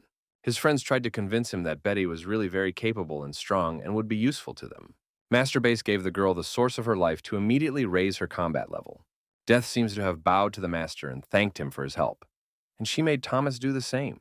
Under pressure, Helen Thomas admitted that Betty would indeed be useful to them in the upcoming battle. The team of Titans decided to return to the jungle right away and not stay overnight. Thomas asked the gorilla to walk faster so that they could meet the reptiles and destroy them as soon as possible. Betty decided to help her new friend speed up. The girl said that snowboarding is the easiest way to go down the mountains and assured Linda that it was absolutely safe. Gorilla doubted this decision, but there was no stopping the snowboard, so she had to move forward. Thomas regretted asking Linda to speed up. Now he wished they were crawling like slugs again. There were many trees ahead, but Linda did not know how to stop and slow down. Soon, thanks to this method of descending the mountains, Thomas and the team returned to the jungle. They looked very determined and were preparing to start the competition against the reptilian army. Betty asked Thomas why everything was broken around him, and Thomas said that an army of reptiles was destroying everything in its path. It turned out that the cave of General Vovk no longer exists, nor does the grave of his master. There were many corpses of reptiles and jackals lying around, and no one had taken their bodies after the last battle. Up ahead, Thomas saw traces of blood, and he remembered that reptilian blood is green, so this blood might belong to Charles. At that moment, he heard someone running toward him from the bushes, the remnants of a legion of jackals. Thomas immediately asked them if they knew where their general was, but the jackals behaved very aggressively. Thomas asked Lynn to talk to the jackals and ask them what happened and where their general was. Linda talked to the jackal and told him that General Wolf had been captured by the leader of the reptilian army and taken away with him. They also said that General Wolf was very angry because of the destruction of his cave and the master's grave. Because of his rage, he began to fight against the reptilian king and his sons, despite the numerical superiority of his opponent. Soon, Charles lost this battle and fainted, and the reptilian king decided to take him with him as a trophy. Thomas looked very angry. He realized that his friend was in mortal danger, and they could not waste any more time. He wanted to go straight to the reptile cave, but the bird of death stopped him and explained that it was suicide. Thomas said that Charles was taken to the cave of reptiles to lure him there personally. Until Thomas got there, the reptiles would kill the wolf. Helen said that they do not realize how many reptiles live in that cave. To fight these monsters, Thomas must grow in size. The dragon replied that it would take too long for him to fully regain his strength. It was too long to wait. Thomas called Mark and asked him to activate all the evolution points he had to increase in size. Betty was surprised to see that this dragon grows so quickly at the first wish. The Deathbird said that this does not change the situation. Thomas is still a dwarf compared to the reptilian king. Thomas asked her not to worry and reminded her that there were many reptilian corpses around. He could eat them and improve the situation. When Betty and Linda saw the dragon eating dead bodies that had already begun to rot, they felt sick. Thomas agreed with the Deathbird that he was too small to fight the reptilian king. He asked how many dodo mutants were in the jungle, and Helen said there were about a few hundred. Thomas asked Linda to negotiate with the jackals to cooperate in order to save General Wolf. His plan was quite simple. He wanted to unite all the monsters of the island and fight together against the reptilian army. After quick negotiations, he realized that at least 300 monsters could be fighting on his side. He asked his friends to invite everyone they knew to this fight of the century. He also asked Betty for help. She is a student of the master base, so everyone around her should listen to her. Betty replied that no one in the jungle knew her, and the monsters would not listen to her orders. Thomas assured me that this was not true. Many monsters around here know the legend of Lord Base. Then Thomas saw the Tangerine Girl. He started shouting at her and asked why she came so late. Tangerine said she wanted to take part in the island's uprising against the reptiles, but Thomas said she was too young for that. After much persuasion, Thomas finally allowed her to take part, but ordered her to be very careful. Thomas told the others that even small creatures want to help in this legendary battle and are ready to convince other monsters to fight. It looks like a half-hearted coalition against the reptiles is being prepared, and it will be a battle worthy of an infinity war. Thomas and his incredible team jumped down and prepared to meet these green creatures. A similar reptilian home is located very deep underground. No wonder these demons are rarely seen on the island. Thomas was the first to land on the ground, and Betty got a soft landing with the help of his head. They started to quarrel again, and Thomas said that you can't go over the heads of others all the time, literally and figuratively. Soon a gorilla landed. It was so loud that Thomas almost died of fear. The bird of death had the softest landing, so there's nothing to be surprised about. Everything around looked pretty disgusting, a lot of green fog and bones of dead animals. Thomas asked his team to speed up because General Wolf needs them now. They hid behind the bones of dead animals so that the reptiles could not see them.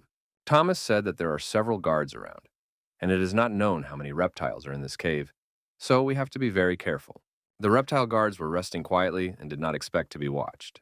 The gorilla had the hardest time being quiet, as if it was deliberately giving itself away. But her friends came to the rescue in time, and Betty took out her sledgehammer and smashed the reptile's head. Thomas said that they could not just leave the bodies of the reptiles, they had to eat them. The gorilla said that the reptile was killed by her foot, but Thomas did not care. Betty and the bird of death could not stand to watch their captain eat these horrible creatures. While they continued to destroy the reptilian guards, Thomas immediately attacked their dead bodies.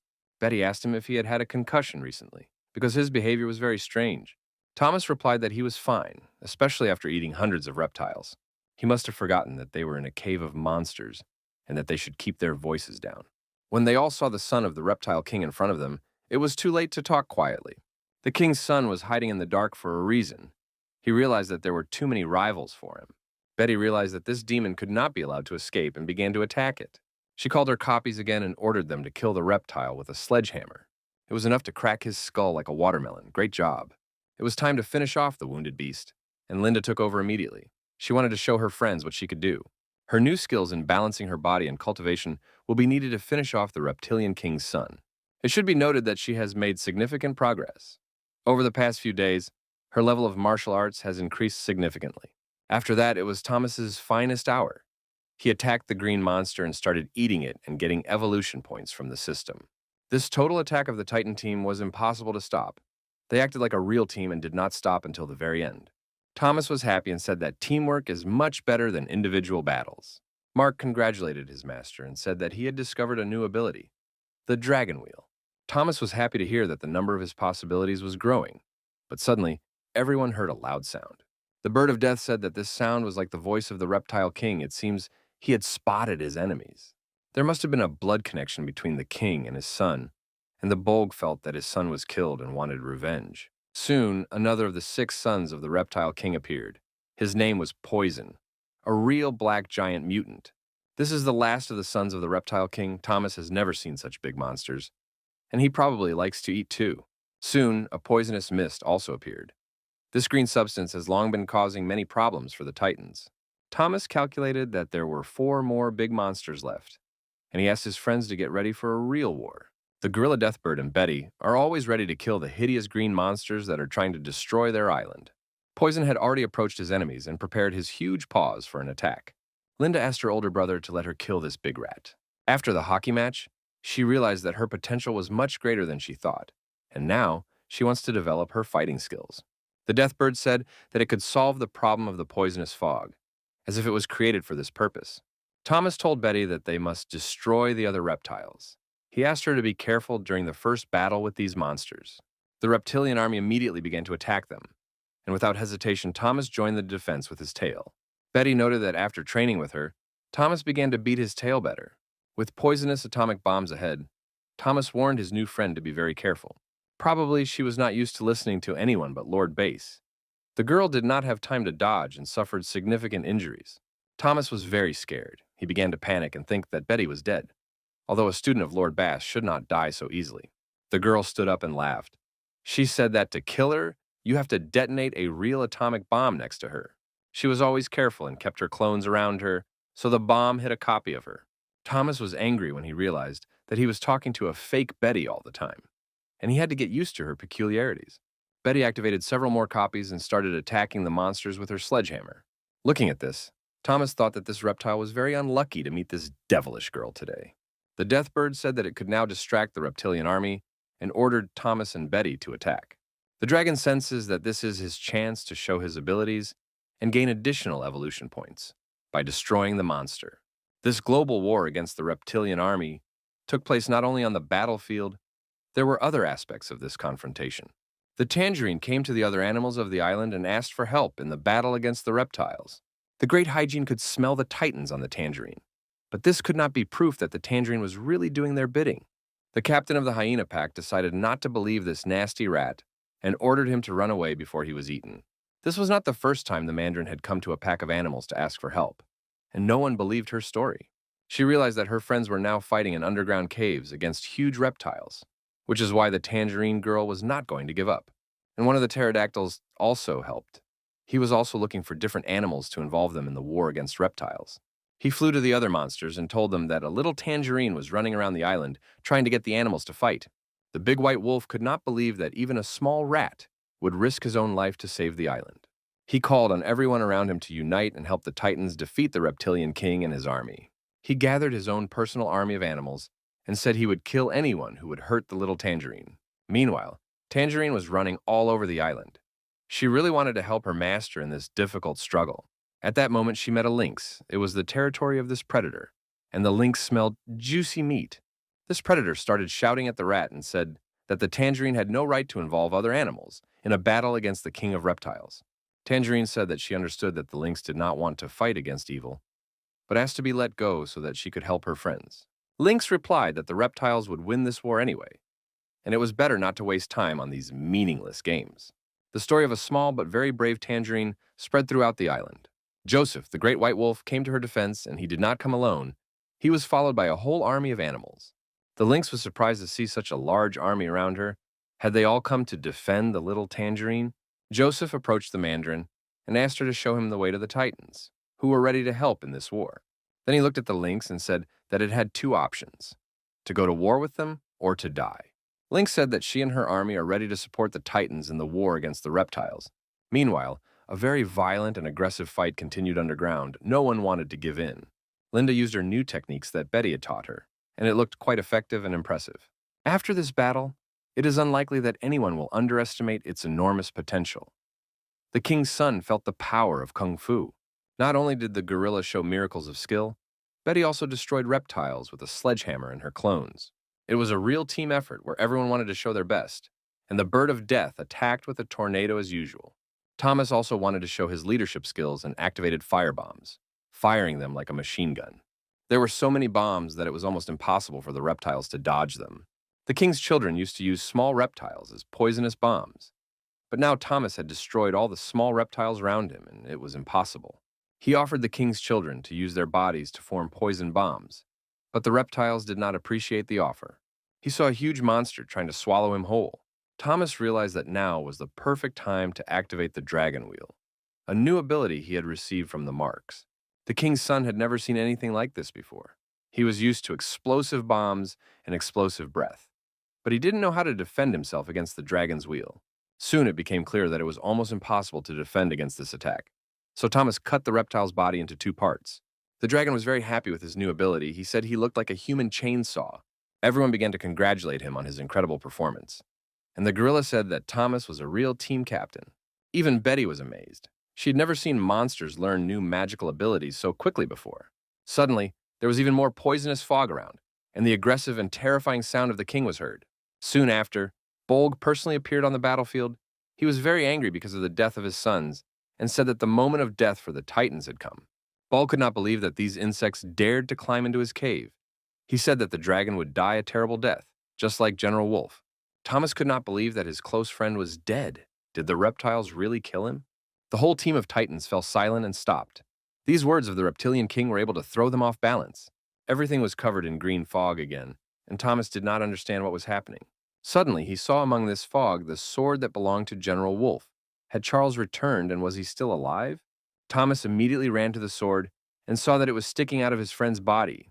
So it seems that the words of the Monster King were true. Then the real science fiction and mysticism began. General Wolf's body began to glow yellow. After that, the spirit of the Monster Lord appeared, looked at the dragon, and ordered him to wake up immediately. So it was all just a dream or an insidious illusion of the Reptile King, and Thomas immediately returned to his consciousness. He saw that he was not the only one who saw this insidious illusion. All his friends continued to be in a trance. Thomas did not understand why he was the only one who could wake up and realize what was happening. Betty whispered to him, telling him that Lord Bass had taught her how to resist the poison, and that's why she could see what was happening. She ordered Thomas to stay still and wait for a chance to attack the Reptile King. Bolg ordered his son to bring the dragon's body to him, so that he could tear his enemy into several pieces. Poison approached the dragon and calmly took it into his mouth, thinking that the dragon was in a trance and not a threat. The venom had never been so wrong before. As soon as Thomas was in the reptile's mouth, he immediately activated the power of his spikes. He immediately felt unbearable pain and realized that he should not put unknown objects in his mouth. The Reptile King could not understand how Thomas was able to leave the trance from the poisonous fog so quickly. The whole team of Titans has fully recovered thanks to Betty's help, and they are ready to destroy the insidious reptiles again. Bolt could not believe his own eyes, although he had many of them. No one had ever been able to wake up from his trance so quickly before. Thomas began to attack him and said that now the poison was seeing his death embodied in front of him. He activated his extraordinary powers again and rushed to attack the son of the Reptile King. It was a very strong hit. The poison had no chance to survive, and he died losing his own head. The Reptilian King almost went mad with rage. His fourth son died because of this damn dragon. He told Thomas that he would make him cough up his own blood and then send him to hell. The epic battle of Godzilla against the Reptilian King began, but Thomas was not alone. His friends were always with him. Seeing the dragon's support, the Bolg decided to activate his poisonous breath and destroy the Titans. He started shooting at them, and history repeated itself. Thomas, again, like a true captain, covered his friends with his own body. The bird of death called him stupid. It didn't want the dragon to get hurt again. Thomas called Betty and asked her to cleanse him of this poison if possible. Betty trained with the Monster Lord's hands, and it was no problem for her to cleanse the dragon of the poison. During this time, Thomas managed to shrink a little, but he thanked God that he did not lose half his size. Bolg realized that the new member of the team of Titans poses a serious threat. If Betty can cure the poisonous fog, then she is really not safe. He wanted to attack the girl, but at that moment it was as if the devil had possessed Thomas. He was angry because of the loss of his size. Although Thomas had shrunk only a little, he began to eat his son to take revenge on the Reptile King. Mark immediately appeared and said that he was congratulating his master on the first reptile monster he had eaten. In addition to being very tasty, the monster also gained a new ability, Thunder of Rage. This means that the dragon's attacks will not be even safer from now on. It can be used once every 3 days for a minute. After activating Thunder Rage, Thomas will be exhausted for an hour, which is a pretty terrible side effect. So Thomas has to activate this weapon to kill his opponent, because otherwise, he will be left without strength and will lose the fight. It's a rather ambiguous ability, but it can come in handy at a critical moment anyway. Thomas activated 1,000,000 evolution points and asked the system to increase it in size. Meanwhile, the Reptilian King began to have serious problems, and it seemed that his inner strength was failing. Thomas did not understand what was happening with this enemy. It seemed that the Bolg was losing even without a fight. Mark reported that after scanning the monster, he saw that Thomas's internal energy was interfering with the Bolg. In addition, when Thomas used the evolution points to grow, his energy resonated with the energy of the Bolg. So if Thomas bites him on the neck, he will be able to get back his part of the source of life. Thomas told his friends that he could get most of his power back if they helped him. He asked his friends to attack the right and left heads of the Reptile King while he attacks the middle head. Bolg called the Titans losers and said that he would kill anyone who dared to challenge him. But such words cannot intimidate monsters who are ready to give their lives for each other. The whole team of Titans attacked us Reptile King. Betty activated her copies again, so now they have a huge number on the advantage. The Bird of Death and the Gorilla also did not rest and attacked the monster's right head. Thomas, meanwhile, activated the explosive bite and told the bug that he would now show him how to bite his prey. But he had a problem. The skin of the Bolgus turned out to be very thick and hard and caused pain to the dragon's teeth. Thomas was in so much pain that he completely forgot that he was fighting a real monster. Bethy started yelling at him and told him to hurry up and fulfill his part of the plan. They would not be able to cover him for long. The bird of death and the gorilla also started shouting at him and told him to do everything faster. He apologized to his friends and said that in a minute the matter would be done. But life is a very changeable thing, and if it seems that everything is very simple, then you probably don't see the whole picture. Another son of the reptile king appeared and inflicted very serious injuries on Thomas. All his friends were very scared. The bird of death called him stupid and careless. Thomas has never been in such a dangerous situation before. He is badly injured, and there are two huge monsters around him. For a moment it seemed that he would not be able to fight anymore. The Demon King decided to eat his enemy alive. Linda could not watch her best friend being eaten by this ugly animal. She ran to save Thomas. Betty and all her clones also joined the plan to save the captain. At this point, chance also played in favor of the Titans, and the life source in the monster's middle head was activated again. Soon it broke into many pieces and caused the reptiles great pain. Thomas seemed to rise from the dead like a zombie and said that no one had the right to bite him, and that the bolt would be severely punished for this. The wounded monster let his rival in and asked his sons to help and destroy the enemies. The Deathbird realized that Godzilla's power had returned, and now Thomas would fight again at full strength. Thomas said it was General Wolf, and he began to look for him with his own eyes. No, Thomas did not go crazy, and soon General Wolf did appear and greeted his friends. The Deathbird said they came here because of him, because a true team will never abandon their friend. Thomas said that they thought Charles was already dead, but the wolf said that he was only wounded and unconscious. When he woke up, he got a chance to escape and took it. Then Charles looked for the body of his master, but found only his sword. Thomas said that they would help him find the body of the master, but now it was time to unite and destroy evil. Seeing the team of Titans united, the reptiles became even more enraged and attacked. Thomas asked his team members to kill the king's sons and give him the opportunity to personally destroy the Bolg. Of course, it was not so easy. There was a whole army of small reptiles trying to stop him. But the desperate work of his entire team brought the time of victory closer, and they all fought as if it were the last time. It was a truly coordinated effort by all team members, and the Reptile King is having a hard time right now. The wolf cut down the opponents with his sword. Linda and the bird used their physical abilities. Betty hit with a sledgehammer, and Thomas bit like a dog. Sometimes it seemed that this was his favorite way to fight, and he immediately received evolution points for it. The Reptilian King saw that while the members of the Titan team were distracting him, the dragon was eating his sons. He also realized that Thomas had become much bigger and stronger during this fierce battle. Looking at him, the Reptilian King realized that by eating monsters, Thomas became stronger. What happened next could hardly even be called cannibalism. The Reptilian King took the body of his son and ate it. No one could have predicted this, and it was unclear whether it was a cunning plan or a loss of judgment. Thomas realized that the Reptilian King did not want to give him the opportunity to increase his power, and was trying to prevent him from doing so. Thomas also saw that the army of small reptiles began to retreat. Does the king want to fight one-on-one? Thomas said that he never fights alone because he has his favorite team that is always there for him. All the heads of the Reptilian King have prepared to fight against the team of Titans. Something epic is coming. General Wolf never forgave the Reptilian King for destroying his master's grave, and for that, he cut off one of the Bolga's heads.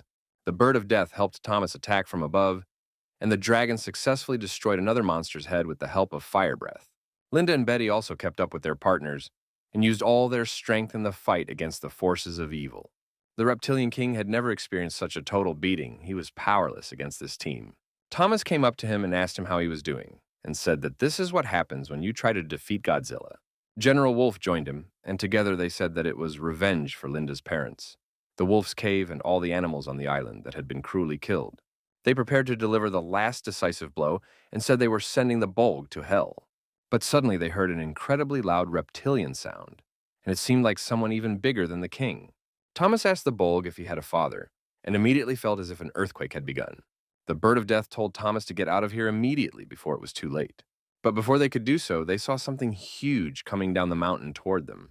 The system immediately reported that it was a rotten reptilian king. It seems these bastards have several kings.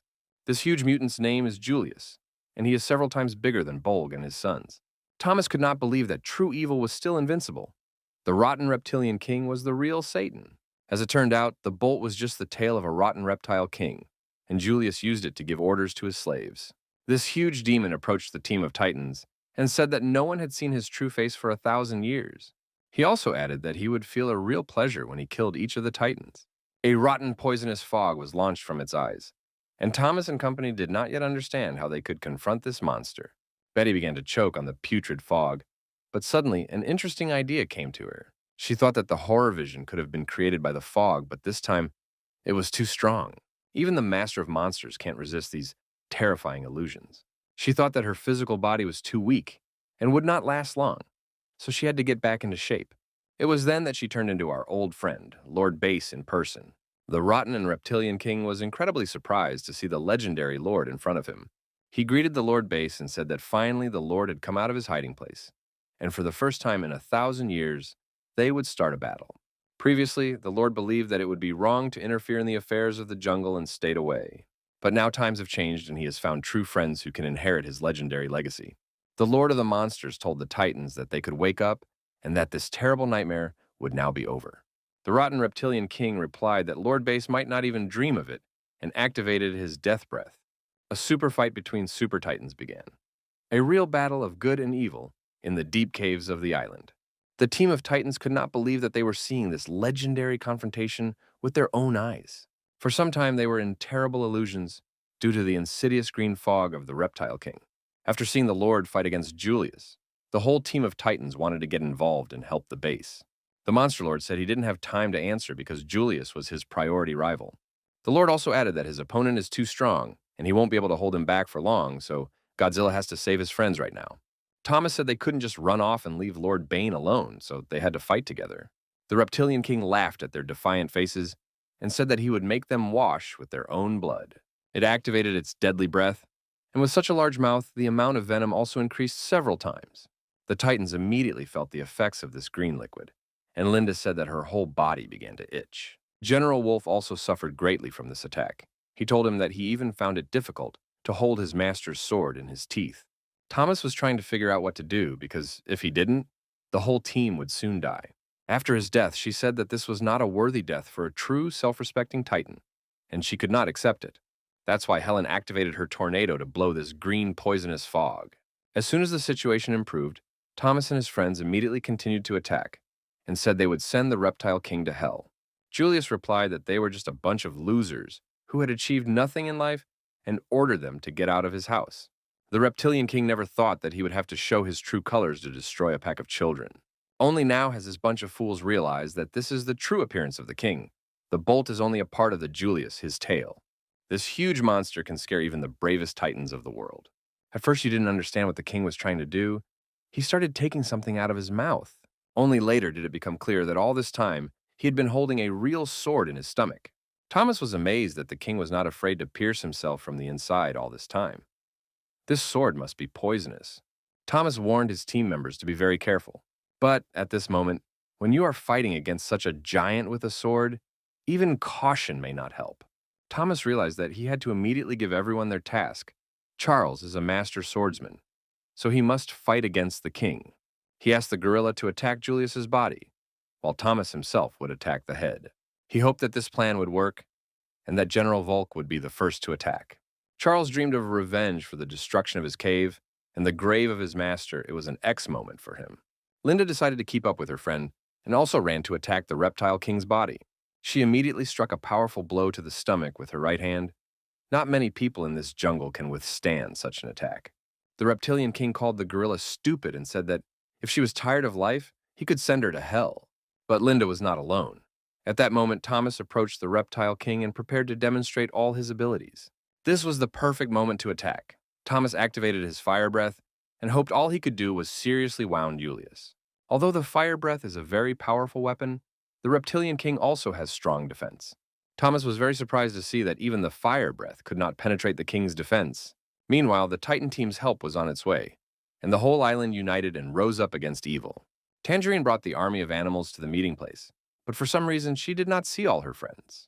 They started looking everywhere for a place to go down into the dungeon and saw a strange blue light.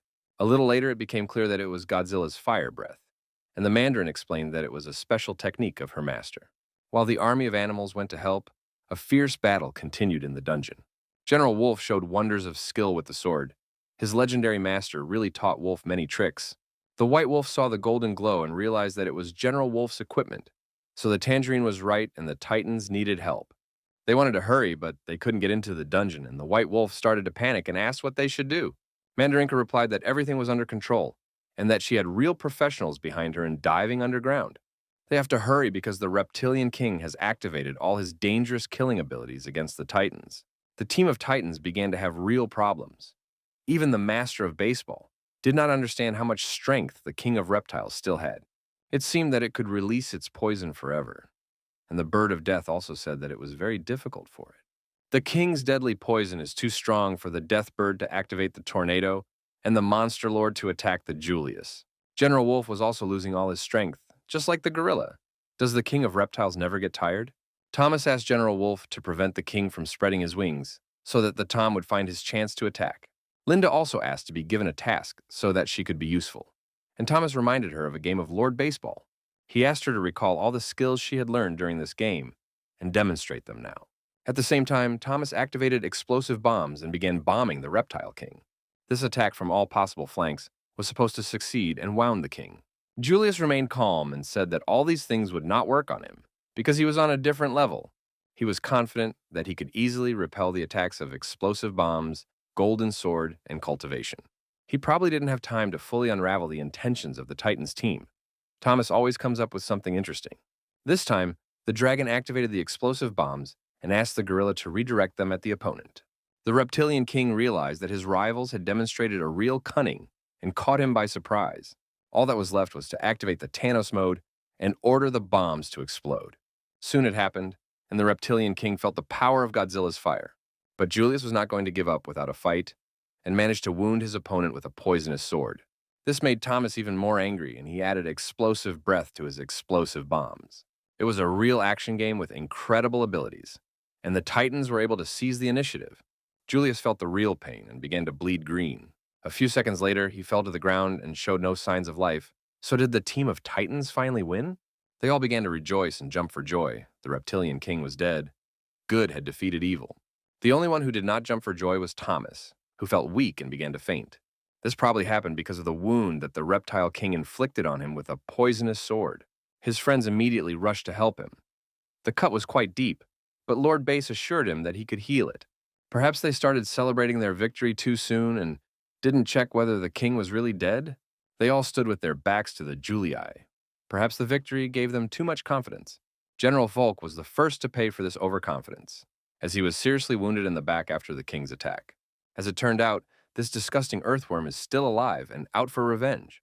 The team of Titans didn't understand how the Reptilian King could come back to life. Was he immortal? After her death, she realized that there was no time to treat the dragon and immediately activated the power of the tornado. Thus, the battle against the Reptilian King continued, and now he can be called the King of Zombies. As it turned out, after his resurrection, Julius became even stronger and was able to overcome the power of the tornado and the Bird of Death. Seeing her friend being brutally attacked, Linda ran forward to the king. She looked very angry and said that Julius should finally go back to hell, which is where he belongs. The king called her a fool and said that he would now do everything to reunite her with her parents. A good joke. Linda believed that such a brutal tyrant had no place not only on this island, but in the whole world. Even her friends had never seen such an angry gorilla. It was real hatred and fire in her eyes. The King of Reptiles is unlikely to call her a stupid monkey now. It's better not to make her angry with King Kong. Lord Base saw that the Reptilian King was bleeding again and realized that this was a good sign. Julius said he didn't have time for battles against monkeys and decided to finish this performance. His Bolgtail pulled out a black sword and seriously wounded the gorilla. Lord Bay again rushed to the aid of the wounded Titan. Today he is not a monster lord, but a surgeon. The monster lord had never seen anything like it, and as soon as the gorilla hit the ground, its wounds began to heal immediately. Perhaps it is because of the soil. Perhaps that is why the Reptile King was able to survive and hardly feels tired. Julius told the Lord that his sources of vital energy would not help him, because no one can match the strength of the Reptilian King. He also said that none of the little Titans would be able to survive a blade wound. Julius said that it was too late to save these Titans, and asked them to give their source of life to small reptiles. Meanwhile, Thomas was still lying on the ground and feeling weak in his body. Was this the end for the Titan team? It is in these moments of despair and total disbelief that unexpected help comes, when you do not expect it at all. Loud noises were heard in the dungeon, and stones began to fall from the ceiling onto the army of small reptiles. This created a hole in the jungle, and sunlight entered the dungeon. That's right, it was a global coalition of island animals who decided to risk their own lives for a good cause. Despite its small size, the tangerine has made a huge contribution to this cause. Now the island has hope for a brighter future. All the animals and titans against the reptilian army. Who will win? The great white wolf, along with the mandarin, was in front and ordered the brothers and sisters to destroy these miserable worms. This epic scene is no worse than the final battle in the Avengers, the Infinity War. The Reptile King could not believe his eyes. He said that all these animals would never see the sun again. Lord Base activated all his vitality and abilities to try to heal his friends. He is a real monster lord. Of course he is capable of this. And of course he succeeded. The team of Titans realized that the Lord had done the most noble thing. He was giving them power from his own source of life. Having spent a lot of energy helping his friends, Lord Base could no longer stay in this form and changed again. It was not expected to see the Lord of Monsters in the form of a little girl named Betty. Now that the Titan's strength has been restored, they can strike back with a powerful blow. An equivalent war of the island's animals against the reptilian flock began, and the number of warriors on the battlefield was incredible. The reptilian king realized that he no longer had a numerical advantage, but he still did not give up and activated his poisonous breath. This caused many animals problems. Julius had not yet lost his power and was very dangerous. Although Thomas returned to active combat operations, he did not learn how to dodge poisonous breath well. The dragon was wounded again, but this time he didn't feel any problems. The source of life, Lord Base, protects his body. Thomas turned around and decided to thank the Mandarin, who had done what seemed impossible. Mandarin was happy to be of use in such a big war and said that sometimes miracles happen. It's hard to defeat the Reptile King alone, but when the island's animals united, they immediately felt that they could destroy Julius. If they act as a real team and complement each other's abilities, they will be able to do it. The Deathbird activated a tornado and attacked the king, but was seriously injured. Seeing that their queen was wounded, the pterodactyls immediately lost their minds and began to attack. They attacked the Reptile King like kamikazes, without any fear of death. Although he killed most of them, he still received unpleasant wounds on his body. Soon, other animals joined the pterosaurs, calling on everyone to unite and attack the boar. General Wolf told the other animals that he had never seen such coordinated work and courage, and he was proud to live on the same island with them. Thomas also did not stand aside and activated the power of killing the dragon, and Julius immediately felt it on himself. General Wolf looked at the Reptile King and realized that he was just a weak man in a monster's body. Charles immediately recalled training with his legendary master when Paul told him what makes a warrior the best. The master said that the best sword warrior can be a being with a good heart. After many years, General Wolf finally understood what his master meant, and now Charles will always guard this island from the forces of darkness. The wolf felt a surge of motivation and began to attack the Reptile King with his sharp sword. Julius managed to defend himself in time and told General Wolf that the sword would not be able to pierce his thick skin. The wolf replied that he was ready to strike 1,000 blows and win by sheer numbers. Suddenly, real miracles began to happen. The spirit of his master came to Charles. He said that they finally met and told me that he asked Lord Bass to keep some of his life energy in this sword. As soon as Charles realizes what it means to be a real sword warrior, this source of energy will automatically transfer to his body. It seems that this moment has come now, and Master Paul told his student that he would never leave him and would always be at his side. Now that the wolf has received some of his master's energy, not even the king of reptiles will stand in his way. It was the reunion of the century, and Charles reached a new level and became a true warrior of the sword. He approached the reptilian king and with one swing of his sword, seriously wounded him and cut off his wing. General Wolf has spent too much of his energy on this, and now he needs time to recover. At that moment, Linda saw that the Reptile King's wing was starting to grow back, and she couldn't let that happen. Although Linda did not have any weapons or amazing skills, she had a brave heart and a will to win. And she also had real friends. Thomas had already activated the dragon wheel and was rushing to help. The tail of the Reptile King held a black sword and wanted to kill the gorilla, but Thomas cut off its head, so the tail has a head. As the battle continued, Thomas reminded the gorilla of the hammer-throwing skill he had taught her. Linda immediately remembered their long and hard training sessions and tried to apply this knowledge. Meanwhile, Thomas turned on the rage mode and said it was time to kill this disgusting monster. He looked very serious and aggressive. His eyes had never glowed such a bright red color. Having shaken the Reptile King, Linda let him go at the right moment. Now came the moment of truth. Thomas activated explosive breath and thunderstorm power at the same time. It was such a powerful force that even the thick skin of the Reptile King could not withstand it. Thomas tore Julius to pieces, and after that, the Reptilian King would never be able to rise from the dead. Thomas laid down to rest and thought that after the king's body was torn into 100 pieces, he would no longer be able to interfere with them. All the animals of the island were happy. They hugged and danced with joy, and understanding that good had won. Betty asked everyone to take their time with the holiday parties and said that there was more to come. Part of his body was moving, so he's not dead and he's trying to come back. She ordered the other animals to quickly lift the monster's body parts so that it would not touch the ground and could not recover. Suddenly, something inexplicable happened. Everything around me instantly turned green like a garden. Grass and flowers began to grow at a high rate, and everything around them returned to normal. Thomas thought that it was unlikely that this dungeon had been so beautiful, even when there were no monsters. He saw that even the ogre tree had come to fight for the animals. But how it did, it remains a mystery.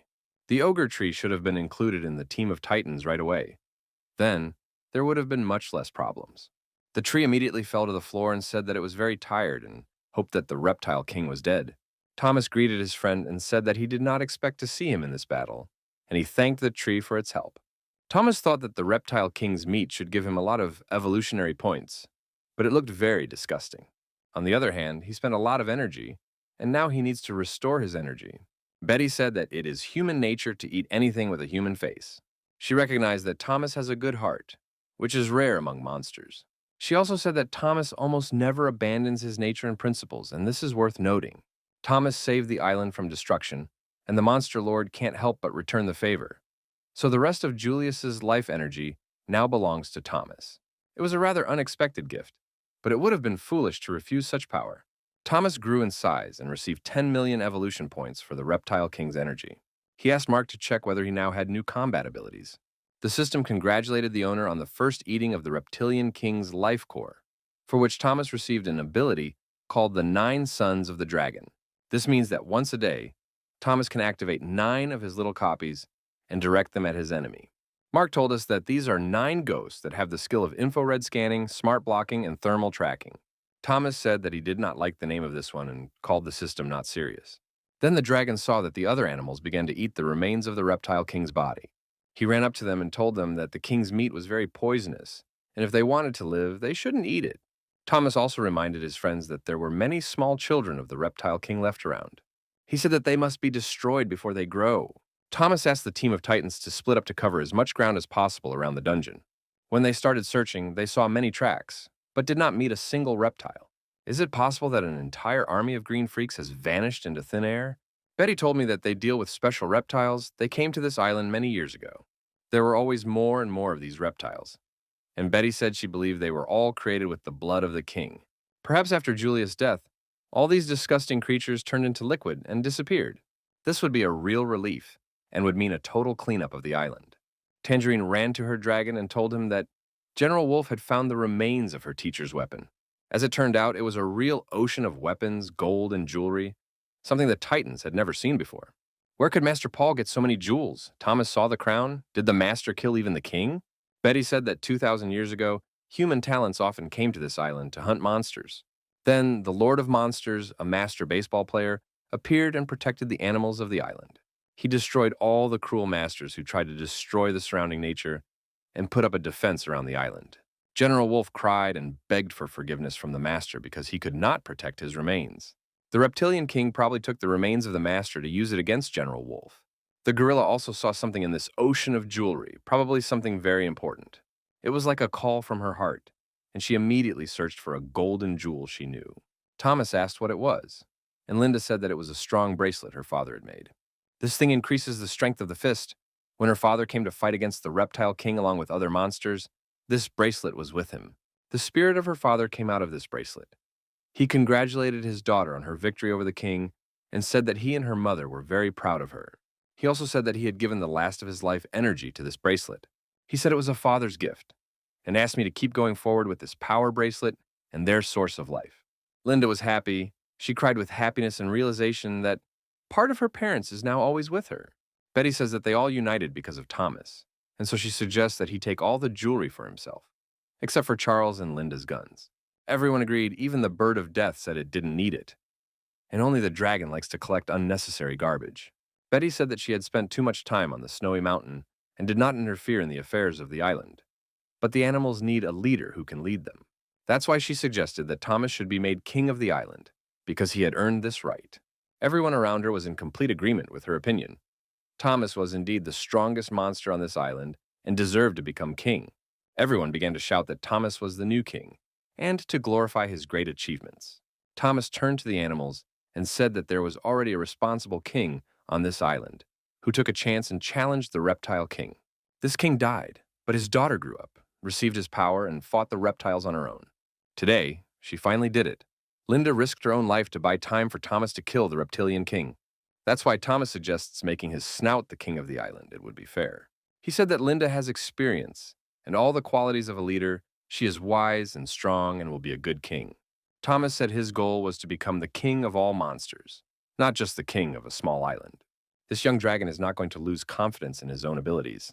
Before the animals had enough time to rest and enjoy this important victory, new problems began. One of the helpers of the Bird of Death came and said that they were having problems. Thomas and Helen asked him to be more specific about it, and the pterodactyl said that the mountains began to collapse along with the earth. He also said that many of them died, and the animals quickly realized that they had to see it for themselves. The whole team of Titans quickly mobilized their forces and went to check the words of the tarantula. When they approached the water, they saw that a great cataclysm had begun. There were two mysterious people on the shore of the island, a young warrior named Lester, and a gray-haired old man named Linai. The Linai master told us about a family that deserved a cruel death. This master had feelings for this island because he had lived here for a long time and said that it was easy to make friends with monsters. He also knew that the monsters on this island had to fight against the reptile king and his army. Over the past few months, there has been a lot of turbulence in the sea and mysterious energy that causes electronic equipment to malfunction. Lester said that he did not understand why the mysterious energy was connected to the island's green reptiles and monsters. The master told his disciple to think less and explained that when he entered the kingdom, he would understand everything at once. As soon as Lester received the signal from the master, he immediately sailed here, but he could have been spied on, so he had to speed up. The master reassured his apprentice and said that the little chemists would not be able to stop them from fulfilling their plans. Meanwhile, the team of Titans approached this place, and Thomas was amazed because even his explosive breath could not flood the island. It was unclear what force could have caused such a cataclysm. Thomas thought that only human missiles could do this, although one missile would not be enough for such a hole. Linda called her older brother and said that there were two unknown people on the ground. Thomas doesn't understand where the people on this island came from. Maybe they are monsters who ate the transformation fruit? Thomas called Mark and asked him to analyze these two mysterious men. Thomas could not understand whether these people were real or whether they had extraordinary powers. The Deathbird was furious that they had destroyed its favorite mountain and dreamed of revenge. Master Lenai and Lester immediately sensed the monsters approaching, and it didn't scare them too much. Although Thomas looked incredibly big and powerful against them, he was 100 times bigger than an ordinary man. The team of Titans came close to the two people. Lester was surprised to see such large animals. He had also never heard or seen monsters fly with the help of pterosaurs before. Thomas doesn't understand what kind of team of monsters they are, and he was also surprised to hear that Thomas can speak human language. The Bird of Death said that there was nothing to talk about with these people. They had destroyed its mountain, and that meant only one thing: death. Lester did not expect that the giant bird could also speak human language. Helen immediately activated the tornado mode and prepared to send these men to hell. Seeing that the Bird of Death can harness the energy of the wind, Lester also prepared for battle. He immediately flew up into the air and attacked the bird with his sword, which almost hit the eye of the Helen. Thomas realized that these people had extraordinary abilities and could fight real monsters. The Liana Master tried to calm and stop the conflict and said that it was not necessary to fight. After these words, it only got worse, because General Wolf said that no one has the right to destroy the mountains on this island. The Vine Master tried to stop the wolf. He kept saying that he and his student were the same people. Lester immediately realized that this giant wolf was really good at martial arts. He must have had an experienced master. The only thing left to understand was whether the giant beasts on this island had a human mind. Lester felt that the dragon might have something to do with people, but these thoughts seemed silly to him because a monster is a monster. He believed that an animal cannot be compared to a human being living in a technological civilization with strong capabilities. Lester's ready to show the animals his true power and destroy them. The Bird of Death did not expect that killing this impudent guy would be such a difficult task. And I was lucky because Toma intervened at the last moment and covered it with his body, and the dragon was immediately seriously injured. He said that everything was fine, and he was protecting her because he was taking care of her new feathers. and Helen said that he was a fool because he didn't need to worry about her feathers. Lester was surprised by the behavior of this monster. He had never seen animals so desperate to protect each other. Thomas started shouting at Lester and said that they don't hurt girls on their island. And now he would give a lesson in ethical behavior. Lester prepared to defend himself. He did not know that the bird of death was a woman. Even if you're a person with extraordinary powers, it's hard to defend yourself from a blow from a huge Godzilla tail. Thomas showed intelligence and deliberately made Lester jump high, and at that moment, he attacked the guy. It was a very powerful blow, and Lester realized that it is better not to offend animals on this island. The battle was not over. Thomas prepared his explosive bombs and began to attack the enemy. Lester didn't understand what was going on. The explosive bombs were too inaccurate. Couldn't the dragon shoot accurately? But a few seconds later, he realized that the dragon had actually thought of everything in advance, and the bombs exploded and caused the young master problems. Leon was shocked to see his favorite student being beaten so badly, something he hadn't taught him. Leon urged the monsters to stop fighting and said that he had helped them fight the reptilian king before. General Wolf said that he did not remember such a thing and prepared to strike a decisive blow with his sword. It was at this moment that something amazing happened. The Rian master raised his hands up and activated the power of the tree. The team of titans was shocked. Was it really an ogre tree that helped them defeat the reptile king? Leon said that he is a scientist who can control plants and turn into plants. Thomas came up to the master and asked why he had called his student here, and why the island had suffered because of their appearance. Lester explained that it had nothing to do with them. He was not the only one who appeared on this island. There were other violent people as well. He said that the monsters may not believe his words, but if they waste time, the island will have even more problems. A vine master interrupted the conversation and said that he and his apprentice were not enemies to the animals of the island. 60 kilometers away from the island, there is a warship that fired gravity bombs and attacked the island. Leon explained that these are special bombs, and after their explosion, a strong gravity can be formed that will destroy everything around. Thomas was surprised that in addition to monsters and superpowers, technology in this world is also so advanced. Meanwhile, on the other side of the island, the same cruel people Lester was talking about appeared. They began to destroy defenseless animals. Even a large white wolf was killed as it fought desperately against the king of reptiles. These people mocked the monsters, called them weak, and believed that their large bodies only hindered them. Meanwhile, other animals of the island approached the scene of the fight. They were angry and preparing to fight. The leader of these bad people, Robert, took out a gun and said that he would never get tired of killing animals. He said that launching gravity bombs at monsters is always a pleasure. 60 kilometers from the island, there was indeed a very technologically advanced warship. The captain was approached by his assistant and told that their people on the island had sent coordinates for attacks again. To land on this island, this fleet stayed in the area for more than a month. Captain Black ordered his men to attack. He believed that adults in the Temple of Hades should have no problem with this. The mysterious man in the hood replied that this ship was financed by a wealthy family that allows them to do whatever they want. The owner of the house and the 6 elders would not stand in the way of this entertainment. So another bomb flew towards the island. The Master Lord in the form of a Betty flew on a large bird to meet this huge rocket. He immediately informed his friends and said that something was approaching them at high speed. The bird of death and the dragon immediately flew towards it and realized that it was a huge rocket.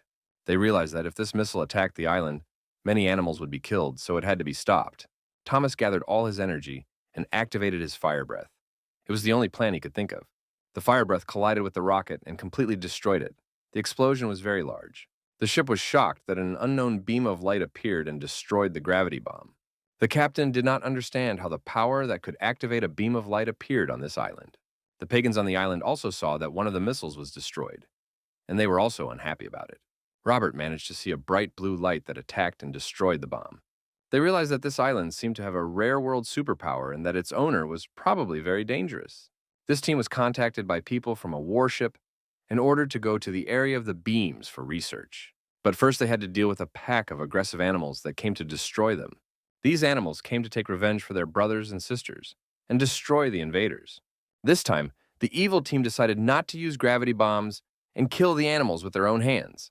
Lester said that these people must be stopped immediately or missiles will continue to fall on the island and its inhabitants. Thomas said that he was ready to believe Lester's words one day and reminded him that this was their island and they would not allow anyone to destroy it.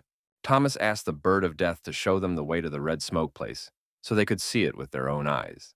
Betty reminded the gorilla that it was decided to appoint her as the queen of the island, and now she must be responsible for the animals' lives. The Deathbird said that they had to destroy the invaders on their own and had no right to bother the master base on such trivial matters.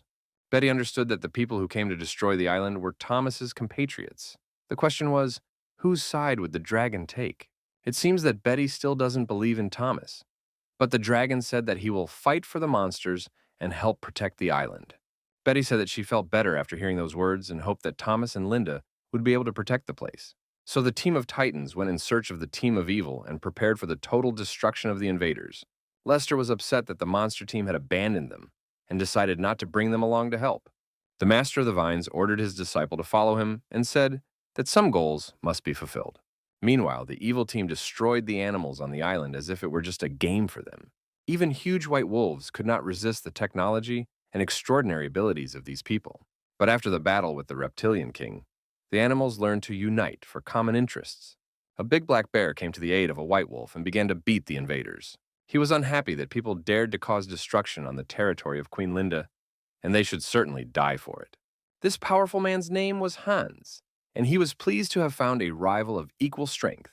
At such moments, he always activated the power of his suit, and technology helps him defeat even the strongest opponents. These iron hands were very powerful and caused serious damage to the bear. The big black bear tried to counterattack, but was caught off guard and attacked from the back. It was Robert, and he used his sword to cut off the bear's head, and he told the Hans that they had no time for fun.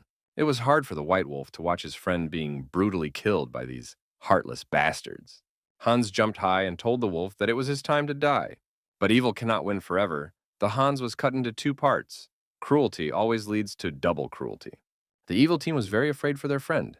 They did not expect this island and Steam to have so many problems. His general stood up for the white wolf, and the enraged Charles drew his sword and prepared to continue the party. He was not alone, and very soon he was joined by his team, the Bird of Death, King Kong, and Godzilla. Robert thought that these monsters had become real spirits because they used pterosaurs to fly. Thomas was incredibly angry when he saw that the monsters who helped him fight the reptilian king had been brutally killed. If the Tangerine Girl hadn't called them, they would still be doing their own thing and would be alive. And it was especially hard to look at the bear's body. King Kong and Godzilla have not felt such rage for a long time. Even in the battle with the reptilian king, they did not have as much hatred as they do now. Thomas looked angrily at the team of evil and said that none of them could leave this island alive after what they had done. The evil team felt the strong aura of the Titans and was surprised to hear that they could talk. In the sky above the battlefield, the latest fighter jets, a special development of wealthy families, appeared. The fighters took out their weapons and began to aim at the team of Titans. In a few seconds, they started shooting and attacking the monsters without interruption. The people who came to this island thought that they could easily conquer it, but they underestimated the queen of the island. After Linda officially became the main protector of this place, it was as if she became several times stronger. The evil team looked really scared. Now they were no longer sure that they were just animals. They considered them gods or animal-like mutants who could turn into monsters. They had never seen such strong animals with such huge proportions. The warship, which was located not far from the island, also observed these events. They looked at the team of Titans and did not understand what they were. Were they really some kind of mutants? No one had ever seen monsters who could wield a sword and use the power of the wind, and everyone was trying to figure out who they were. The captain was told that Hans's vital signs had disappeared, which meant he was dead. It was also noted that the fighters were destroyed, and all this news scared the captain and other fighters of the evil team. Captain Black ordered the reinforcements to react quickly and go to Robert's aid with 10 fighters. Vavk asked his friends not to interfere with him and let him destroy these thieves on his own. Robert realizes that he is looking at a real superhero. He saw General Wolf turn into a man with a wolf's face. He said that their family was the first to see the island and ordered the team of Titans to flee. General Wolf replied that he did not understand anything and said that Robert was going to die a horrible death. Charles drew his sword and began to attack, but Robert was not alone. He had many assistants who were always ready to defend their boss. Patron activated the defense and told the wolf that he would first have to destroy it before fighting Robert. Mark appeared and told his master that he was able to upgrade the human superpower scanning function. Thomas asked to compare the abilities of the team of Titans with those of these mysterious evil people. Mark said that thanks to his fighting skills, General Volk is unlikely to lose this battle. Mark also analyzed the level of combat abilities of each member of the Titan team. Only monsters with superpowers can fight these people in human form, such as General Wolf.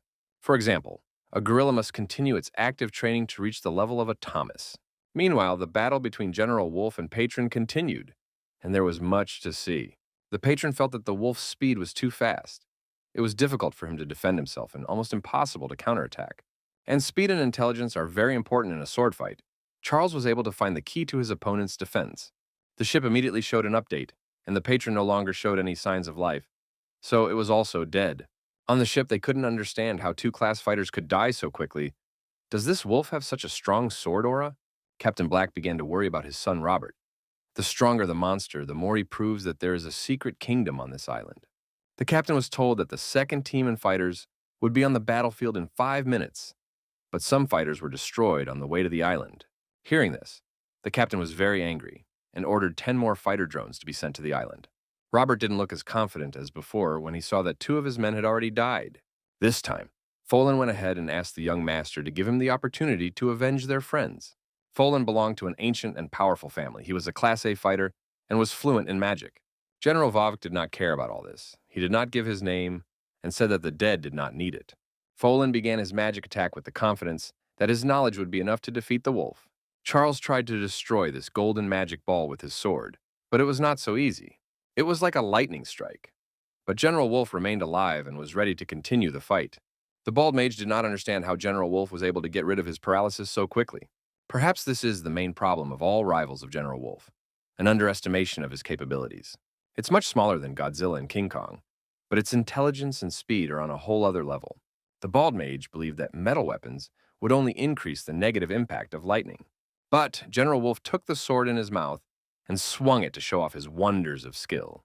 He easily defended himself against all the attacks of the magical master and struck a striking blow with his sword. At this point, the other members of the evil team decided to attack the wolf, but the Bird of Death came to the rescue. She said that no one had the right to interfere in the fight between the two gentlemen and activated the power of the tornado. She attacked Robert and his assistant with a rock and showed them that wind can be a formidable weapon. Scala smiled and said that this little breeze was no threat to him. Wasn't he the guy from the Fantastic Four? But the Bird of Death was not alone. It always had friends with it who were ready to help. Scala realized that he was about to meet someone much stronger than himself. It was the huge hand of the island's queen, and not even a rock could withstand such a powerful blow. But the problem with the rock was that the Linda wasn't going to stop at one hit. She shouted that the invaders must die and turned on the machine gun. Even Thomas had a hard time watching it. He thought it was too brutal for a girl. Only after a few minutes did Linda stop and decide that was enough. She turned to face Robert and Folan and said that now it was their time. On the ship, they reported to the captain that the rock was now also dead and only 2 members of the evil team remained. Captain Black was surprised. He realized that these monsters are really at an incredible level and they should be respected.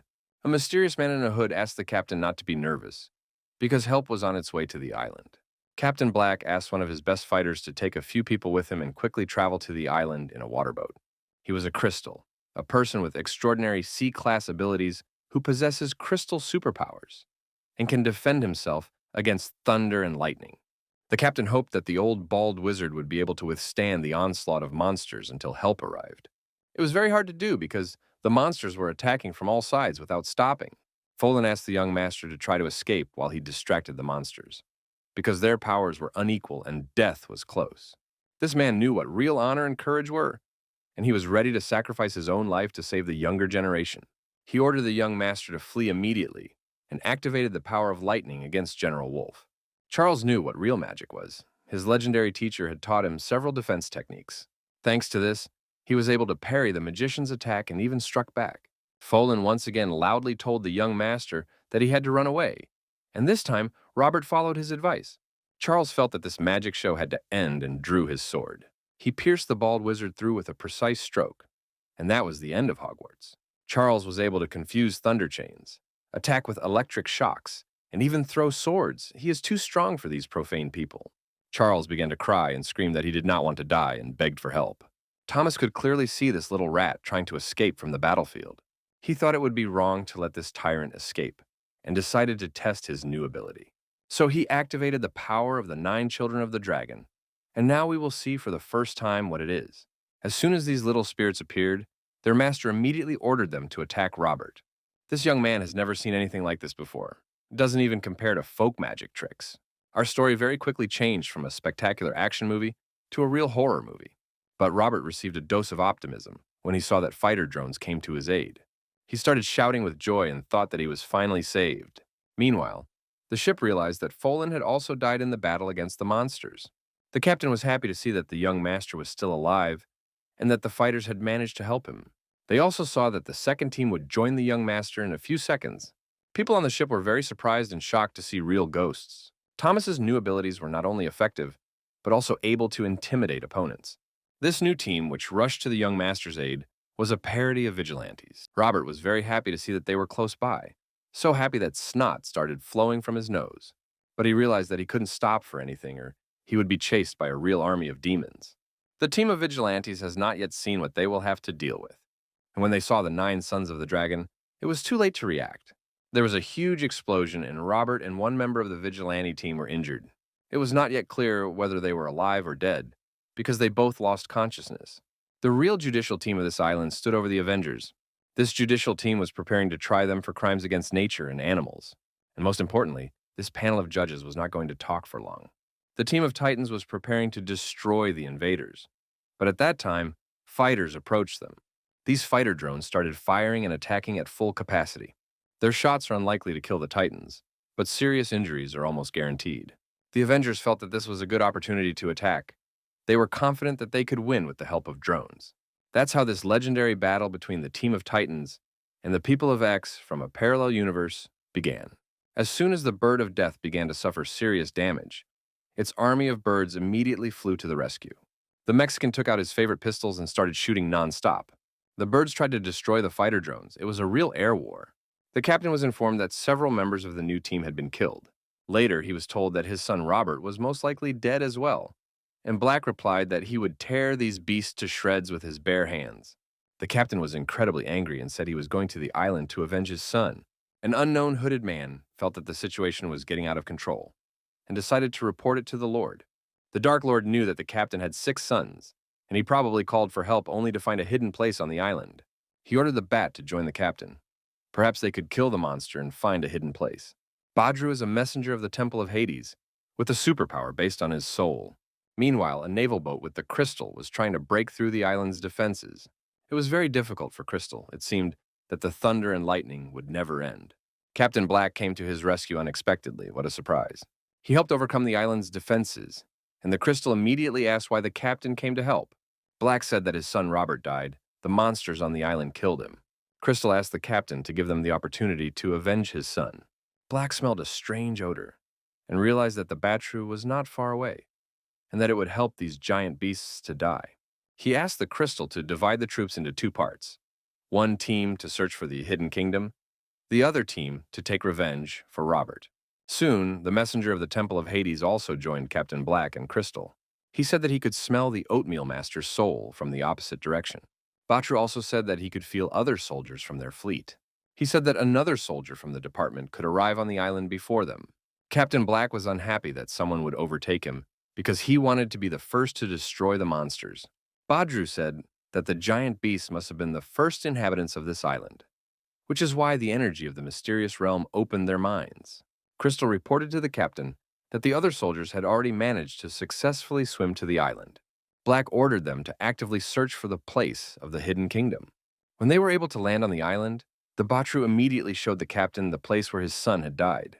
It was very hard for Black to watch, but he had to make sure. That's why he ordered the Dan to activate their Earth-type B level.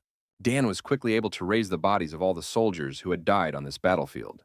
When the captain saw that his son was really dead, he promised him revenge for his death. I wondered why the monsters didn't eat all those corpses but buried them. Maybe they were people with the superpowers of monsters. But the captain didn't care whether it was humans or monsters. He would tear them to pieces. At that moment, the Crystal noticed something unusual in the sky. At first, he thought it was a fighter drone, but then it became clear that it was a pterosaur. Soon, other birds appeared, and they immediately noticed the strangers. Crystal realized that these birds were passing information to each other, and that this could cause a lot of problems. At that moment, he activated his extraordinary abilities and showed everyone why he was called the Crystal. He activated the crystal spears and started attacking the pterosaurs with them. Captain Black was pleased with his work. He said he wanted to kill all the monsters on this damn island. A real flock of pterosaurs gathered above them, and it's better not to joke with these animals. But Crystal didn't know what a joke was. He was always as serious and focused as possible. Other team members with their extraordinary abilities also came to his aid. They began to attack the monsters with a huge number of different weapons. The Deathbird sensed that its army was in danger and immediately appeared on the horizon. She activated the power of the air and said that these stupid people should go to hell. Crystal told the others to be careful, because this strange bird could harness the power of the wind. Hotak had superpowers of fire and said he was going to grill this bird. Its power was really dangerous for any animal on this island. The bird of death saw a fiery tornado approaching and prepared to defend itself. The power of the wind only seems like something simple, but this force can stop even fire. Helen told this guy that he had no right to burn her precious feathers, because if he did, she would cut off his head. Crystal didn't like the way the bird of death talked to his men. He thought it was a woman with the superpowers of a monster. Hotak was ready for the second round and dreamed of having a fried chicken dinner. He again activated the power of fire with double energy and began to attack. The Deathbird called him an overconfident fool and easily defended himself against his attacks. It was a real pleasure to watch this air confrontation. Crystal tried to activate all his power to finally defeat this damn bird, although it was not easy. Helen decided to stall for time and wait for Thomas and her other friends to arrive, as it would be easier to defeat the invaders with them. Crystal reported to the captain that the bird of death was deliberately delaying time and waiting for reinforcements. The captain started screaming and said that he would not let the monsters who killed his son just walk away. He activated all his power and directed the lightning energy against the bird of death. It was a painful blow, and even the force of the wind did not help Helen to defend herself against this powerful attack. The bird of death was wounded and began to fall rapidly to the ground, seemingly fainting. The army of pterosaurs was scared and excited. They didn't like the fact that their queen was on the verge of death. Thomas and Linda saw something important happening near them, and they realized that the bird of death might be in danger. Thomas was angry with stupid Helen. He had told her many times that she should wait for help if she met with superpowers. The bird of death fell to the ground, and the team of evil prepared to strike a decisive blow. But even in such difficult conditions, Helen did not know how to give up. She activated the tornado and continued to defend herself. Meanwhile, pterosaurs arrived to help, and they began to aggressively attack the conquerors. Crystal didn't expect that the strange bird could really control an army of tarantulas, a skill only superhumans can do. Captain Black realized that he had to intervene and protect his people from the bird army. He told the bird that he was ready to fight to the death and promised to destroy it. Strong lightning strikes began to attack all the pterosaurs along with their queen. Captain Beck is a very powerful warrior. Even the evil team was surprised that their captain was so powerful. But for them, it's only just beginning. Soon they saw the other monsters of the island approaching, and Thomas activated the explosive bombs. The bird of death was unhappy that Linda and Thomas hadn't come to her aid for too long, and it cost her a lot of feathers. But in any case, now her friends are close by and a real battle will begin, monsters against superhumans. At first, none of the teams understood why these bombs did not explode, but soon, Thomas activated them and wounded his opponents. Now these evil people will realize that it is better not to joke with these blue balls. Thomas was satisfied with his attack and prepared to kill all the survivors. He was several times larger than all these invaders and tried to use his size to win. It struck with its tail and ate some of its opponents alive. Thomas looked to people like a real disaster that was impossible to deal with, and his aggression reached a new level. Soon, he even activated the sound power he received from the system, which scared the evil team even more. Batru said that it was a mental attack of a monster and ordered everyone to wake up, because many of the evil warriors were as if hypnotized.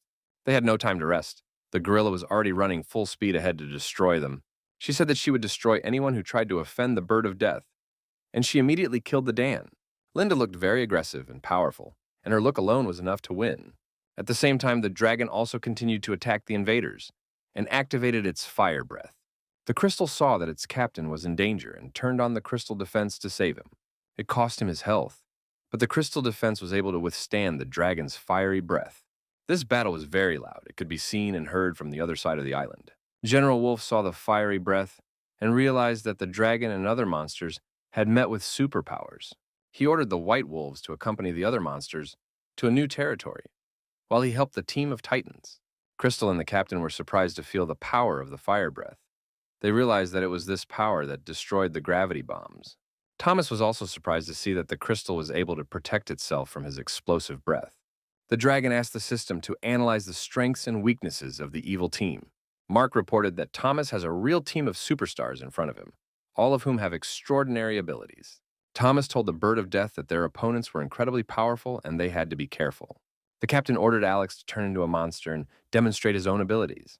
Now, this battle is getting more and more interesting. Now, we will see a real monster fighting against another monster. Alex quickly turned into a huge lizard, something similar to the villain in the movie The Amazing Spider-Man. Thomas recalled that they had already fought against huge lizards, and the memories were not good. Alex decided not to run off to fight the dragon right away, and now it will become clear whether he is strong enough to defeat the Godzilla. The first blow was quite powerful, and it was hard for Thomas to stop this aggressive lizard. Crystal, meanwhile, said he would fight against a huge gorilla. It was a matter of honor for him. In death, you had already managed to regain your strength after being injured by lightning and continued to attack the evil team. But it soon became clear that some of the evil team had similar abilities and wanted to demonstrate them. It was Nana who told the Bird of Death that she was not the only one who could fly on this island. It was unexpected and very interesting, not only interesting battles on the ground, but also real air duels. Thomas continued to fight against the huge lizard, but so far his case was not very good. Batru looked at Captain Black in fright and said that the soul of the young Master Robert remained in this dragon. The captain couldn't understand how the soul of his dead son could get into this dragon. Batru said that the dragon could have inadvertently swallowed the soul of the young master, as well as his other partners. When Captain Black heard this, he felt really angry and said that he would use the thunderous hell to turn the dragon into ashes. Meanwhile, elsewhere on the island, important events were also taking place. Lester and his skilled master were in a dungeon, practicing strange magic. Finally, they found the hidden kingdom, but they could not get inside yet. The Master of the Vines replied that this strange dragon must have been able to enter through the world veil. But how did he do it? There is a green liquid in the world curtain from molten reptiles, meaning that these reptiles can freely enter and leave the world curtain. The dragon has received the energy of the dead, rotten reptile king, and so can enter the hidden realm. When Lester heard that this dragon could take the energy of other creatures, he realized why Thomas was so strong. Suddenly, the young master and the experienced teacher felt something similar to a great earthquake. Only the fight between Captain Black and the dragon could create such strong sounds and movements. Leon told the young master that they still couldn't enter the hidden realm yet, so they'd better go and eat something. In the sky above the island, an aerial duel between two winged creatures continued. It was not easy for the Deathbird to fight against the Nana, even though it was much larger, but the Nana was fast and strong. Thanks to these two qualities, she was even able to wound the Bird of Death, and the Helen bled from the wing. Nana's weapon could change direction at will, which led to big problems for the Bird of Death. This weapon was a yatana, a sharp iron weapon that is somewhat similar to a sword blade, but of a different shape. It was difficult for the Deathbird to dodge these attacks, and it should also be noted that she did not have a personal weapon. The situation began to deteriorate rapidly when the Barbachu pulled out a weapon and started shooting at the Bird of Death. Because of this, Helen received another severe injury to her other wing, and if it is not stopped, she will not be able to fly. Having tasted the blood of her rival, Nana prepared to slaughter the chicken and cook it for dinner. It was also hot on the ground, and a huge gorilla was trying to break through the crystal's defense. Batru intervened and activated his secret ability to block the soul. Linda immediately stopped and froze in place as if hypnotized, barely moving and barely breathing. This blocking of the soul is somewhat reminiscent of ordinary illusions, and Linda felt like she was back in the dungeon. A reptile king appeared in front of her and began to attack her with a poisonous mist. Soon he bit her hard, and it all looked so real that it was hard not to believe it. Soon she realized that it was all just an illusion. Even bad dreams are not as bad as this. The human forces have a lot of combat experience. One attacks, the other helps. They have an understanding of combat tactics. Thomas realized that he had to intervene immediately to stop it from getting out of hand. But first he had to destroy Alex. He told the dragon that distracting from the battle was a sign of disrespect for the opponent. His captain was near the huge lizard and ordered Alex to speed up and kill the dragon. Captain Black not only gave advice as a coach, but also personally participated in the battle and actively helped his men. Thomas said it was great that they were all gathered in one place because now he would destroy them all together. Thomas is ready to activate his full power and show the invaders what the true power of Godzilla is. Captain Black was surprised. He didn't understand how the dragon could recover from a lightning strike so quickly. Not only was Thomas paralyzed, but within seconds he was able to launch his own attack. It was not a simple dragon attack. It seemed that Thomas wanted to demonstrate to the captain what real lightning means. But first, you need to destroy the big lizard, and the best way to do that is to activate the power of spikes. The captain realized that Thomas also had skills with the attributes of thunder and lightning. Now it's no wonder why Thomas was able to easily repel Captain Black's lightning attack. They have similar abilities. Thomas was close to tearing Alex to shreds, so Captain Black took out his hammer of Thor and intervened. He struck a powerful blow to the dragon's head, but Thomas did not see the attack and could not dodge it. This made the dragon very angry, and he began to respond immediately with strong blows with his hands, although these hands can hardly hit hard. Captain Black realized that thunder and lightning attacks could not defeat the dragon, so he had to try to break its head. Meanwhile, Thomas could not understand why he began to feel the aura of Captain America. A similar team of evil is really a fan of the Avengers and tries to copy them in everything. The dragon's manicure was destroyed due to a strong hammer blow to the leg, and Captain Black completely changed his tactics. Now he focused his attention and energy on hammer strikes instead of activating lightning attacks. He kicked Thomas very hard on the legs and managed to throw the dragon off balance. Now it will be difficult for him to run marathons. As it turned out, the reptilian-looking Alex is still alive and continues to attack Thomas. When Linda saw that her older brother was being attacked from all sides, she realized that he needed urgent help.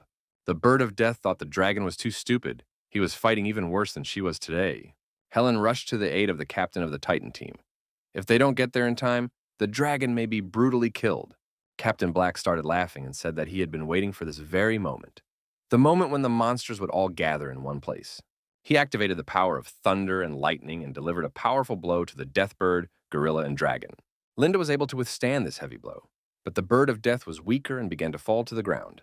It seemed that the situation for the team of Titans was critical, but suddenly the power of shiny gold appeared and came to their aid. The huge reptile didn't even have time to realize what was happening, and it was already left without a head. It all happened so fast that it was hard to even understand where the danger came from and what had happened. The only thing we could be sure of was that Alex would never help the evil team again, ever. It's time for these ruthless invaders to meet the latest member of the team of Titans, General Wolf himself. The werewolf was furious that he had not been invited to this party and was in a hurry to get to the center of the action. Charles decided not to waste time on empty talk and battles with weaklings, and challenged the captain of the evil team right away. Black immediately felt the power of this creature, although he did not yet understand whether it was a wolf or a man. They were worthy of each other, each had extraordinary abilities and superpowers, and yet the winner was not known. Now that the whole team of Titans was together, Thomas suggested working smart and attacking using tactics. He asked the gorilla to distract the crystal while he activated the explosive bombs, which is more like a well-coordinated team effort. Their results immediately improved as the Linda started attacking the crystal, and it did not have time to prepare for the bombs. The blue balls from Thomas again caused serious injuries to the crystal, while the opponents have not yet found a way to defend themselves against these bombs. After the explosion, the crystal did not have time to group and continue fighting, and the gorilla immediately took advantage of this and grabbed it. Thomas greeted his sister and asked her to hold the crystal in her hands and not to rush to let it go. Thomas's plan was simple, and that was to activate the fire beam and destroy this inglorious bastard. But the new enemies should not be underestimated. The crystal said it was not so easy to kill and was seriously wounded by a gorilla.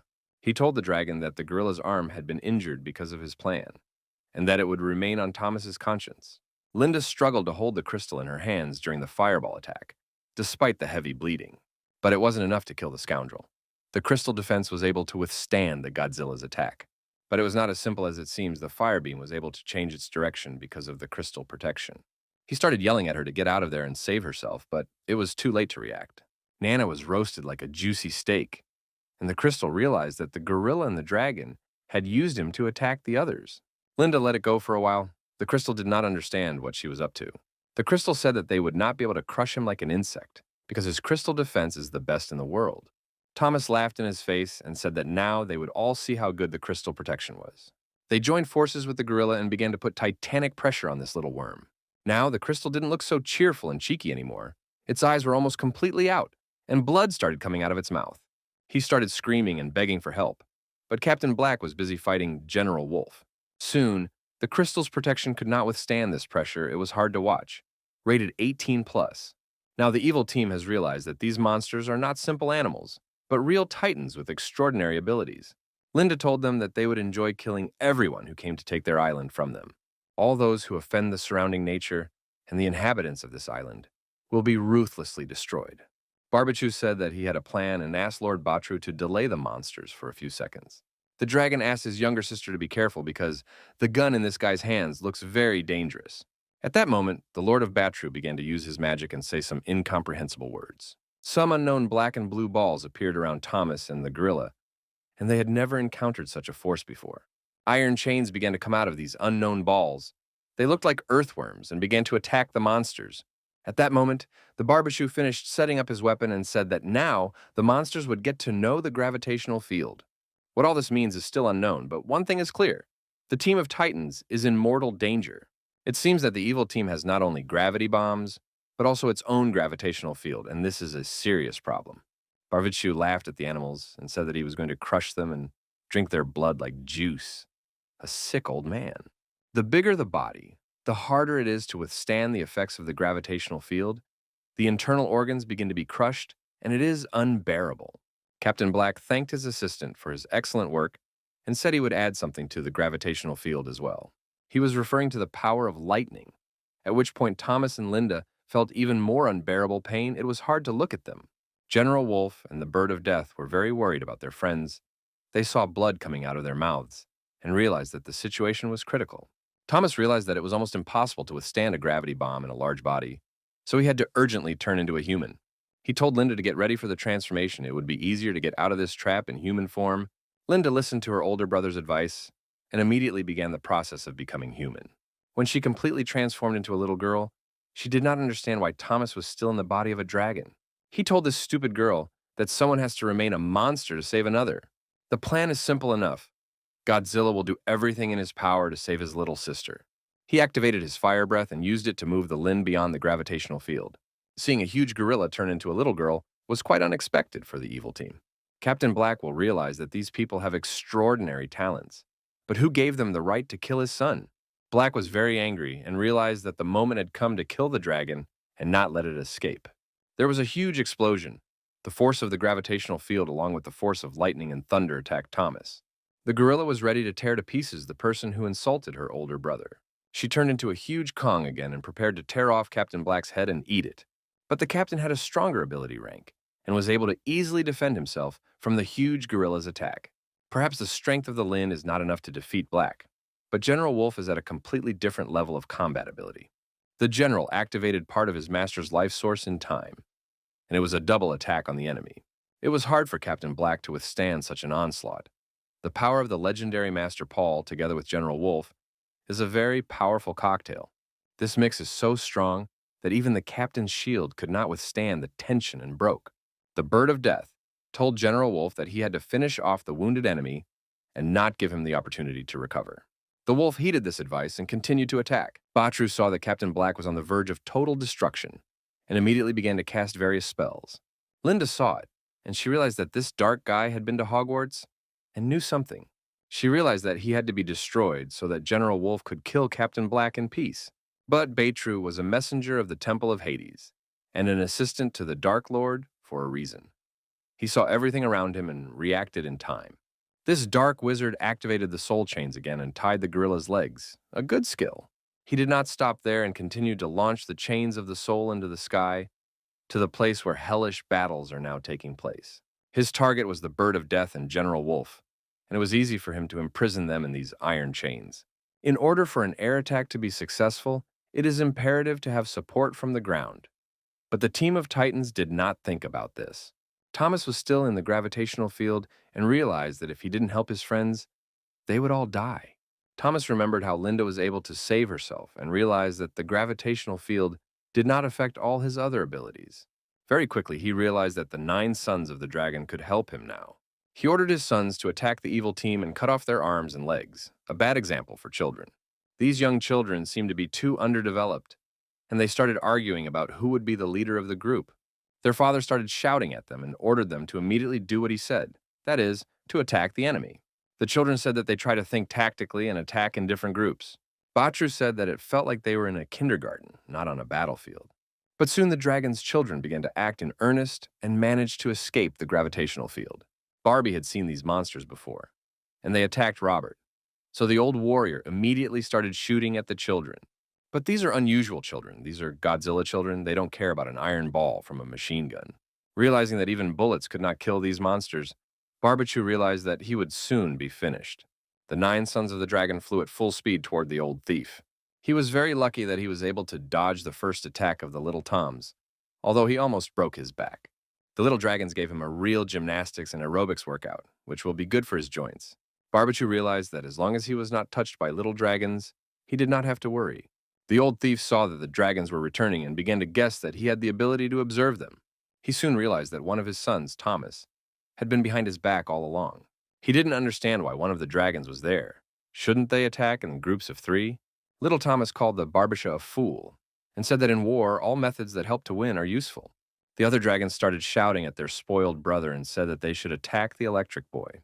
The dragon explained that he chose Barbechu because he thought that this old man was much weaker than the others. This immediately explains everything. The dragon has finished his speech and is ready for decisive action. Within a second, it exploded and achieved its goal, and the old thief was punished. Thanks to this, the gravitational field was destroyed, and Thomas thanked his sons for their help. He could breathe much easier if the gravitational field continued to press on him, but he could turn into a pancake. The other dragons were unhappy with their brother, who decided not to follow the plan and attack his own targets. Then they decided to throw all their energy into fighting the electric guy because he looks too strong. The situation was intervened by a Batru, a dark wizard who decided to deal with the annoying children.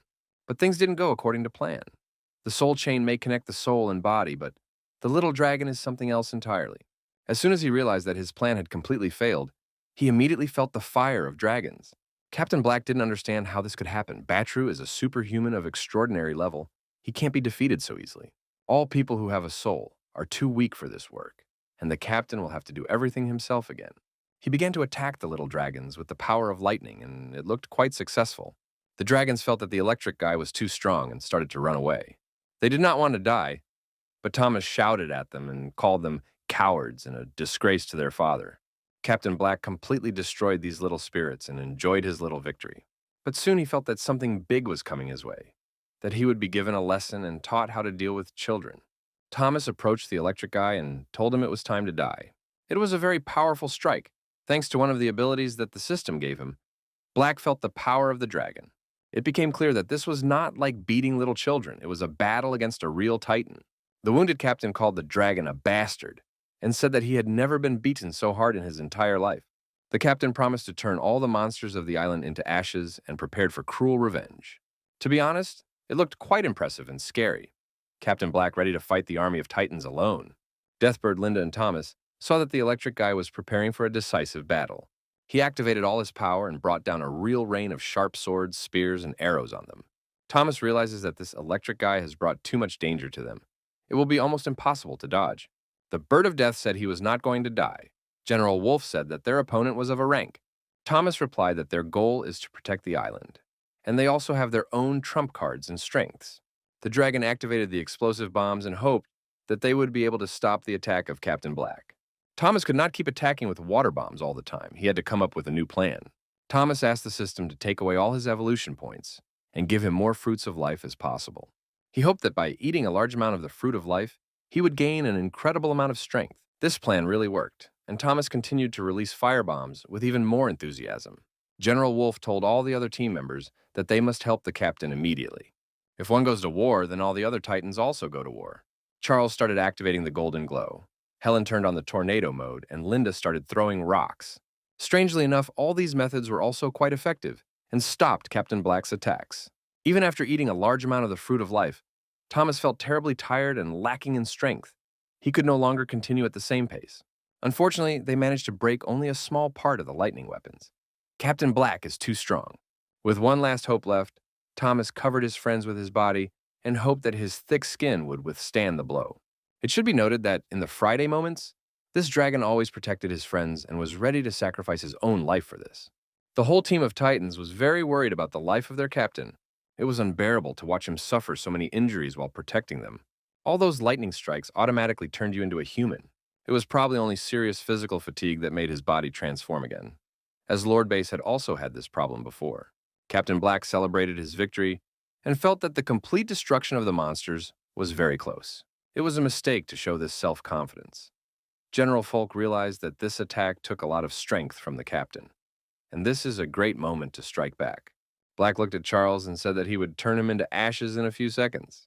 Meanwhile, Thomas was able to regain a small part of his lost strength and said that the outcome was not yet determined. Thomas said that the electric guy had nothing to do with it, and he decided to return to human form on his own because it was more comfortable. He took out an assault rifle that belonged to a barber shop and started shooting gravity bombs at the blacks. This weapon was quite interesting, and Thomas enjoyed using it against its developers. Captain Black immediately felt the power of his invention and the power of gravity. Thomas enjoyed this weapon and said it was as good as a Godzilla. The captain felt incredible pressure. He was in pain and called Thomas a cruel bastard. He refused to accept this outcome of the battle. It seemed to him an absolute disgrace to die by his own weapon. The team of Titans watched and heard the captain say that he would make them all die. Did this fool really decide to blow himself up and thereby kill others? Thomas assured the bird of death that it should not worry, because he would not allow this to happen. The dragon decided to kill Captain Black faster than Captain Black could kill himself. That's the plot. And the new fire breath began to work and made the electric captain scream in pain. This huge explosion created real ruins around, and this battle will be legendary. Linda began to rejoice and congratulate everyone on the victory, and she thanked the dragon for his help. Thomas said that it was too early to rejoice, because there is still a warship in the sea filled with people with supernatural powers. If they are as strong as their predecessors, this could be a problem, so you need to be prepared for it.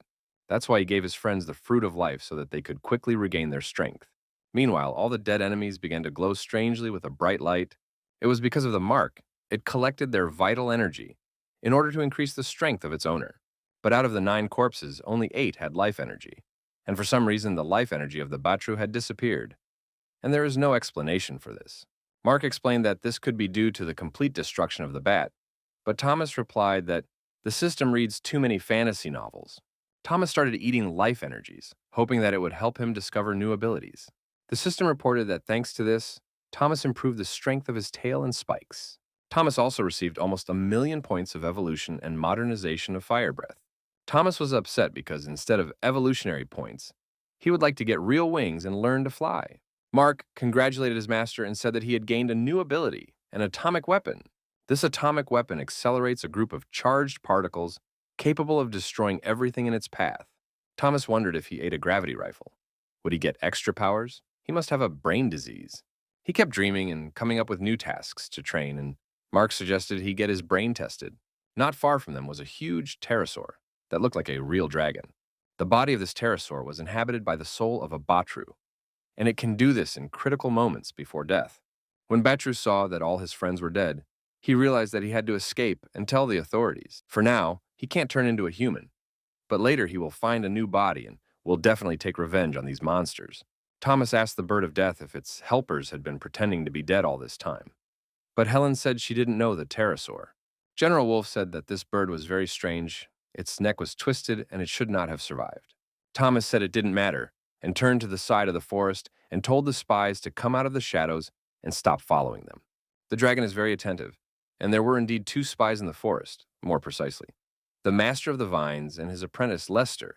Thomas realized that these 2 were not helping the team of evil, so they could not be called enemies yet. But the dragon is very curious why all these people suddenly came to this island. Lester said that he was ready to tell everything he knew. But first, the dragon had to answer the question, is he really not a talent? Neither Thomas nor his team members expected to hear such a question. Thomas said that they were not human talents, but ordinary monsters of the island. Lester asked why Titans can turn into humans and have human wisdom. Thomas said that the animals on the island have a non-standard characteristic due to the extraordinary natural conditions and environment. Moreover, if humans are allowed to turn into monsters, why shouldn't monsters start turning into humans? Humans have learned to awaken their meta-human abilities.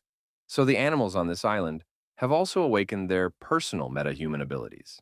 Thomas asked Lester and his master why they had come to this island and what their purpose was. Lester explained that 200 years ago on a blue star, some people awakened their superpowers and gained different abilities. With the emergence of extraordinary abilities, people have turned their attention to previously inaccessible secret and forbidden areas.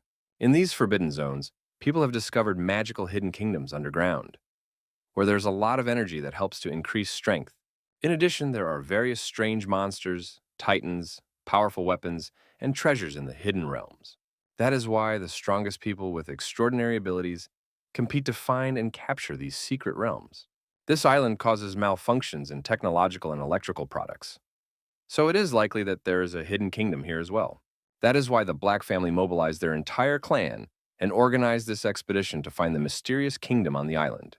They also received the help of a very big person, one of the strongest forces on the continent, the Dark Lord.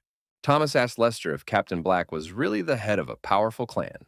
Lester replied that it was true, and he also said that the Black Cloak was a special messenger of the Dark Lord. The Titans wondered if there was anyone stronger and more dangerous than Captain Black. Lester said that there is the most important Dark Lord, and 6 elders who are related to the main deadly sins. The Black family has invited Envy, one of the 6 elders. This woman has extraordinary abilities and great power. She didn't have any extraordinary powers before. But then the Dark Lord helped her, and this woman became like an Iron Man. Thomas was surprised, but he is still very skeptical of all these stories. General Wolf asked if it was known about her fighting style, fighting technique, and what abilities she controls. Lester said that after Envy became an elder, it rarely shows its skills, and few people know about its true power. Now we need to find out how many extraordinary people are left on the warship, and whether they still have gravity missiles. Lester said that most people on a warship are not a threat, but there can be a few really dangerous craftsmen. The Deathbird didn't like it. It said that if many extraordinary people came to the island, it could end in disaster.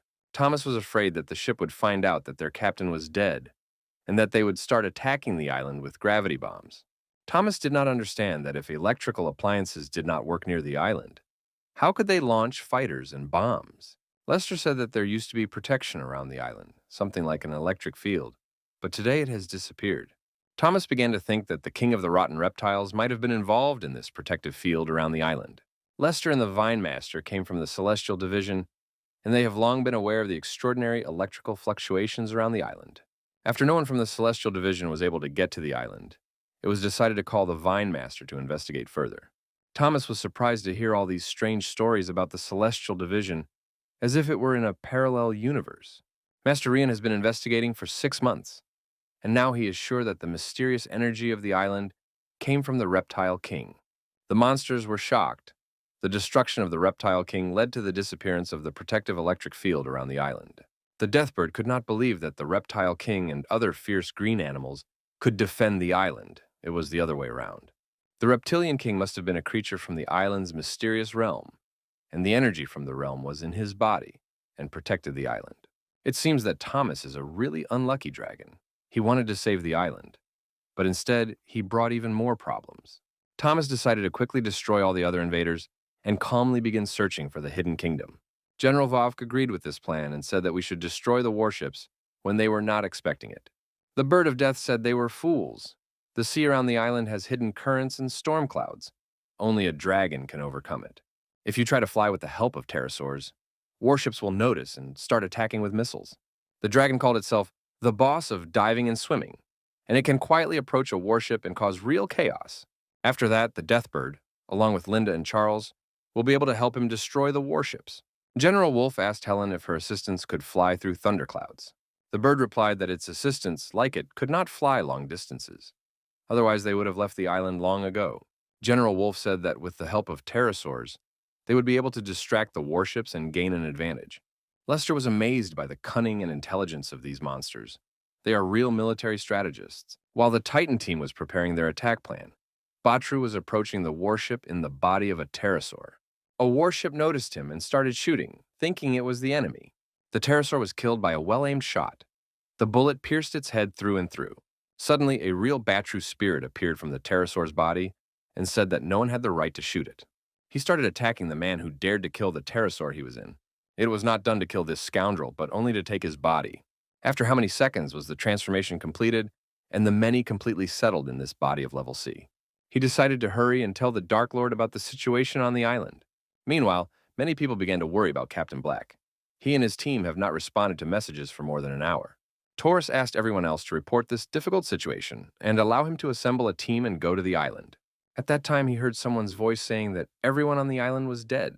Taurus realized that he was looking at a Batru that had inhabited the body of one of the team members. He replied that he did not know that it was a member of the Captain Black team. The guy's body was only at a sea level, but what was done was done. Taurus started yelling at him because he didn't understand why Batru had returned alone and where the captain and his crew were. Batru smiled and calmly replied that the whole team was dead, killed by an unknown blue hippo from the island. Taurus couldn't believe it. Captain Black is at the highest level of meta development and the #1 crystal in the world in defense. How could they be defeated? Batru told the elder of the Black family that the monsters on the island were extremely strong. He had also died and was now forced to walk in a different body. Thoris said that Batru was a coward who should have died with everyone else, not run away and taken the bodies of other people and animals. One of the hooded men asked Taurus to watch his tone, because he was talking to a messenger of the Dark Lord. Then this man called the Batra and said that the jealous man wanted to meet with him urgently. Batru told Taurus to think about the future situation of the Black family, because they had suffered too many losses today. Taurus was furious and told the Batra that he was a bastard, and there was real hatred between the two. The Deathbird told Thomas that she did not agree with his plan and did not want him to attack the warship alone. The dragon replied that Helen and Linda were bad swimmers and would not be able to approach the warship quietly and unnoticed. The Deathbird offered to turn into people and hide in Thomas's mouth, so they could all attack the warship together. Thomas said it was a good idea and said that he brushes his teeth twice a day, so there shouldn't be any problems. The Vine Master said he had an idea and could help the dragon feel better underwater. Thomas and the Bird of Death were immediately interested in this new method, and they began to listen attentively to the old man. Leon said he could make a sealed sphere that would keep water out and withstand sea pressure, and help you breathe underwater for 30 minutes. Thomas liked the idea, but he didn't understand why Leon was helping him and thought the master should focus on finding the kingdom.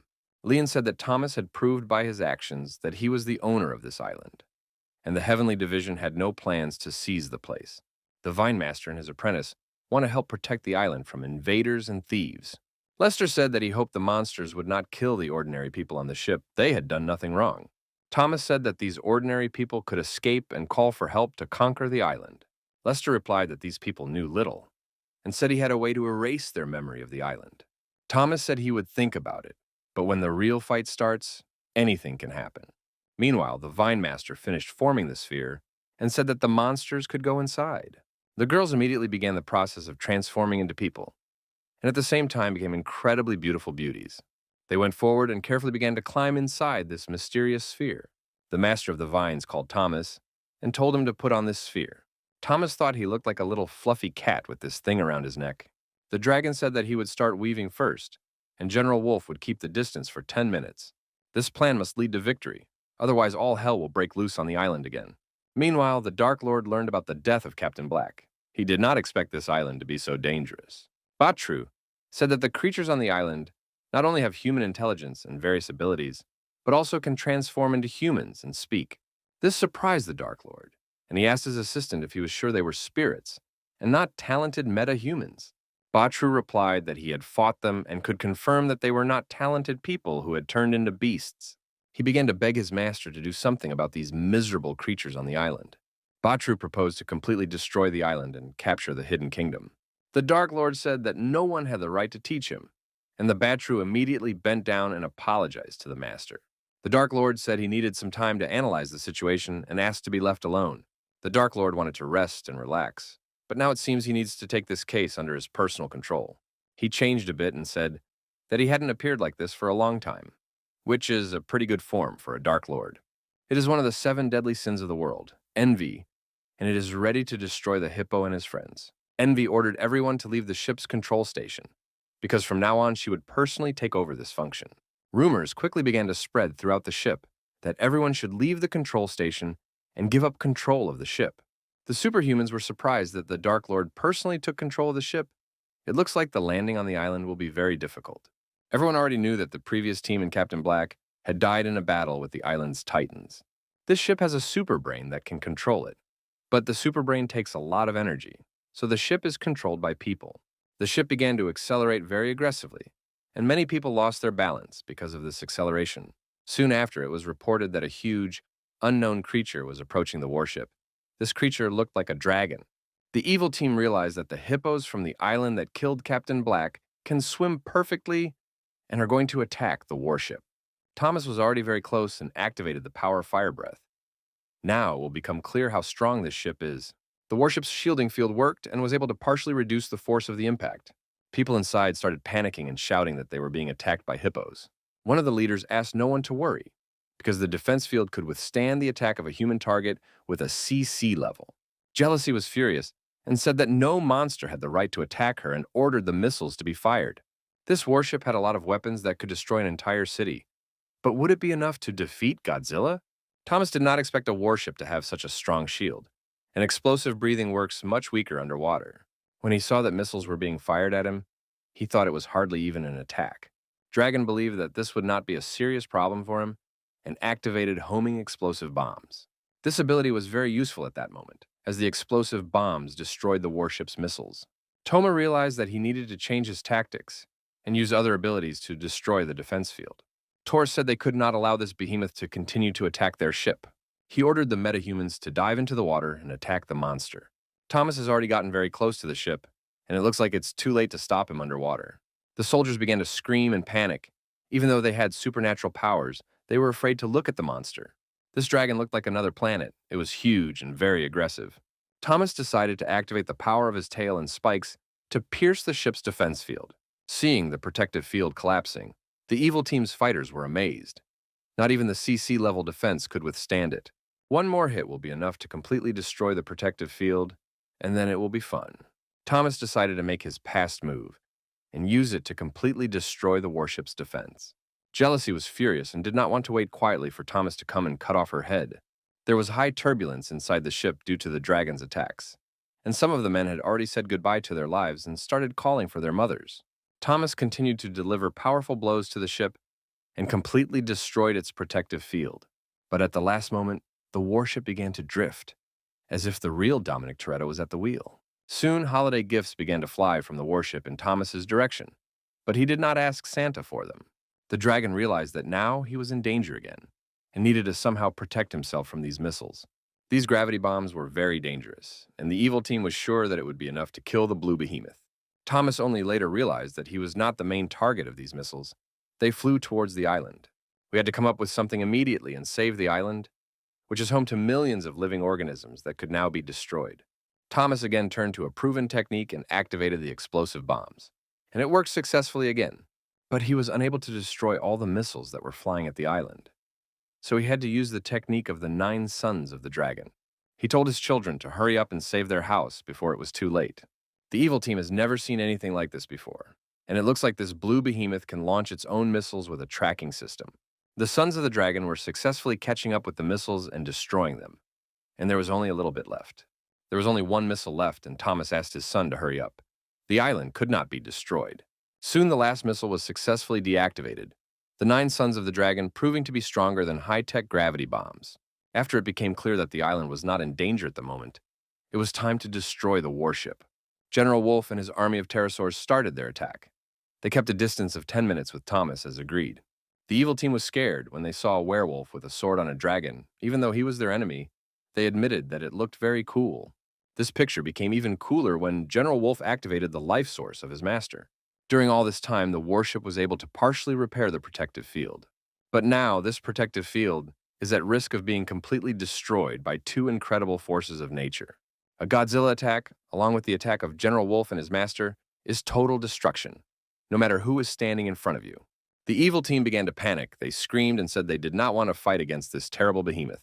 Envy said that these monsters had no honor and attacked 1 ship in 2, and they should die for that.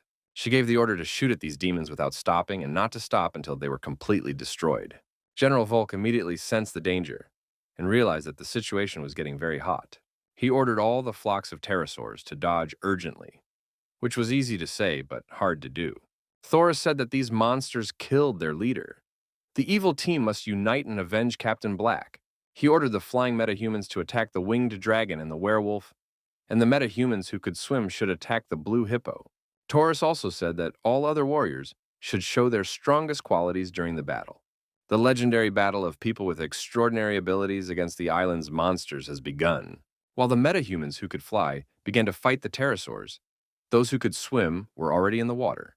This battle was fought on all fronts, water, land, and air, and this added to the spectacle and unpredictability of the outcome. Thomas was furious to see the metahumans united to fight them. The dragon was very angry and said that he could also call his people for help. He swam forward toward the warship and the water cannons, with a huge number of harpoons and water bombs around him. The dragon was able to bypass them and swam out, making the evil team look like ants against the background of Godzilla. When Thomas swam out, he immediately took up the sphere that the Vine Master had made for him. He threw her to the ground and told the Pikachu to wake up and help him win the fight. The evil team does not understand what this means. Did the dragon offer them to play soccer with this plant ball? Very soon they realized that in this sphere there were also friends of the dragon in human form. As soon as the evil team started enjoying the sexuality of these two girls, their little party was over. The bird of death immediately turned into a monster and began to cut down its opponents with sharp feathers. Soon, the warship began to rock from side to side, as if something huge had climbed on it. A little later, it became clear that it was Linda. She turned into a big gorilla again and got ready to rock and roll. Judging by the faces of Taurus and his assistants, these guys were not very happy to see King Kong. Linda immediately walked to the center of the warship and ripped off one of the rifles that killed the pterosaurs. No one could understand how this huge monster could fit into a small plant ball. This Pokemon is out of control, and now they have to fight not only against the blue hippo, but also against its friends. Thomas was happy to see the gorilla and the bird of death actively helping him. Taurus asked the team not to panic and said that they had to surround the huge gorilla and kill it. But they had one problem. Linda wanted to kill them too, and judging by her size, she had a better chance of doing so. Jealousy screamed and called the gorilla a stinking pig, and was offended that Linda's feet were walking on her ship. She told all crew members to get into the lifeboats and leave the ship's control to her. Taurus doesn't understand why they have to abandon the ship when the battle has just begun. It looks like the Super Brain program has broken down again. Everyone wanted to fight and take revenge for Captain Black, but Envy was not called a Super Brain for nothing. The evil team was divided into two parts. Some believed that they should listen to the Super Brain. Others wanted to continue fighting the monsters. The Super Brain will be very angry if the evil warriors do not heed its orders, which can lead to even bigger problems. Apparently, Envy heard this riot on the ship and decided to intervene with a rifle. She said that anyone who did not obey her orders would die, and repeated that everyone should leave the ship. It was unclear why the Super Brain was knocking out its own people. It was absurd. Soon all the lifeboats were full, and Envy ordered people to jump from the ship into the water. Realizing that the Super Brain had completely lost its mind, everyone decided to obey its orders and jump into the water. The team of Titans did not understand what was happening. They had not even started a serious fight, and their opponents were already fleeing the ship. Jealousy told the gorilla that it would pay for standing with its stinking feet on its face. The ship immediately began to sway in different directions. Linda found it difficult to keep her balance and fell into the water. Thomas began to worry about his younger sister. He knows very well that she cannot swim at his level. Linda was a gorilla, and although she hunted in the lakes on the island, the water element was not for her. She saw the ship begin to sink underwater and thought it was trying to escape from her. Linda caught up with the ship and said that she would not let anyone escape justice, and began to push it out. Suddenly, strange things began to happen, and Linda noticed that the weapons and parts of the ship seemed to come to life. Linda realized that she was now too easy a target for attack because of her large form, and began the process of transforming into a human. But this made her situation even worse. Now she is too small, and it will be difficult for her to get out. Her friends were on the surface and watched as the water began to glow pink. A few seconds later, the Envy came out of the water. Now it had a full body of metal and its own weapon. It looks like this warship belonged to a super metallic female SS level, hardly easy to defeat. Thomas saw that most of the crew and the evil crew managed to survive and are sailing boats towards the island. They also saw that the warship had turned into a large, woman-like titan. They still didn't understand what Batru knew, that this ship was the Dark Lord, and it could turn into anything. Envy approached the Titans and told them to prepare to meet her wrath. She called General Wolf a husky, Godzilla a big lizard, and the bird of death a bald bird, which sounds very funny. Thomas began to worry about his younger sister, who was still missing. He said that Linda could not swim well and decided to go in search of her. He asked his friends to be careful. It will be hard to be careful when there is a huge iron woman with an atomic sword in front of you.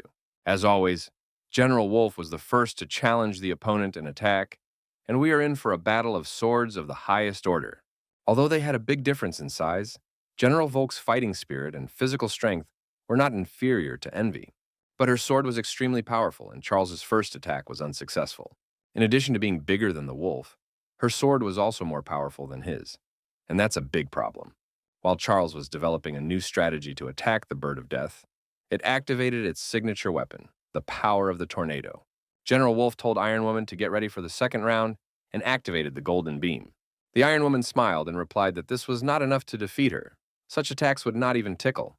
In response, she activated her personal power, a pink shield that was able to protect her from the attacks of the Titans. She said that she would now cause them real problems and teach them good manners like a bad stepmother. Iron Woman prepared herself for a new wave of attacks, but she completely forgot that the captain of the Titan team was not far away. Thomas appeared almost out of nowhere and delivered a powerful blow to the Iron Woman and sent her into the water. Thomas was very upset and told his friends that he couldn't find Linda. It was as if she had fallen underground and it was killing him. General Wolf has not looked so angry for a long time.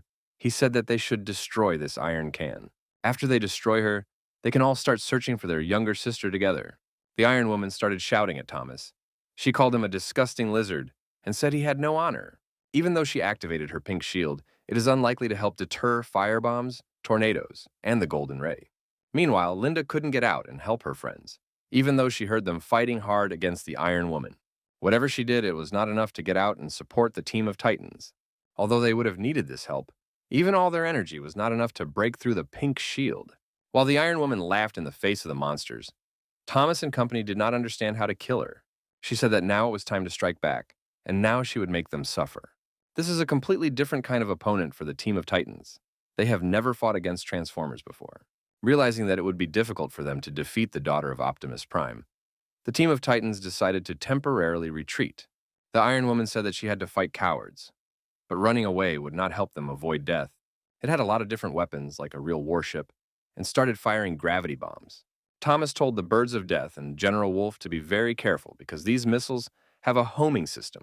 As in the past, in such cases, Thomas activated explosive bombs to protect himself. Of course, this could have partially stopped the Iron Woman's attack, but it was not enough to destroy all of her missiles. Thomas could not activate the explosive bombs without stopping, so some missiles reached their target. At least 6 rockets hit the Thomas, and the explosion was so strong that even the Bird of Death was injured, although it was relatively far away. Using a golden ray and his sharp sword, General Wolf tried to destroy enemy missiles. Iron Woman appreciated his fighting skills and said that the stupid husky was really good at dodging missiles. She realized that it was time to show the team of Titans another of her skills, her mastery of metal like a magneto. Charles immediately felt the suction effect and had difficulty holding his sword. At first, Thomas could not understand what was happening to his brother Wolf, but then he realized that it was magnetism. He remembered Lester's story about the Iron Woman who could wield metal and realized that she was right in front of them. Toma told his wolf brother that this woman could handle metal and ordered him to let go of the sword quickly. Charles replied that he could not let go of the relic from his master, even though he risked death. The Iron Lady called the wolf a stupid husky, fired a bunch of gravity missiles at it, and said it would die with its relic. Thomas had no choice but to cover his brother with his body to save him. After she died, she called the wolf a stupid old-fashioned grandfather and ordered him to let go of that old sword and save their lives. The evil team enjoyed watching the Iron Lady destroy monsters, so they asked her to inflict maximum pain on the Titans. Thoris was also watching. He saw that the Iron Lady had not yet killed the Titans, but he realized that it was only a matter of time. He invited the evil team to work together with the Iron Lady and destroy the monsters together. The warriors replied that they liked to watch the battle of the gods. They did not want to anger the Iron Lady and prevent her from doing her work. Taurus called them miserable slugs, hiding from the real battle, and reminded them that the Black family had been feeding them like children for many years.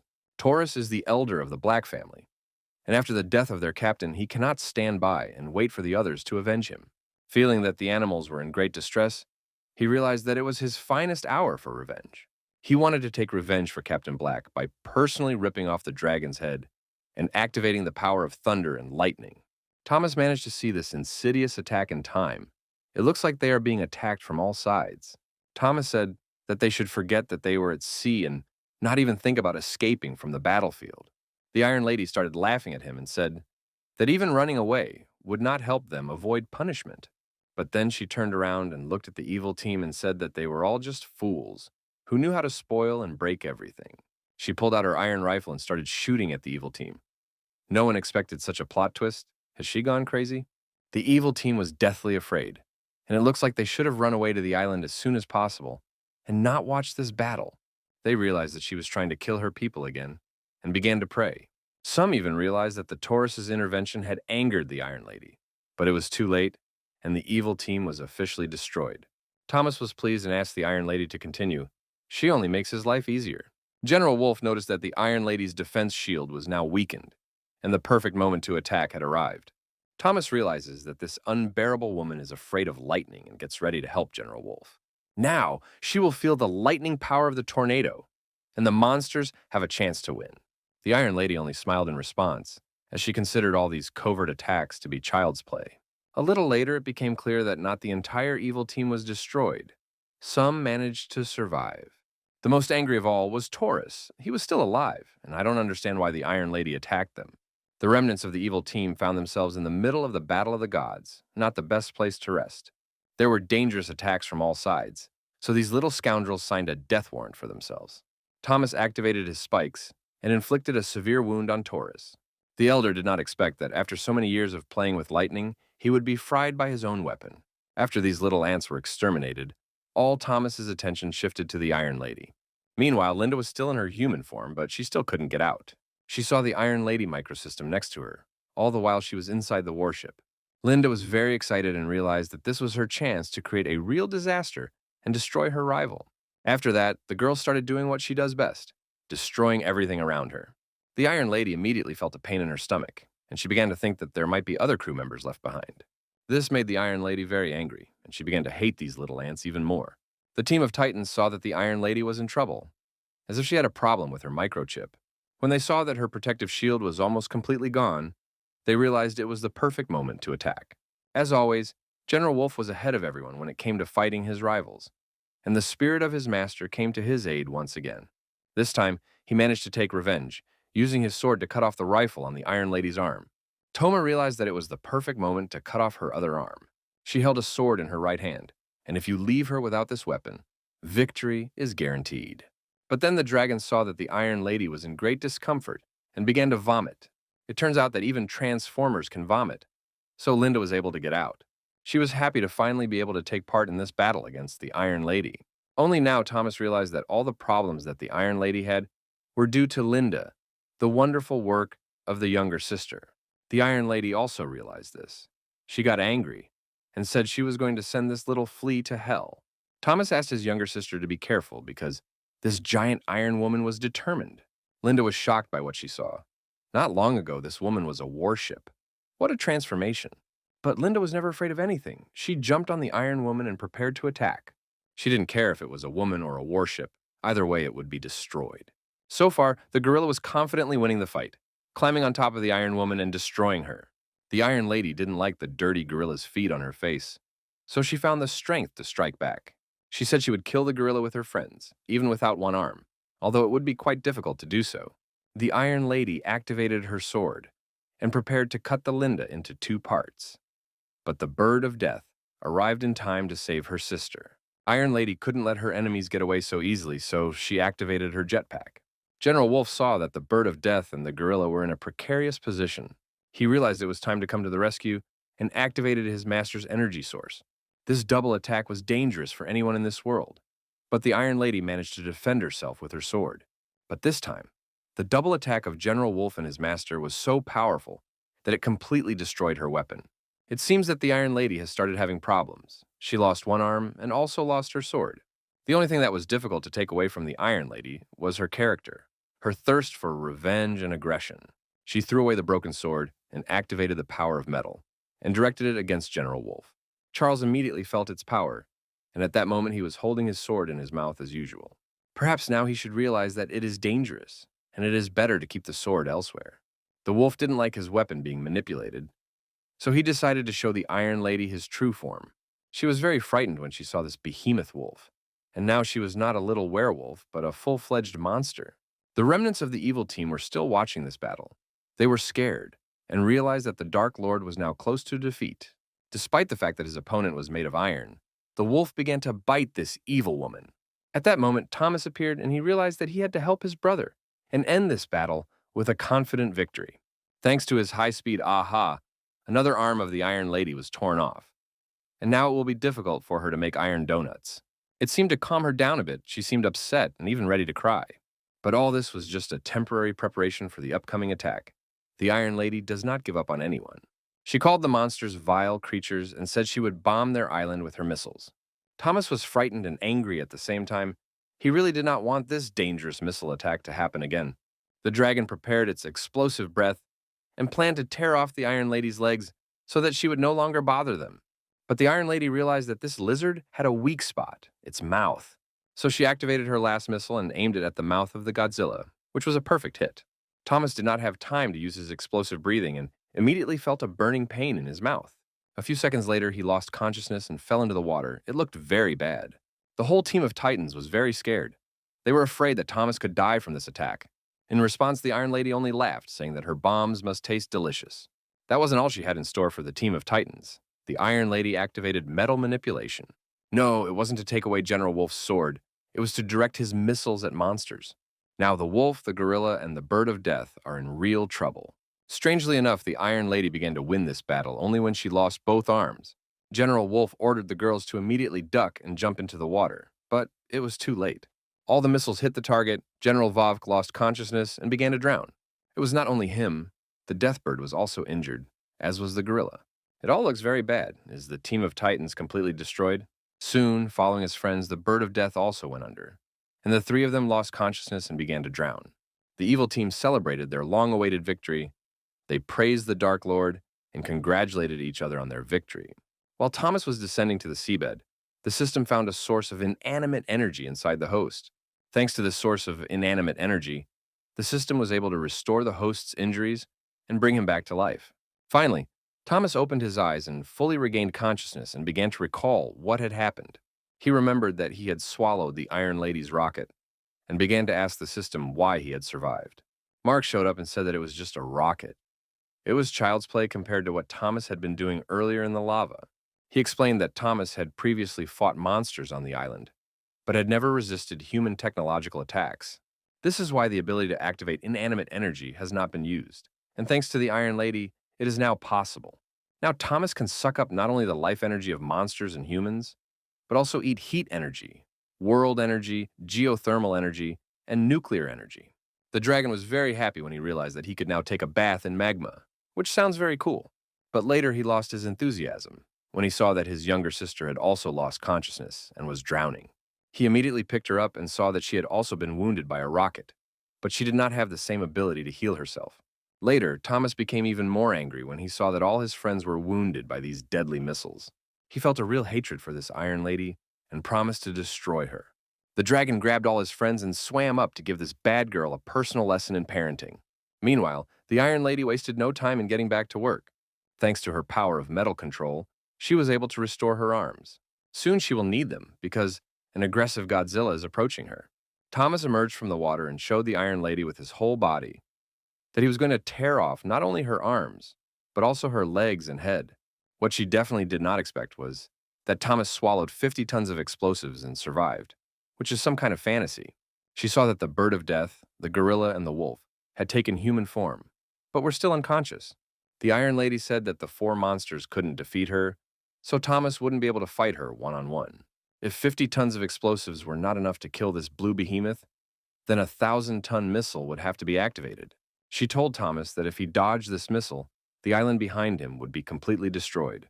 Meanwhile, the Bird of Death was able to find the strength to come back to life, and Thomas asked her to turn into a bird.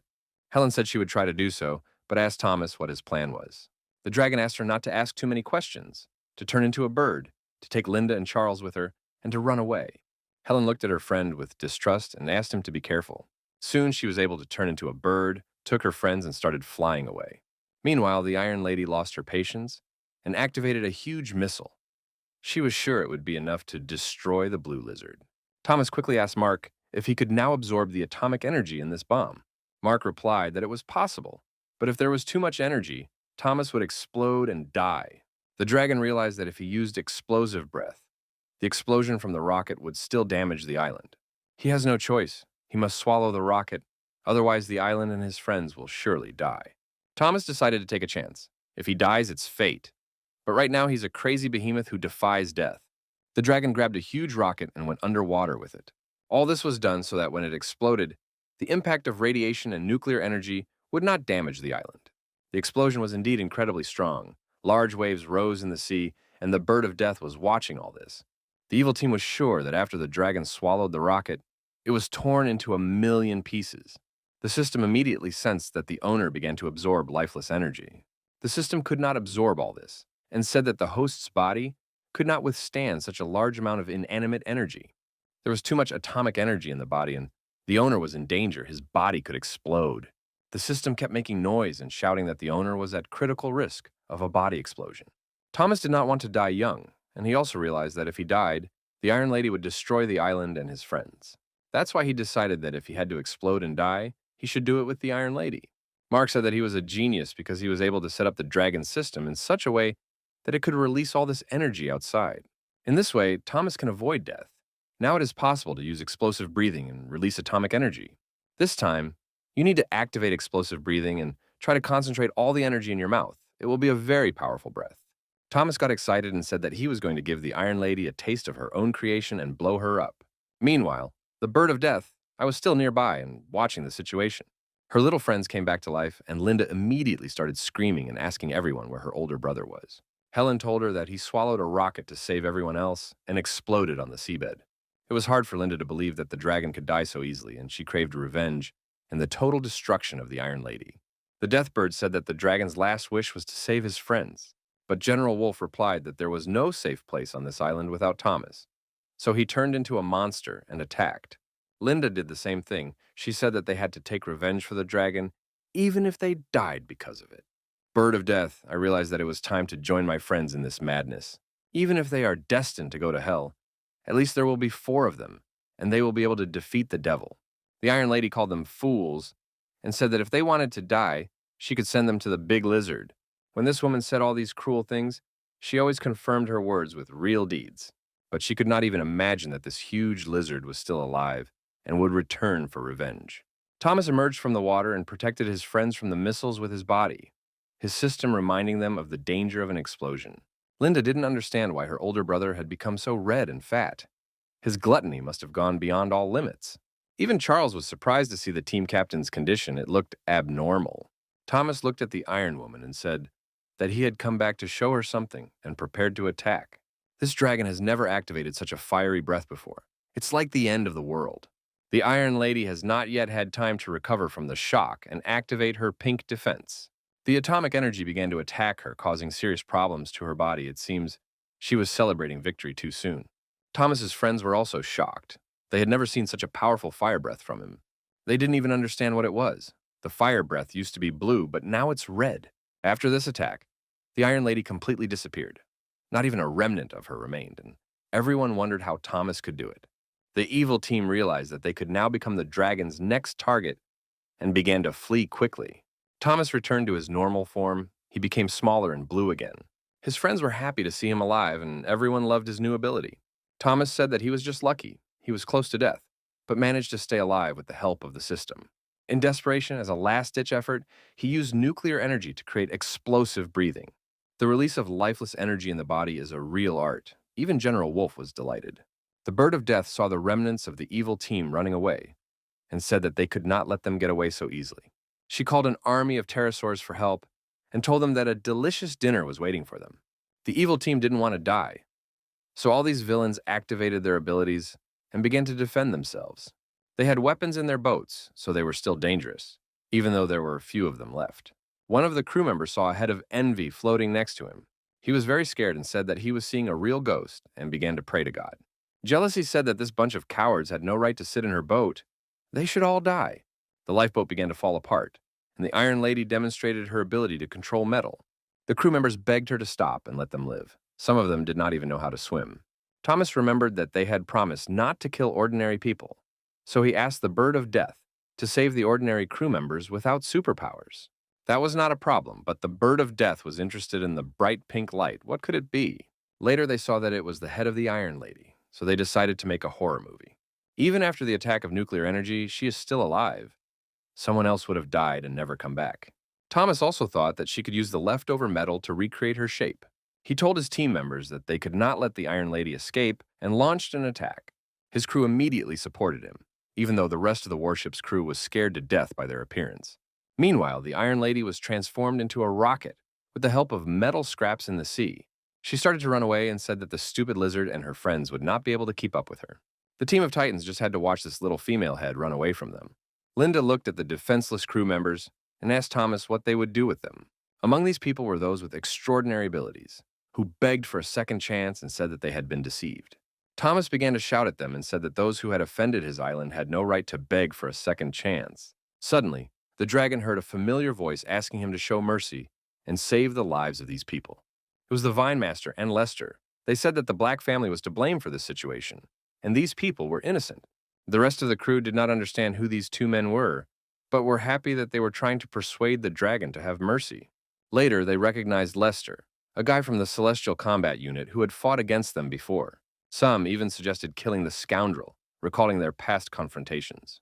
But there were also those who understood the whole situation. Dr. Frankenstein ordered the fools to shut up and said that they should now pray for Lester. Lester said that he would take these people back to the Heavenly Combat Unit and they would be hypnotized, and their memory of this day would be erased. Thomas was not very interested in this. He was thinking about the Iron Lady who had escaped and realized that the island was facing an even bigger crisis in the future. Thomas wanted to find Betty to discuss a strategy for defending the island. At that moment, Lester approached him and asked to have a personal conversation with him, a rather strange offer. The dragon gave him a chance to have this dialogue and asked him what he thought about the whole situation. Lester thanked him for his act of mercy and said he was ready to tell him about the location of the mysterious kingdom on the island. The dragon was very happy with this information. He did not know that there really was a mysterious kingdom on this island, and he thought that these were just legends. The guy told me that the hidden kingdom is located where the monsters fought against the king of rotten reptiles, in an underground cave. This interested the dragon, and he thought that he should have explored this strange place earlier. Lester explained that the interior of the cave is very complicated, but the Liana Master made auxiliary notes, so it will not be a problem to find the kingdom. Thomas was glad to hear this, but he realized that Lester and the Master were entering the kingdom for reconnaissance. This is not a place that can be easily entered. There are many traps and dangers in the hidden realm, and only the strongest can enter. What hidden entrances in reality are guarded by mysterious and powerful ancient monsters? You have to pay a great price to kill these monsters. At the entrance to the mysterious kingdom on this island, you can feel an unknown mystical energy. This energy does not allow you to enter. Humanity has already seen something like this. It takes a truly powerful being to destroy this barrier. As soon as Thomas heard that he would have to attack the barrier within a month, he realized that he was too excited. Lester said that Thomas should try because, according to the Vine Master, all those who have the energy of the Reptile King will be able to enter the kingdom. If Thomas does indeed get to enter the mysterious realm for free, he will always remember the kindness of Lester and his master. To become a friend of the monsters, Lester had to give them a gift, and he understood this perfectly. After this interesting dialogue, the monsters helped the rest of the crew escape. The Vine Master put them in a green sphere and promised that everything would be fine. The dragon thanked him for his help, and this young dragon began to trust the master and his student. Suddenly, Mark appeared and said that a shark attacked and killed people's bodies with extraordinary powers. If they eat them all, the system will not be able to analyze their vital energy. Thomas said nothing to his friends and immediately dove into the water. If Thomas doesn't make it in time and the sharks eat all the corpses, he will have to eat the sharks. They had to reassure us by saying that the sharks had only recently arrived. And while the monsters were fighting the Iron Lady, the sharks stayed away. These cunning shrimps chose the right tactics and attacked immediately after the battle was over. At the depths of the sea, there were many corpses of people with extraordinary abilities. The sharks smelled the blood and came to have a delicious dinner, but in the ocean, you have to remember that even if you are a predator, you can still always become a prey. Thomas came and showed the sharks that they are not the strongest force in the depths of the sea. Thomas called them little rascals who had no right to attack what belonged to him. The sharks were surprised. They had seen Thomas a long time ago and could not believe that he had grown so much since then. They made the only right decision in this situation. They started running away. But the dragon was hungry after a hard battle and decided to eat shark meat. The water immediately turned red. It looked very creepy. The meta-humans were frightened when they saw this, thinking that the hippo had gone mad and was going to eat them too. The bird of death calmed everyone down and said that this was a normal practice for Thomas. He had lost a lot of strength and needed to eat. Lester and the Vine Master looked at each other and pretended to understand. Soon Thomas returned, and this picture can be put on the main poster of any horror movie. Even meta-humans, who are supposed to be afraid of nothing, started screaming and crying like little children when they saw him. Thomas ate the corpses of all the meta-humans and received their life energy. But he didn't get any new abilities, only evolutionary points. He asked why everyone was looking at him like he was so scary. Thomas said that he killed a shark and buried their bodies on the seabed, and for this, he would like to feel a little respect. The meta people looked at him and tried not to show their fear. Thomas started shouting at the Vine Master and asked him to take the rascals out of his sight before he ate them. Lester thanked the dragon for his mercy and promised to meet him later. Finally, they took the meta-humans and went to the Celestial Combat Unit. The bird of death could not believe that they would not really kill these scoundrels. Thomas replied that after the escape of envy, these people were not needed, so there was no need to worry. He gave his friends the fruit of life to restore their vital energy. Thomas said that in the underground cave where the reptile king lived, there was a mysterious kingdom. He told his friends that they should immediately go there and try to enter the kingdom. An hour later, the team of Titans found an underground cave and saw a protective gate. Green liquid is created inside the pink barrier, which proves that Lester and the Master were here. This translucent pink barrier looks like a real impenetrable wall. The gorilla probably didn't know the word pierce in that way and immediately started hitting it with its fists. Thomas asked the gorilla girl to save her energy because this barrier rejects all external forces. Thomas said that it was the perfect moment to see a miracle and asked to watch him. You said that if he had something to tell, there was no need to wait. The dragon reminded us that earlier he had eaten the life energy of the reptile king, and this defense also has this energy in it. The gorilla also ate a lot of reptiles, but for some reason the barrier does not let it in. Perhaps because she ate the king's children, and they don't have enough of their father's vital energy. This may be the cause of the problem. The death bird asked Thomas how he planned to help them get to the kingdom. Thomas told us that there are many different monsters in the kingdom, and their bodies must also have similar vital energy. Thomas will be able to catch them and bring them to dinner for his friends, after which they will also be able to enter the mysterious kingdom. He asked the team of Titans to wait for him and promised to do everything quickly. He also said that he would be careful and reminded us that he was the most dangerous behemoth in the world, able to conquer any kingdom. Upon entering, he realized that it was very quiet and he hadn't seen anyone else yet.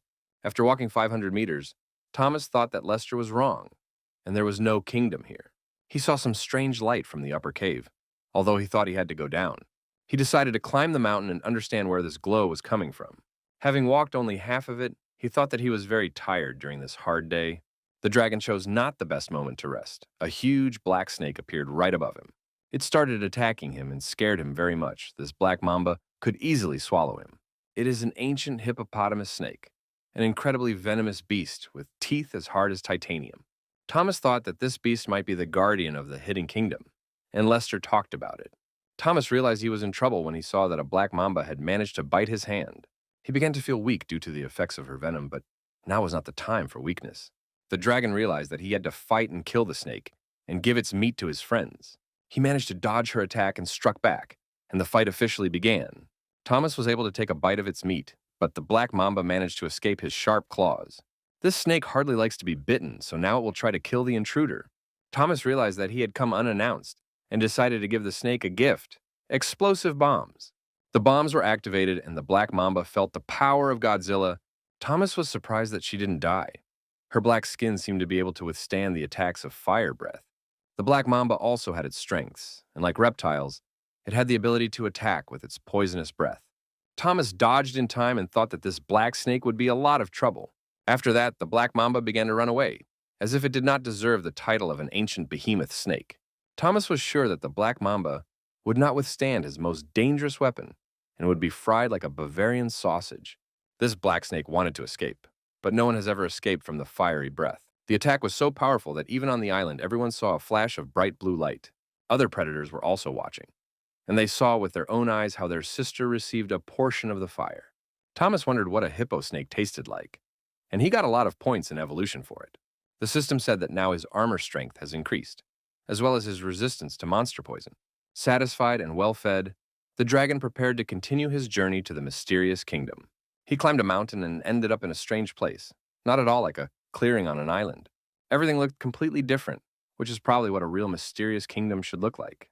It seems that this is not the underworld, but a real otherworld, a parallel red reality. A little while later, Thomas heard something and saw an unknown creature come out from behind the bushes. Thomas looked frightened. This huge lizard was quite terrifying. And anyway, how does a lizard get its hair? Marx said that dinosaurs and birds are really related through a long process of evolution. The feathers of this lizard may be a transitional phase to spikes. This mysterious place looks like a prehistoric world. There are even more of these lizards. Their saliva contains a lot of poison, and these monsters also have a very strong bite. One such monster can kill a mammoth, and when there are 4 of them, it's a real problem. Thomas was surprised that they were looking at him as prey. Can't they see that he is a huge dragon? He decided to show them who the real predator was and struck them with his tail. His physical abilities were on a completely different level. He was 10 times bigger than these little bugs. While Thomas was fighting 4 ancient lizards, a mysterious bird flew overhead. She made a lightning attack and wounded the dragon's face. It's not nice to use hidden attacks during a battle. These were ancient dragon birds of various species, very cunning and fast monsters with dangerous claws. Thomas told Mark that this is really a world that has taken a wrong turn on the evolutionary tree.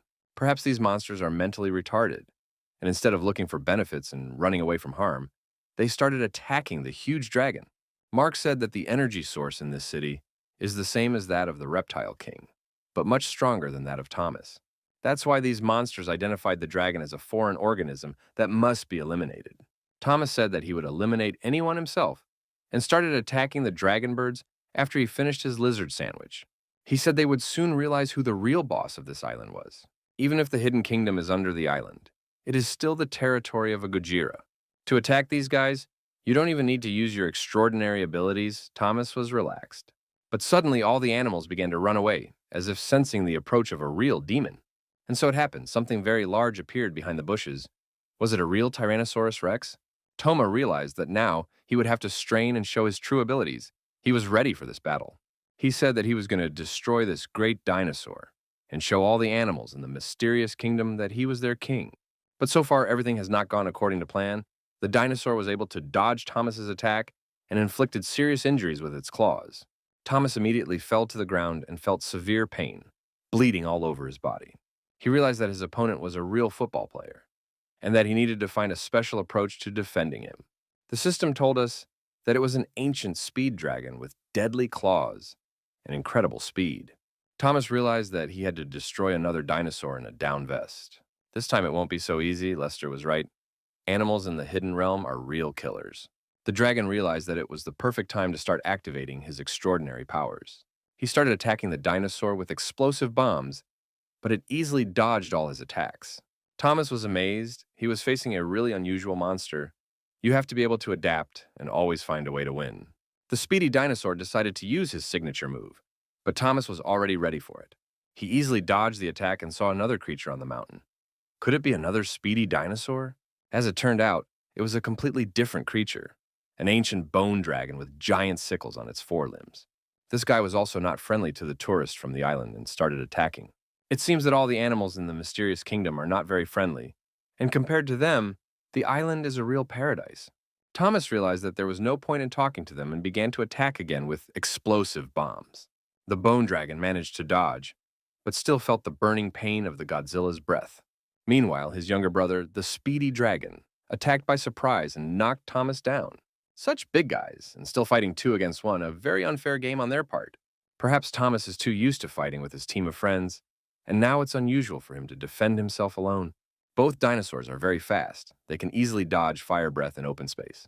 Thomas realized that they had to be lured into the forest so that his extraordinary abilities could be used to their fullest. In addition, the dense forest will help him dodge the attacks of these high-speed monsters. These dinosaurs were not going to stop and continued to attack the stranger. From all sides, they used their sharp claws to tear Thomas to pieces. One with fast feet, the other with fast hands, as if they were from martial arts movies.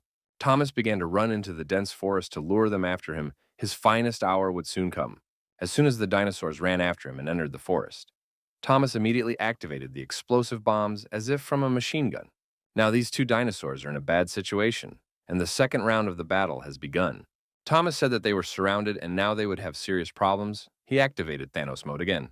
The bomb started exploding. It was very powerful, and the whole secret realm heard the sound. These 2 dinosaurs were still alive, but they were heavily injured, and the blast wave threw them back. Thomas looked like a Terminator who wanted payback. He asked them how they felt. He said that he would no longer allow them to escape and began to attack. The dragon wants them to become his evolutionary points. It looks like the secret kingdom has its own tricks and techniques. These 2 dinosaurs grabbed the tree with their feet and started swinging.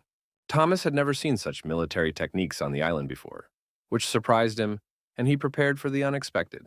The 2 dinosaurs swung around and, letting go of the tree, began to attack the dragon.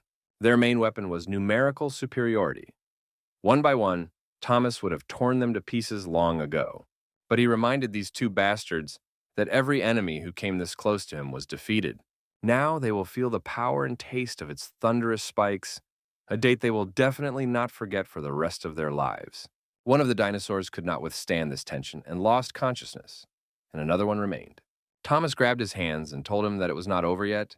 He activated explosive breathing right in the face of this dinosaur. After Thomas burned the face of the bone dinosaur, it was the turn of another opponent, who woke up and started running away. This speeding dinosaur started screaming and calling for help, and Thomas thought it wouldn't help him. In the mysterious kingdom, all the monsters looked like real friends, and many dinosaurs came to the aid of their brother. Thomas said that he expected something more from them, and decided it was time to test the new skill. He got this ability after defeating Captain Black, and now he's going to try it out for the first time. I must admit it was incredibly powerful. The monsters of the mysterious realm had never encountered such power. One attack was enough to destroy all the dinosaurs and lizards that came to the aid of their brother. One of these monsters lost half of his body, and I would not want to be in his place.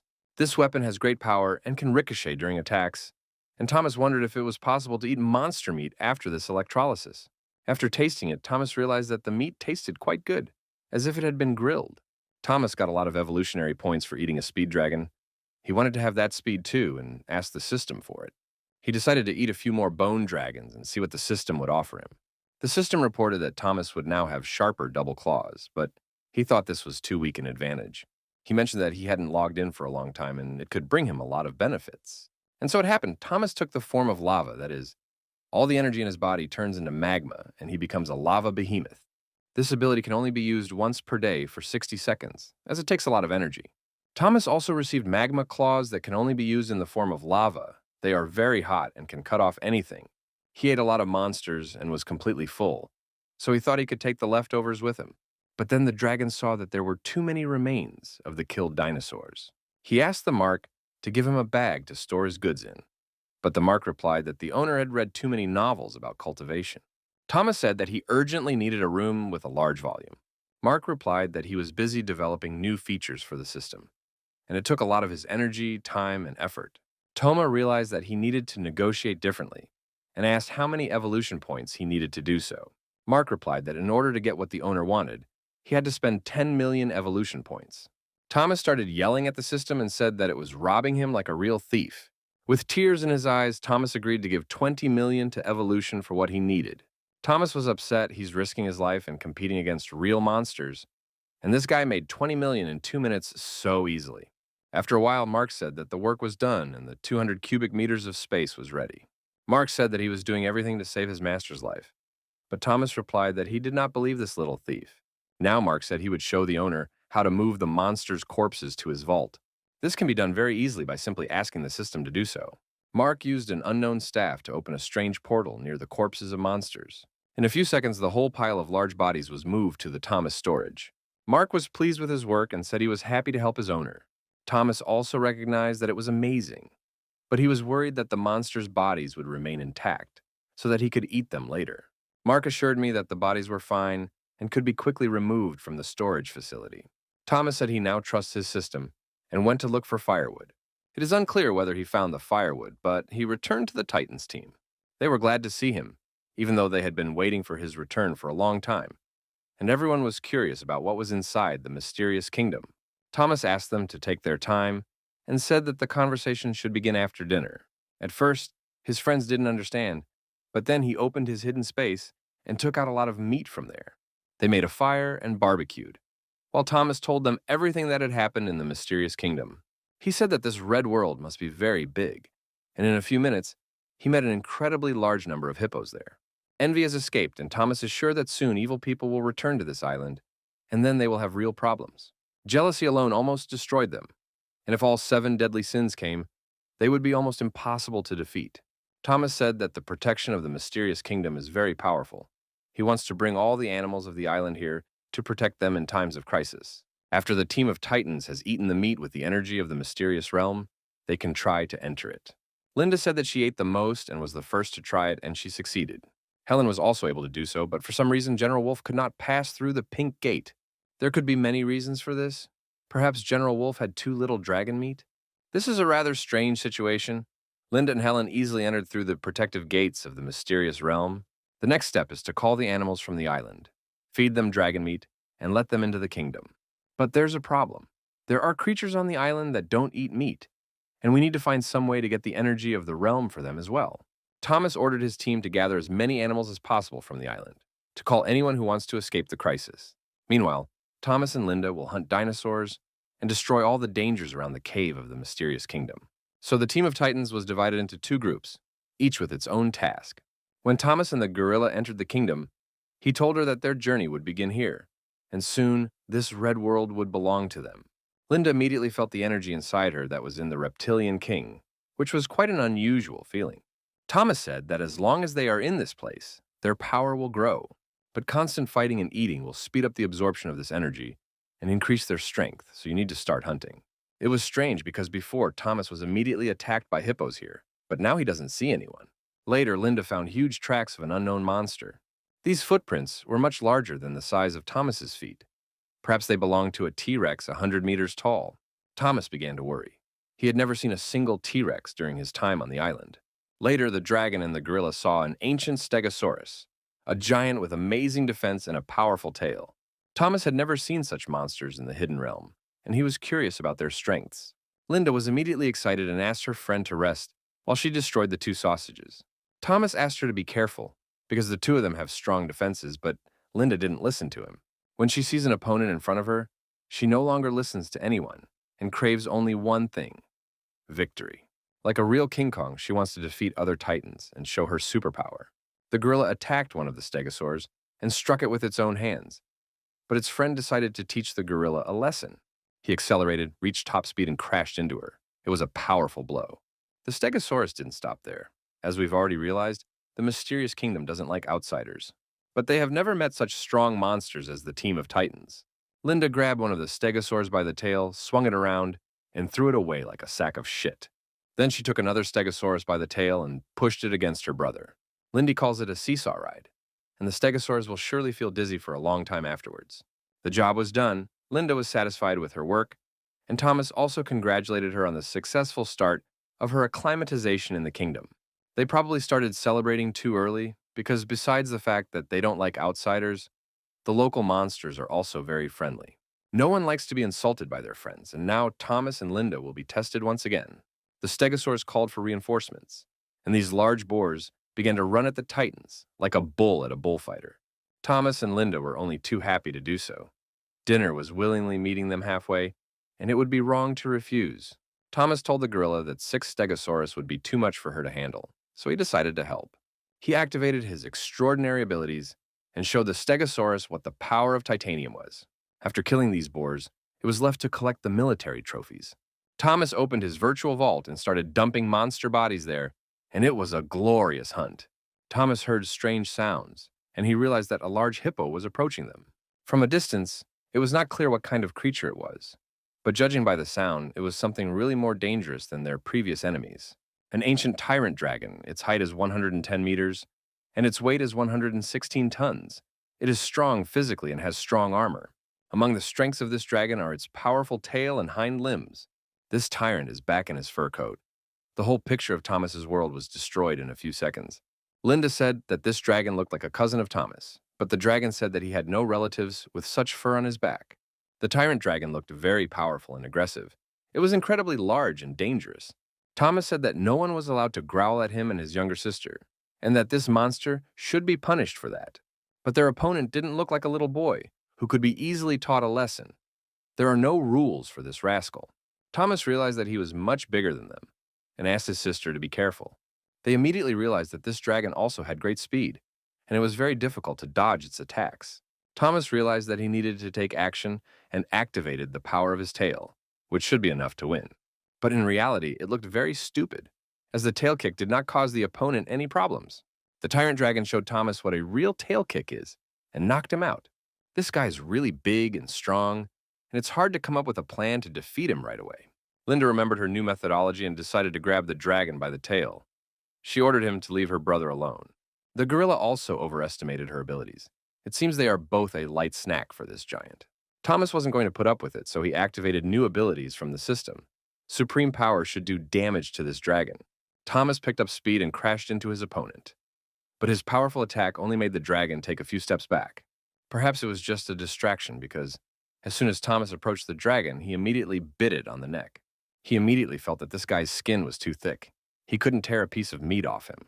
However, by activating the expansive bite power, Thomas was able to do so and started receiving evolution points from the system. As soon as he got 100,000 points, the tyrant made him realize that his snack was over. Previously, each bite gave Thomas 100,000 points. But it seems he started biting too little flesh. Thomas realized that he was not strong enough to eat this monster, so he definitely needed help. He summoned the 9 sons of the dragon and ordered them to bite the tyrant as well, so that maybe things would be easier with them. But the dragon was able to quickly destroy the sons of Thomas, although during this time, Godzilla managed to bite and seriously injure his opponent. But the problem is that to kill such a monster, a bite is not enough. You need something more. The tyrant bit Thomas hard and gave him a powerful blow. It was very painful, and Thomas did not quite understand how to defend himself. The tyrant approached him and prepared to step on him with his huge foot, which would be even more painful than a bite. 116 tons of meat stepped on Thomas. It was like pressure from a gravitational field activated by the evil team. The tyrant bit Thomas by the neck and prepared to eat him, and that's how it happens. You eat everyone around you until you are eaten. At this time, the tyrant completely forgot that Thomas was not alone. He had a younger sister who was now defending her brother. She started hitting the dragon's back and ordering it to let her brother go, not that it would help. Meanwhile, Thomas could feel his own blood running down his back. It was unbearably painful. Realizing that her technique was not working, the gorilla decided to strike the opponent's eyes. The tyrant was so angry about this that he probably should have left him alone and let him eat the toast. This giant crashed into the rock at full speed to kill the gorilla, and it did not have time to dodge it. Her mouth is bleeding. The gorilla and Thomas are doing very badly in the mysterious kingdom. Is this the end? Linda lost consciousness and fell to the ground, and both titans were seriously injured. Thomas realized that if he did nothing, his sister would be eaten. So it was time for his signature technique, explosive breathing. This time, Thomas's attack was successful. The power of his explosive breath was able to throw the dragon back many meters. Thomas immediately ran to Linda and helped her up, and she asked him if they had won. Thomas replied that he could hardly call it a victory. He really did not expect this Tyrannosaurus to be so strong. Thomas said that he was able to wound his opponent with explosive breath, but the tyrant is still alive. Thomas and Linda heard the birds around them start to cry out in a strange way, as the news of the battle must be spreading quickly through the kingdom. Many monsters will hear about this and will be unhappy that there are strangers in the kingdom again. And so it happened, in a few seconds, Thomas saw someone tearing off huge trees and throwing them at him and the gorilla. At the last moment, he was able to dodge and save his sister, but it was close enough. It looks like it was the same Tyrannosaurus that did all of this. This monster was still alive and preparing for revenge. He continued to throw trees at the opponents. Thomas and Linda were in serious trouble. They had to take the Bird of Death and General Wolf with them.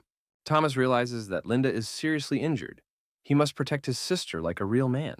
That's why Thomas attacked and showed no signs of fear, even though I was his opponent, too tough and strong. Even attacks with spikes and a dorsal fin did not help. The simulator struck back again. But Thomas realized that there was nowhere to run, so he had to fight to the end. And he also bit his old relative's hand. There was some kind of unknown big explosion, and the blast wave went for miles in different directions. This was felt by many different monsters in the Hidden Realm, and they all became alert. Meanwhile, Thomas was one step away from death. All his attacks failed to reach the target, and the Tyrannosaurus was preparing to kill him. During this battle, Linda managed to restore some of her energy and fully regain consciousness. She grabbed a tree that was lying on the ground and began to beat the bad guy on the head. This turned out not to be the best idea, as the angry Tyrannosaurus grabbed Linda's arm and bled her. At this rate, she could easily lose her left arm. This guy's not the type to let go of his prey. This time it's time for Thomas to save his sister. It seems this battle will never end. If Thomas and Linda had not been together, they would have died long ago alone. Finally, the moment has come when we will see Thomas's new ability, the power of the lava in person. Linda had seen something similar before, and it helped her defeat the Iron Lady. Thomas activated not only the lava form, but its claws made of magma, a combo that is bound to help in this cursed battle. He attacked the Tyrannosaurus and immediately made it scream in pain and let go of the gorilla's hand. This monster immediately started bleeding like a bucket and finally felt real pain. Now this bastard will realize that tourists need to be treated with more respect and will get acquainted with explosive breath in the form of lava. It was a historic attack, and with such abilities, Thomas will be able to defeat any monster. The Tyrannosaurus immediately felt a burning pain on his body, of course, because of the explosive breathing along with the power of the lava. Everything around him was covered in fire, as if Thomas had decided to turn the hidden kingdom into a real hell. Even the gorilla was amazed by the strength of her brother. She could not even imagine that he was capable of such a thing. Thomas came up to her and asked how she was doing. He was interested in her left arm and the wounds on it. He asked me to let him examine the place of injury. It seems this fool forgot that he is now in the form of a bench. Linda started screaming in pain and told him to never touch her in this state again because he was too hot. Thomas immediately began to apologize and said that he had forgotten that he was now in the form of a bench. Soon he regained his classic form and said that he felt incredibly tired and could not even lift his legs. This power was so enormous that he didn't even want to eat the meat of the Tyrannosaurus afterwards. Perhaps it was completely burned. Thomas realized that their sounds could attract other hippos, so he got the energy fruit and asked Linda to restore his strength and health. Mark helped to hide the body of the Tyrannosaurus in the vault, and he was also impressed by the new Thomas technique. Gorilla also said that it was incredible. She had never seen such a fighting skill. Then Linda got sad, because everyone in the team of Titans had special abilities except her, and so she started to think of herself as weak. Thomas explained that the real ability of the Linda is strength. He said that all these tricks are nothing compared to the true power of the monster. He asked her not to worry and promised to help her find the right movements to fully utilize her strength. Then he asked the Mark to find some suitable skills for the gorilla in the store. Mark explained that Linda doesn't look like Thomas, she looks more like a human, and Thomas is not a human at all. A gorilla has arms and legs, but a tomahawk's arms are very small. A bird of death doesn't even have shoulders, and a hippo wolf has a different body structure. So a barbarian gorilla can only use different weapons. It is strong enough to wield heavy weapons. Mark promised to find the best weapon for the gorilla, and at that moment, they heard a strange sound. Is another behemoth preparing to attack them? Luckily, the energy fruit has already taken effect and restored Linda and Thomas's strength. A little later, they saw a flock of ancient lizards approaching them. Thomas looked pleased. He said it was a food delivery, and now they could have dinner in peace. But a little later, it became clear that the lizards did not come alone. They were followed by a whole army of stegosaurs. And even this was not the end, for surely the monsters of the Hidden Kingdom rebelled against the uninvited guests. Thomas and Linda certainly did not expect this. It is almost impossible to defeat this army together. Later, they saw the icing on the cake, the largest hippo they had ever seen. Linda looked at her older brother and asked him what they should do. Should they fight? Thomas replied that even if you call the Bird of Death and the Wolf General, you still cannot defeat this army. He said that a wise person never fights when there are no chances, and immediately started running away. Thomas quickly realized that an army of monsters surrounded them, and they had no choice but to break through by force. We had to not only beat these monsters, but also bite them, because that was the only way to get out of this hell. The Hidden Kingdom turned out to be much more dangerous than Thomas could have imagined. Thomas told Linda to run ahead while he tried to hold off the hippo army. She asked him to be more careful and saw Thomas activate his explosive bombs. This attack was quite accurate, and the bombs killed many dinosaurs. Now that Thomas and Linda have gained a small head start, they need to show the maximum speed they can. It seems that these monsters are sick in the head. Nothing can stop them from wanting revenge. Thomas said that he would definitely gather an army of hippos from the island and take revenge for this shameful defeat. But first they have to escape, and this is difficult because the other hippos are trying to block Thomas and Linda. Thomas ordered his sons to attack and help their father escape from the Hidden Kingdom. The children were very obedient this time and started blowing up the Stegosaurus army. Thomas also helped them, although there were much fewer of them, but so far they had somehow stayed alive. Mark reminded us that only dead bodies can be stored in the vault, so there is no way to hide there. Linda said that there were too many of them and it would be difficult for them to win or even escape. She suggested that her brother activate the power of lava again to kill this army of behemoths. Thomas explained that this power takes a lot of energy. He cannot use it now. Soon they realized that there was nowhere else to run. There was an abyss ahead, and if they fell, they would die or lose their skin. Thomas looked around and saw something. There was a butler in this hidden kingdom. Then something else strange happened. Linda said that the army of hippos stopped in front of them for some reason. It seems as if they are afraid of something, but it's hardly Linda and Thomas. A very loud sound and strong kinetic energy was heard from the palace below. The whole army of big hippos turned around as soon as they heard this sound and started running away. Thomas wondered what could be in this palace. Judging by the sound of it, there was a very powerful hippo. Mark saw that there was too much energy from the mysterious kingdom in the Red Palace, which must be the source of the energy of the whole kingdom. Thomas realized that if this was really the chief courtier of the kingdom, then there must be a powerful guard. It's dangerous to go back because there might be hippos there, so we have to find another way to the palace. Thomas asked Lynn to find an alternative road, and they started to walk down to the Red Palace. Thomas told Linda that the red creature was very dangerous, so she had to keep her distance and be quiet. It's hard to go unnoticed in such a place full of animals. And the Titans immediately heard the sounds of birds. A huge wind spirit pterosaur flew overhead, a very dangerous guy to fight in the air. He immediately flew to meet me in the Red Palace, as if he was drawn there by the energy of the kingdom. As soon as the pterosaur began to approach the creator, something else interesting appeared near it. It was not clear what it was, but it cut the pterosaur into 10 pieces. Holy shit! A 100-meter behemoth is destroyed in a few seconds? Is it really a rotating monster? Seeing these two little bugs, Thomas and Linda realized that they had to run away immediately. This spinning monster said he would not let anyone escape from him. The dragon asked the gorilla to run away while he tries to catch the monster. Thomas activated his explosive breath in the hope that it would help wound the monster. But this unknown predator was spinning so fast that the explosive breath ricocheted off him. Thomas has never seen such protection against explosive breathing. This guy is really very strong. Thomas decided to change his tactics and started attacking with explosive bombs. Will the King's Guardian be able to dodge all his attacks? There were loud explosions that could be heard in the most remote places of the mysterious kingdom. Thomas was sure that he had hit this demon and was able to seriously wound it. A little later, it became clear that this spinner had no problems with explosive bombs at all. Now it was his turn to attack, and the spinner went forward and severely wounded Thomas. It was a very deep wound from which a lot of blood began to flow, and there was no way to stop this demon. Realizing that there was no plan for victory, the Titans began to flee quickly. At one point, they saw that the spinner had stopped and was no longer catching up with them, as if they had entered a restricted area. It seems to be unable to go beyond the red trunk, which is probably part of its duties as a guard. If he can only operate within the perimeter of the Red Palace, it is better to move away. Thomas was very seriously wounded, and if he had not reacted quickly and stepped back, he would have been cut into 2 parts. Linda said that it was better not to stay in this hell and to find a safer place as soon as possible. While Thomas and Linda were looking for a place to rest, blood began to drip from the dragon's body. The smell of blood spreads around very quickly and gets into the red court of the kingdom. The guardian of the kingdom immediately smelled the blood and began to scream like a madman. He said that this was the blood of the very boy who would help him break his chains of curse. He ordered all his slaves to get up quickly and start hunting. Looks like Thomas is about to get into even more trouble than he was before. I'm going to make some popcorn. Many animals from the island gathered in a cave at the entrance to the mysterious kingdom. Everyone was curious about what was happening and what was waiting for them in the red color, and the tangerine was also here. Soon they saw a gorilla and a Thomas come out of the pink gate.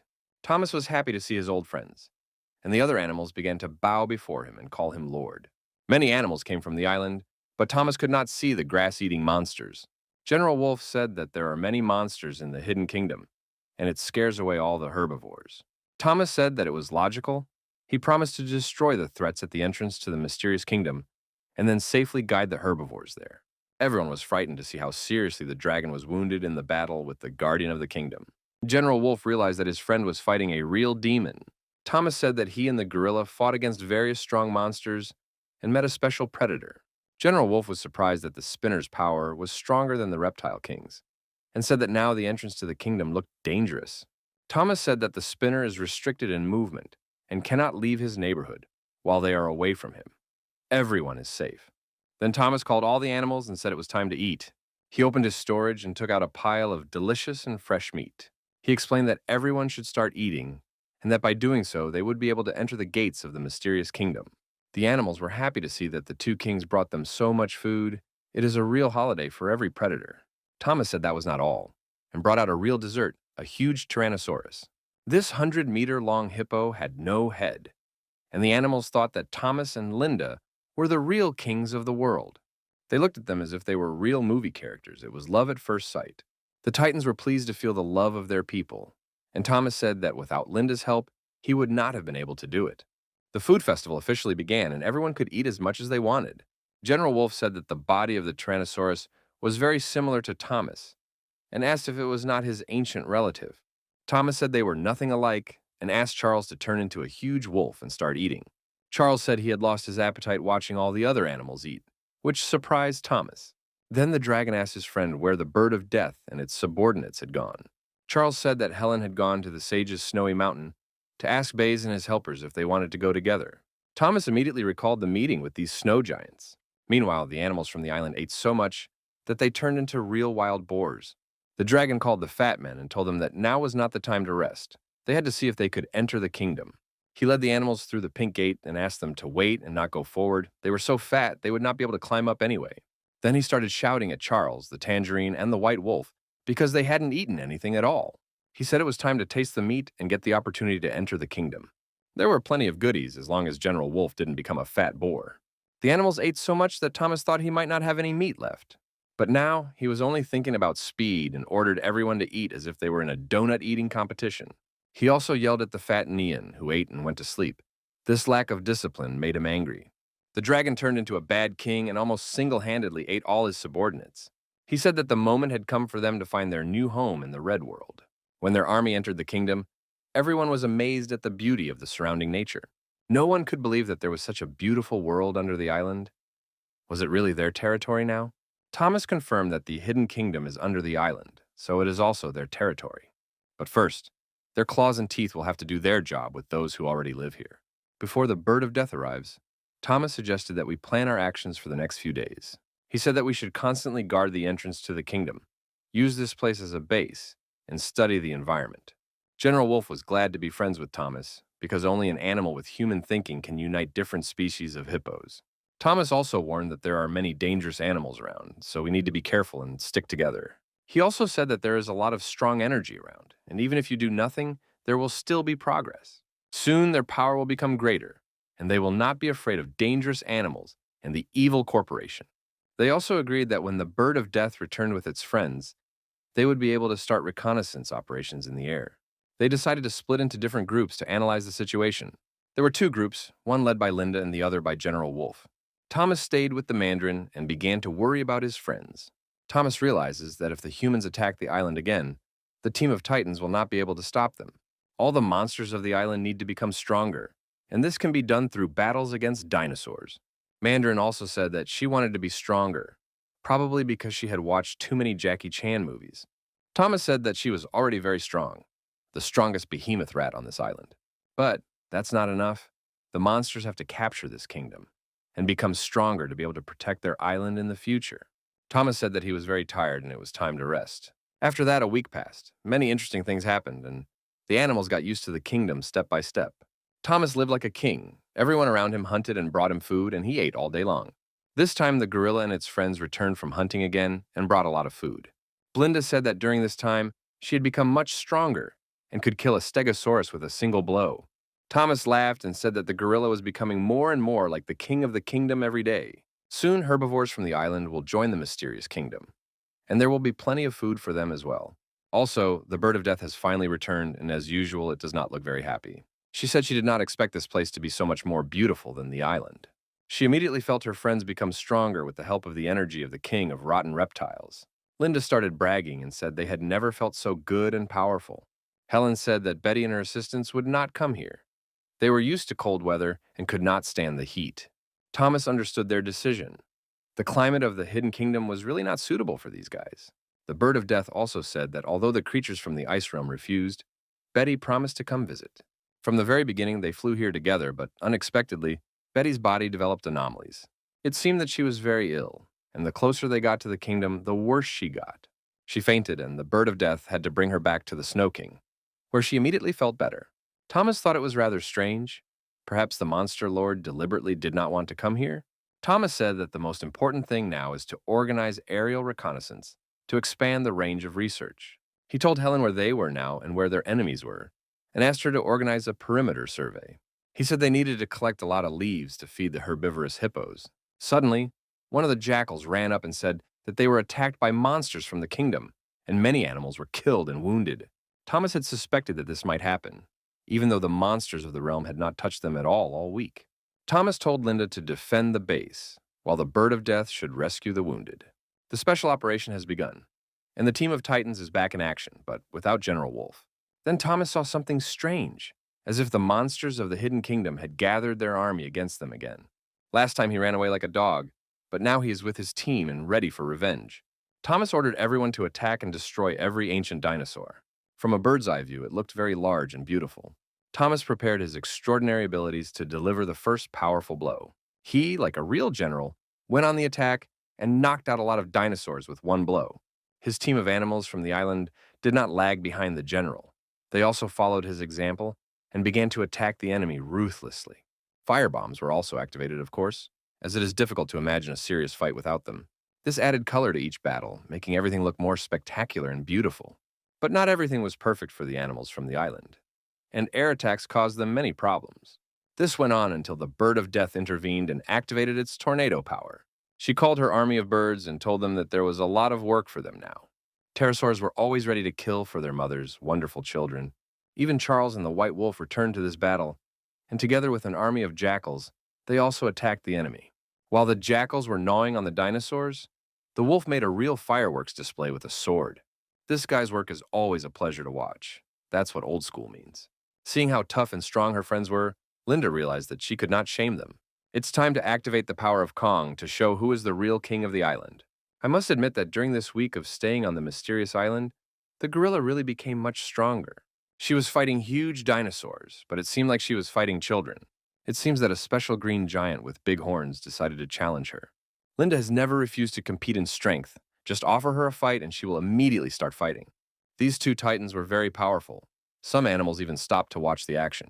This dinosaur turned out to be very strong. It was even able to push the gorilla back. But it didn't last long, as Linda lifted him up by his head and showed him who was boss. She slammed him to the ground with such force that all his ribs almost broke. The Tyrannosaurus came to the aid of the army. It seems this guy also wants a few teeth knocked out. Thomas realized that this was his finest hour, the last time the T-Rex almost killed him. But now everything would be different. Today's day of incredible battles is a dream come true for every monster battle fan. With the help of extraordinary abilities, Thomas was able to deliver a powerful blow despite the difference in size. He really knew he was the stronger man. The last time he failed in a battle against a Tyrannosaurus. This is the perfect time to celebrate your progress. Thomas decided to show the Tyrannosaurus not only the strength of its muscles, but also the sharpness of its teeth. A little later, it was time to finish this game. You need to kill the leader of the monsters. The monsters of the mysterious kingdom have not only two leaders, but now they will be completely destroyed. Linda and Thomas have clearly demonstrated their incredible progress this week. The island's animals were happy, and with such leaders you can go to the ends of the earth. The dinosaur army had no choice but to leave the battlefield and flee. Thomas was pleased and ordered his army to catch up and eat the easy prey. This battle brought a lot of food for the animals from the island. Everyone was happy and celebrated the victory. Thomas thanked all the animals for their help and said they were a real team. Linda said she wasn't used to eating raw meat and asked to cook the kebab again. Thomas said that if you make a barbecue, it will take a long time and it will be difficult to feed everyone. General Wolf was impressed by the wisdom of Thomas. No special treatment, equality for all. Meanwhile, the animals returned from the hunt, and the squad was led by a white wolf and a bird of death. Thomas asked them if they had managed to catch up with this bunch of cowards. Helen said that they were able to catch some of them, but most of them were running away. This area now belongs to them entirely, and now they can think about expanding the territory. The dinosaurs are unlikely to be able to create a new army again in the near future, and this is a great opportunity to gain a foothold in the kingdom. After this glorious battle, 7 more days of life in the mysterious realm passed. The team of titans and other animals enjoyed their new home and ate delicious food all the time. Thomas asked them to take their time. He made 500 skewers of kebabs, but he didn't eat any. Linda apologized and said she would help her brother eat. This week, the territory of the titans has doubled, but it's too early to relax. There is still a lot of work to be done. Thomas realized that the most ideal place for the base was in the courtyard, where there was a lot of energy that could turn them into real superheroes. But the problem is that a very powerful monster lives there, and even with a few weeks of development, it will be difficult for Thomas to defeat it. A pterosaur flew to the kingdom from the island and said that people were approaching the island. The team of titans was furious. Were people not satisfied with the past confrontation with them? But Thomas realized that it could be completely different people. If it was a team of evil, it would have already attacked with sharp missiles. Perhaps these are the same 2 men who were here earlier and showed the location of the kingdom. It's Lester and the Vine Master, but why did they come back here? Turisaver said that a wounded hippo that looked like a polar bear came with them. Thomas immediately remembered the polar bear from the icy valley. Could it be him? The bird of death said there was no time to think. We had to check everything out personally and see it with our own eyes. At the entrance to the mysterious kingdom, there was indeed a Lester, a Leon, and a wounded polar bear. This bear was seriously injured. It was trying to get to this island for several days and lost a lot of blood. Meanwhile, the team of titans returned from the gate, looking quite frightened. General Wolf thought that it was Lester who had wounded the bear and began to threaten him with his sword. Leon said they had done nothing wrong and it was just a misunderstanding. General Wolf said that he saw the bear's body badly wounded and wanted to know who did it.